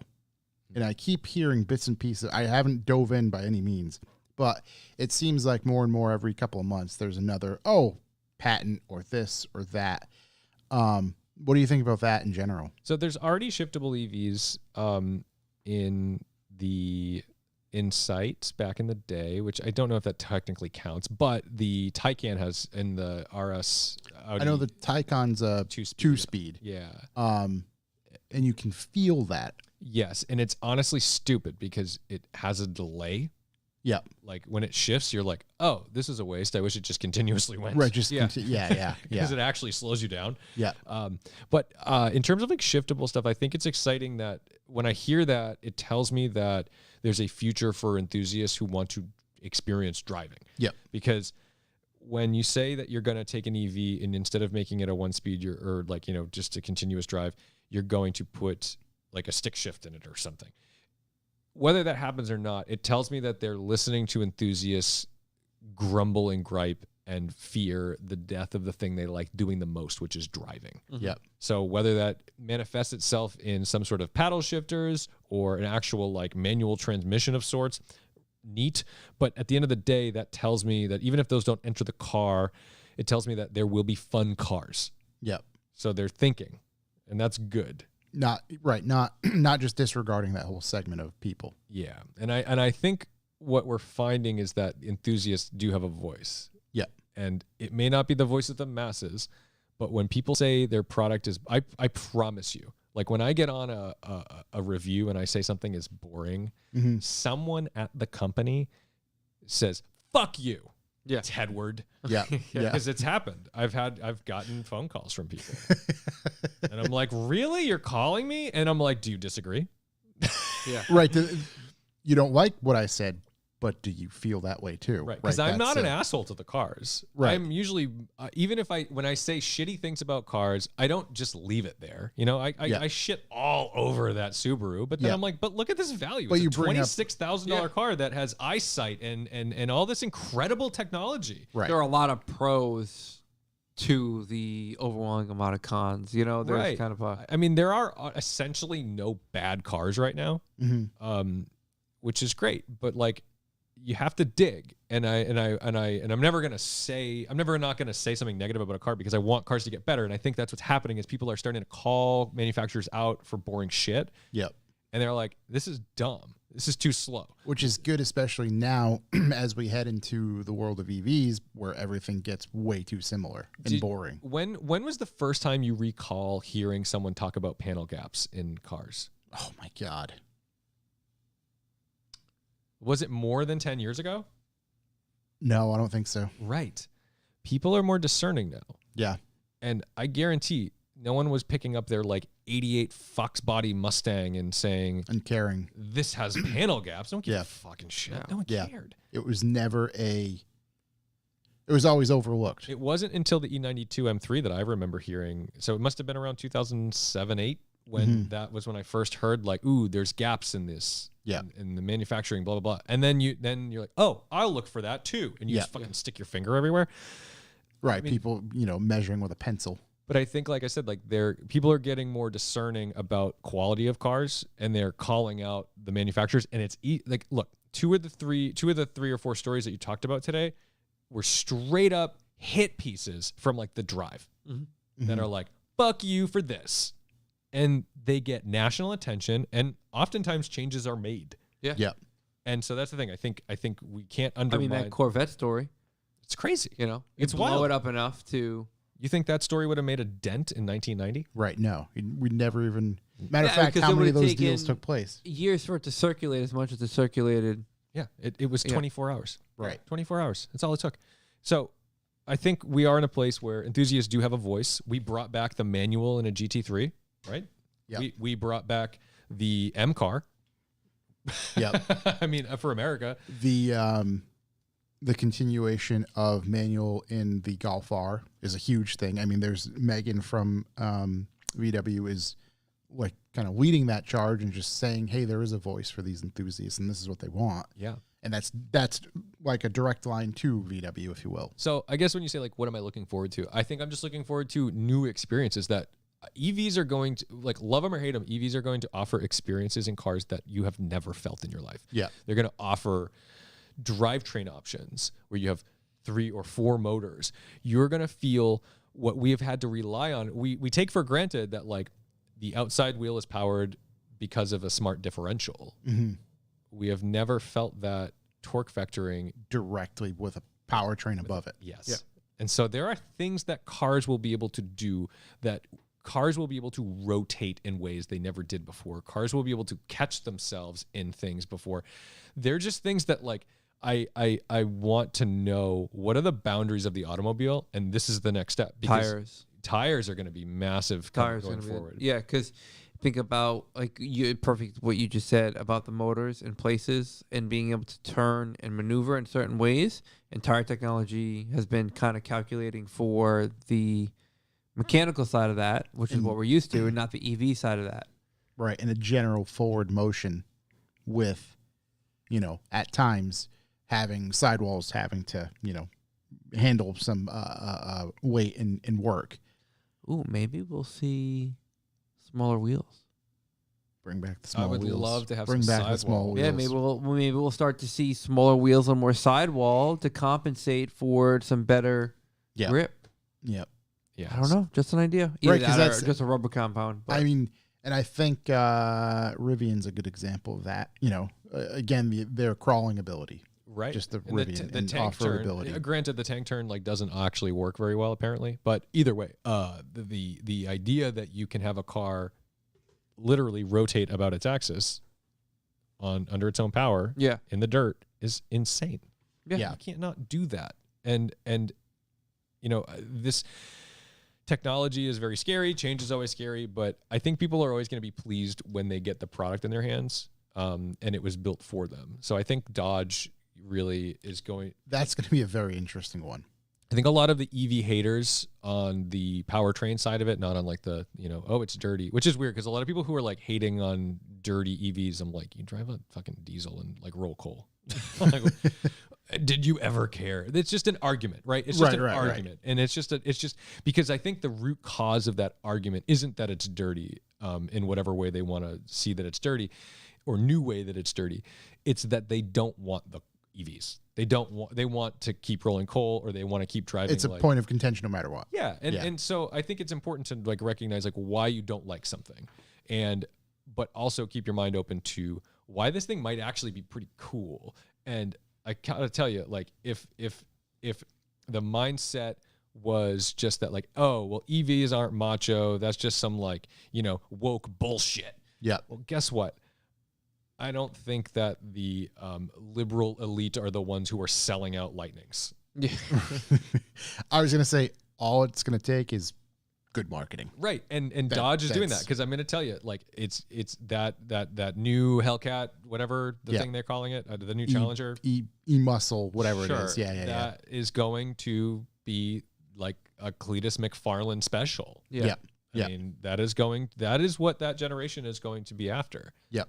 And it's going to do shit. Like, in matter of fact, all it's going to take is someone like him to get behind it, and that's it. And they know that. Like, this marketing is like, all right, so the way I see Dodge's marketing for EVs right now, have you ever seen, so a lot of guys don't like going to hair salons. Mm-hmm. So they go to a place called Sports Cuts, which is a fucking hair salon that plays sports on the TVs. Right. It's the same goddamn thing. And the funny thing is, the advertisements, they show like a lady washing their hair in a sink. Like she could work at Hooters or she could work at the Sports Cup place. Right. So I'm like, wait a minute. I go to a barber who just cuts my hair. Yeah. And rubs himself on my shoulders. Right. And he smells gross and he's like got like half a sandwich in his teeth. And I got now. So it's all about marketing, right? So it's like you're selling these macho dudes who don't want to go to a frou-frou salon, but want to get a head massage and a hair wash while they get their hair cut in a sink at the exact same building. It just has sports on the television instead of like classical music. And they take their tools out of a locker instead of like a drawer. So it's just marketing. So it can be macho if it's sports cuts, and it's frou-frou if it's a Prius, but it's cool if it's a Challenger. If it's the whiny cat. So it's just literally names have power, and it's just naming something the right way. Yeah. Names, colors they use, sounds they use. Yeah. I'm not driving that stupid pink one. Yeah. Okay, dude. Here's a fucking red one. Yeah. I don't care. Yeah. Here's one with red eyes. You know. Right. Here's the one we call Demon. Oh, it's evil. Yeah. It's like kids' toys. You know, when they have like action figures and they name them. Yeah. It's like this one's Terminator. Yeah. Oh, your Barbie is dumb, but my G.I. Joe with like a huge fucking package. Yeah. Like, why do we do it? Yeah. It's the same exact Guess thing. where they made them in the same press. It's different colorways and names. I think we can get into some questions from the listeners now. Sure. Yeah, See what else that brings up. Let's see. Kevin401. Who would win in a straight line race, a sloth or a turtle? Oh, a turtle. I think a turtle. Yeah. Sloths move incredibly slow. Yeah. Kevin401 again. What would be your WWE walkout song? Oh wow, it's a good one. I don't know. I can only think of shitty things to say, like Sheryl Crow, the first cut is the deepest. Annie Up by MOP. That's a good one. That's good, yeah. But also, most of them aren't like actual songs. No. Yeah, they're just boom. Yeah, they're just right. Most of them aren't like real songs. Right. Stone Cold is like glass breaking. Yeah. You know, so That's an injury. I'd have to come up with Yeah, something. gotta be careful with that. No shirt. Never finishing projects. We haven't talked road trip snacks in a while. Any new go-to snacks? Oh, I've been getting on the pistachios, but they got like a honey roasted one. Yep. I think Real tasty. Lay's Poppables, salt and vinegar Poppables. The shape, they look like remember Crispix, the cereal? Yeah. It's Yeah. got like a web. So it's that sort of thing, but it's inflated a little bit more like a ball. Yep. But it's a chip that has just engineered to have the maximum amount of surface area to adhere all of the powdering flavor on it. And it's insane. And this shit is crack. Intense flavoring. Yeah. That's a good one. Yeah, but I've been doing pistachios, but also like the OG like yellow Lay's bag. Oh, it's good. It's tricky though, because those all have like you're gonna get it on the steering wheel, you know? Oh, the grease that those chips. Combos are still the best fucking thing in the world. No shame. If I'm doing it, I'm just like dumping them right into the mouth. just dump them into the mouth. I mean, those do go great with a sandwich. Oh, Like, they go great in a sandwich. That's true. Yeah, you can do that. In a sandwich, on a sandwich. Let's see. Drift Team Muse just says, can the boys send our team good vibes as we drive at Final Bout this weekend? Oh, final bout. Big shouts. Yeah, get out there. There was a funny photo that got sent to me of a car hauler trailer with a bunch of drift cars on it. Of the Final Bout. I think 10 Final Bout drift cars on it. And then there's also simultaneously a car hauler with 10 Class 11 Beetles headed to Wisconsin for Crandon. And they had them like side by side. of like the car hauler with all the Beatles on it, the car hauler with all the drift cars. Oh, Yeah. God, sick. That's good. Everyone out there going to do their stuff. I don't know where it's found about. I don't know where this one is. Well, actually, I think it might be in Wisconsin. That's crazy because Crandon's in Wisconsin too. If this is the one that ends the season, I think, which I think it might be, I believe it is Wisconsin. I'm not too sure off the top of my head. Let's see. Vrax's ideal breakfast to start a day of driving. Ooh. I think some classic eggs and bacon. An egg McMuffin. I typically steer clear of the bacon, not because I don't like it, but because I don't want the heartburn associated with sitting in my car afterwards. Yeah. But fuck me, put a little ketchup on that. Good stuff. Yeah. I'm fine with just a nice cup of cool, refreshing cold start Revival Motoring coffee. Oh, there we go. Yeah, it looks like Wisconsin. So that's super interesting. They're both headed to what's that? Is that Road America? Oh, I don't know. Whatever the track is that Final Belt is held at, that final one is super cool. Because that'd be intense as fuck. Because it's got some hefty elevation dive. Changes from all the video I've seen. I'm having a hard time getting where the track is. Well, please clue us in when you find that. Let's see. Oh, TDs. What is your favorite car commercial? Very good question. My favorite car commercial? I have two. One is the 8th Gen Civic SI, where it's jumping over the buildings, and it's played MIA Gang-a-Lang, which was off of her one of her like first albums, which is incredible, and nobody knew what it was. Yep. And I had that album. I was gonna say, so that was before that very popular long song. before Paper Planes. It was an album before that. Yeah. And no one knew what it was, and I was just like, holy shit, Honda's playing playing this? MIA. Like, this is great. And the second one is the Volkswagen Da commercial. That was a great commercial. And Great set of commercials. And that was really important to the LGBT community because Volkswagen used to put in subtle things where they would have, to the gay audience knew that was a couple in the car. Okay. The straight audience was like, that's just a couple of bros. Yeah. Two homies hanging out. And so they hit both sides because they thought they was with just the homies, but we knew that these guys pulled up to a free couch, a recliner, and put it in the car and realized it smelled, and they were like, we cannot have that in our apartment. Yeah. And put it out. It was like, they're dating. They live together. Yeah. Right. In our apartment, yeah. It's crazy because like I never seen it that way. Yeah, it's interesting. It's really clever marketing. So they used to do that a lot, where they would make commercials that the straight audience just saw friends, and every gay person was like, "Oh, cool! There's a gay couple on TV." Yeah, right. Yeah. And that when that came out, that would be very early on into 99. Into the, dare I say, acceptance in the public eye. Oh, for sure. It was a Mark IV. That was the Mark IV Golf. Okay. Birth of Mark IV makes sense. 99. There is I don't know if I should even say this. Go for it. Commercial that I don't even know how I came to be made aware of it because it never played in America. And it is for the Volkswagen Polo. Okay. And a gentleman who, let's just say, maybe has a one-way ticket somewhere. Oh, I know what commercial you're talking about. Yeah. Gets in said Polo, and has something strapped to him. Oh my God. And he blows himself up. Yeah. And then the commercial ends and it says Volkswagen Polo, small but mighty. Oh my God. Yeah. What year was that? Probably August 2001. Probably mid. Oh, Jesus. I'd say probably mid 90s. Because it's for the following generation from that one.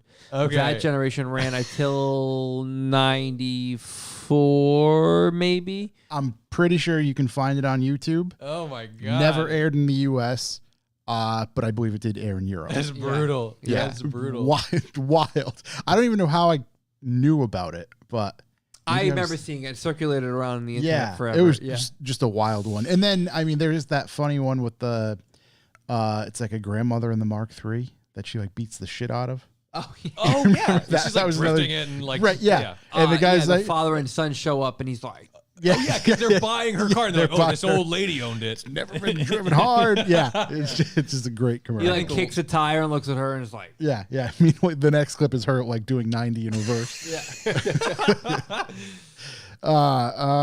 Let's see. Tyler and that E36. Opinions on Oscar Mayer's new cold dog popsicle, please. I can't. Is that a what? I saw the Oscar Mayer Wienermobile 2 days ago. Did you really? I was driving home and Have you gotten to? You should try to drive that. I want to drive. Because I feel like they're open to it. Because I was on the wrong side of the highway when one was stopped, I was like, "Fuck! I need to turn around." That's what happened to me. I was like, I went by and I'm like, "Son of a bitch!" Yeah. I legit just wanted to get whomever, like, "Hey, your boss. I don't care. Somebody in charge. You need to come on a podcast." And that's. Have you seen the inside of one? Yeah. Well, so there's a bunch of different. There are a bunch of variables. There's It's like a private jet. There's one built for multiple people. Yeah. There's one with many seats. There's one with a couple of seats and a lot of amenities in the back. There's one that looks like you can film some videos in there as well. Nice. So I don't know. I want to be involved with an Oscar Mayer. You mean the Wienermobile. casting couch was all filmed in an Oscar Mayer Wienermobile? It took all place adds the up. whole time. Yeah, so that popsicle is disgusting. I can't eat that. That's gross. I can't even believe. I don't want to talk to anybody who even buys that. Let's see. Oh, well, we can't get into that debate. Oh, that actually no, we can. 4LLEN, also known as Alan. Why is the GM Vortec 4200 the real American Barra engine, not the Ford 302? I have no idea. I have to figure that out. I don't know. That seems like a pretty detailed question. We could probably do a full episode about. A deep dive. I've got a guy who could talk about that. It ain't me. Yeah. It's still not me either. Maybe after some research, I can have some heavier input on that. Let's see. Oh boy, here's one that could go long. Krabby Labby. What needs to change on U.S. roads? Ooh. The speed limits. Texting needs to go away. I was going to say driver etiquette in general. The left lane needs to have instead of speed cameras, we just need sniper rifles pointed at people. Right. Like there's like a monitor of how long you've been in that lane. Well, sorry, dude. Yeah. That's enough for you. Yeah, I think speed limits, because I think they haven't evolved with as far as much as car technology has, and brake technology and tire technology and all this stuff. For sure. I think obviously, phone usage is always gonna be a problem, but my argument to that is that we're just putting giant phones on cars now. Oh, I was in a Model 3 the other day and I couldn't find the thing I needed, and I was like, "Oh, I'm gonna crash this car." Yeah, I mean, we're to the point now we're just putting giant phone screens in cars and burying things that you need to access and pretending that it's different than your regular phone. It's the same thing. It's crazy. Yeah, and I get it. It's there's a lot of voice activated stuff, but not everything is. Even the voice activated shit doesn't work very well. Yeah. Right. Mercedes, one time I said, "Turn on heated steering wheel," and it said, "I'm sorry, this car isn't equipped with a heated steering wheel." And I was like, "Thank you. I'm not going to look for the button anymore." Whoever spec'd it was cheap. Yeah. But honestly, the best thing that needs to happen to American roads is public transportation. We need fucking trains. Less people. Yeah. The answer is not EVs. The answer is not self-driving. The answer is not anything. Right. It's just get cars off the road. Just get cars off the road. And that's the thing is nobody even talks about that sort of stuff. It's not even an option. They won't invest in it. That's the thing. Americans like instant returns. Yeah. And in order to make high-speed rail, imagine it should be really easy to get from here to Chicago, from here to New York. Mm-hmm. It should literally be a 2-hour endeavor to get from Boston to New York. Yeah. Yeah. With one stop in Providence. End of list. Just fucking go. I did see an article for a train going from Boston to Montreal, but I'm sure that's going to take a day. Right. And who the fuck goes there? Well, that's not the train we need. No. We need to go we need real things. Hell, if you could get me to New York City in 35 minutes, that'd be pretty cool. Right. That's what I'm saying. That'd be major. And if you had good, Boston's overhauling the Orange Line right now, and they've shut it down for a month, which is a nightmare. But all they're doing is putting Band-Aids on an existing system. They're not overhauling it and making a new one. And unfortunately, like, we don't put money where we need it. We put money we don't put money where we need it for the future. We put money where we need it in the next 5 years. Right. And that's actually like, it's weird because it's like term limits, great, because we don't have like necessarily authoritarians. However, it means that everyone's plan is bullshit, short-sighted, and never goes beyond their term. And for infrastructure and things that need long-term planning and thought, it never gets an opportunity. And they get disrupted because the second, like, let's say one side puts in massive infrastructure bill, the other side comes in and goes, "What a horrible waste of money that was." Anyway, back to the military or something. And the first in line for the transportation department gets transferred out because it's not their party, whatever it might be. I mean, at the end of the day, the answer to better, faster roads is less people on the roads using them, because most people don't want to drive. They don't like cars. They don't have the money for their cars. They would love to just get in a tube and get to where they need to go. And then the second thing is just driver training, because we don't teach driving dynamics in driving school. We teach how to start a car, put it in drive, stop at a stop sign, and call it a day. That is not driving. Yeah, it's very, very rudimentary, and it's interesting to me, talking to a friend of mine whose daughter recently took like driver's ed, and like the vast difference in like what was taught to her versus what I learned. It's crazy. Even Chuck and I have talked about it before, and we're only a few years apart, much less than myself and my friend's daughter, and it's just like even the gap between what we learned was different. And it's kind of just slowly kind of back down to just arrive safely, please. Yeah. Like it doesn't teach you where you're supposed to drive. It doesn't teach you how you're supposed to drive. And the trope of like, did you get your license, always comes down to like, oh, did they make you parallel park? Yeah. Right. Who the fuck cares? Right. Guess what? You crash a car parallel parking, everyone lives. Yeah, everyone's okay. But can you merge onto a highway? Big dynamic, right? I mean, that's all I care about. Right. I really don't care that you scuffed my bumper. Especially the amount of people that stop. They just decide to stop. This drives me nuts because it's like the determining factor for getting your license is, did you get in a 3-mile-an-hour accident, or can you merge onto a highway at 70? Right. Yeah. I would much more care about the 70 thing. Especially when realistically you can go through the training, drive with a teacher, pass the test without ever touching a highway. Yeah. Oh, I didn't go on a highway when I got my license. I drove in a circle. I it's backed the up. Biggest, like, hey, this is kind of a thing, especially, when it's 5:30 and you're in a densely populated area and everybody drives 85. I took a test that essentially simulated if I was a farmer in Wyoming. Like, I drove around the block. I backed up like 20 feet in a straight line. Right. Can you move this tractor? Yeah. It was, can you move this tractor? Do you know what the pedal does? Yeah. Sure do. Yeah, it is pretty wild when you And think I'm about like, it. they let me just go. Yeah, that was it. Hey, fuck? here you go. You sign off on a little piece of paper. Yeah. Good Have to at go. it.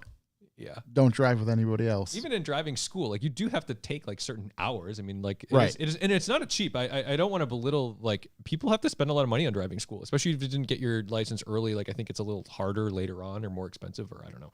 But it's not cheap. And they took me on 146 in Massachusetts, which is like desolate. Yeah. And I think I did like one exit, which is maybe 2 miles. Yeah. And I'm like, that was my highway experience. I'm like, I drive 495, 95, the Pike, and 93 every day. Yeah. And that is what I got trained on. And it's and it's a war zone where you're driving. I was Are just you gonna say, kidding right, me? like, yeah, here, kid, here's your fresh car. Have at it. You gave me a model airplane and then put me on the fucking space shuttle. Right. Like, Right. And you're like, off you go. You knew Yeah. it went woo. How many kids are like, I never expected this when they're in the middle of 93, But like my driving instructor never said, okay, there's no one behind you. I want you to stand on the brakes and see what happens. Right. I want you the actual feeling and dynamics and inputs that are going to give you a result and what those results are. Those kids didn't crash because they parallel park. They didn't die in a fiery accident in their like Tercel or Pontiac Sunfire because they parallel parked poorly. Right. They did it because they went around a corner at 70 that those tires couldn't have handled more than 55. Right. Not realizing the repercussions for doing something like that. And then we're like, oh, those dumb fucking kids. Yeah. Like, what do you mean you didn't teach them? Like, of course they're dumb fucking kids. They're pushing limits. That's what kids do. Yeah. And we give kids licenses at like 16, 17 years old. And they don't know the limits because you didn't show them. And trust me, those kids do have self-preservation. They do not want to die. They don't want to be in an obituary article. They want to live. And we're not even giving them the chance. I also think that's why we have such a small amount of kids who actually want to get their license now. It's like they're just like, I don't want to deal with this. A fucking car. I got to drive. Money, right, everything I got else. to deal with the possibility of crashing. I got to pay for it. All this stuff. I can just go boop, boop, boop on my phone. Uber. Some stranger comes picks me up. Yep. Brings me wherever the fuck I want. Done. Yeah. Done. You know? Yeah. I think there's something to that. And I think a lot of it is convenience of the Uber stuff, but also like, I don't want to deal with this. I don't want to deal with crashing. I don't want to deal with having to figure out how to merge or deal with like traffic. Think about it. The traffic doesn't matter anymore. You just sit in the backseat of a car on your phone. Yeah. Yeah. Don't worry, buddy. You just hope he doesn't talk to you. You can like put that as your preference now. Yeah. Right. No speech. Don't fucking look at me. Yes. Speech preference, none. Don't worry. We're going to all have umbilical cords up our ass and in a pod in no time. Oh, can't wait for it. As long as the fluid is warm. Yeah. But you know what? You can always do a coffee enema with Cold Star Premium. Yeah. We recommend warming it up a little bit. Yeah. Yeah. Room temperature. Ease up. Yeah. Yeah. Get the ambient temp to at least 70 degrees. Is that not the marketing campaign you were? That's exactly what we're going for, actually. It was Cold Star goes right through you. Come to the car meet on Sunday. We'll have an enema room Yeah. for those who are down to try. Shuck will be running a specialty. I think that is a wonderful place to end this week. I'm with you. Dude, thank you seriously for coming to hang out. It's always a pleasure. There's a million things we could talk about and continue this conversation, but It doesn't matter what we're talking about. You guys are fun. This yeah, is great. it just We'll it save can more go for in- next time. I was going to say any direction. It does not matter. So truly, thanks for coming to hang out. Always a pleasure. Everybody out there, thank you very much for listening. Don't forget to visit our YouTube channel where you can like, comment, and subscribe for more content. Also, check out some of the other shows brought to you by Revival Motoring, Talking Motorcycles, Topics Under the Stairs, and the Circle Jerks podcast. That is it for this episode. We will see you next week. Goodbye. Thank you. Thank you.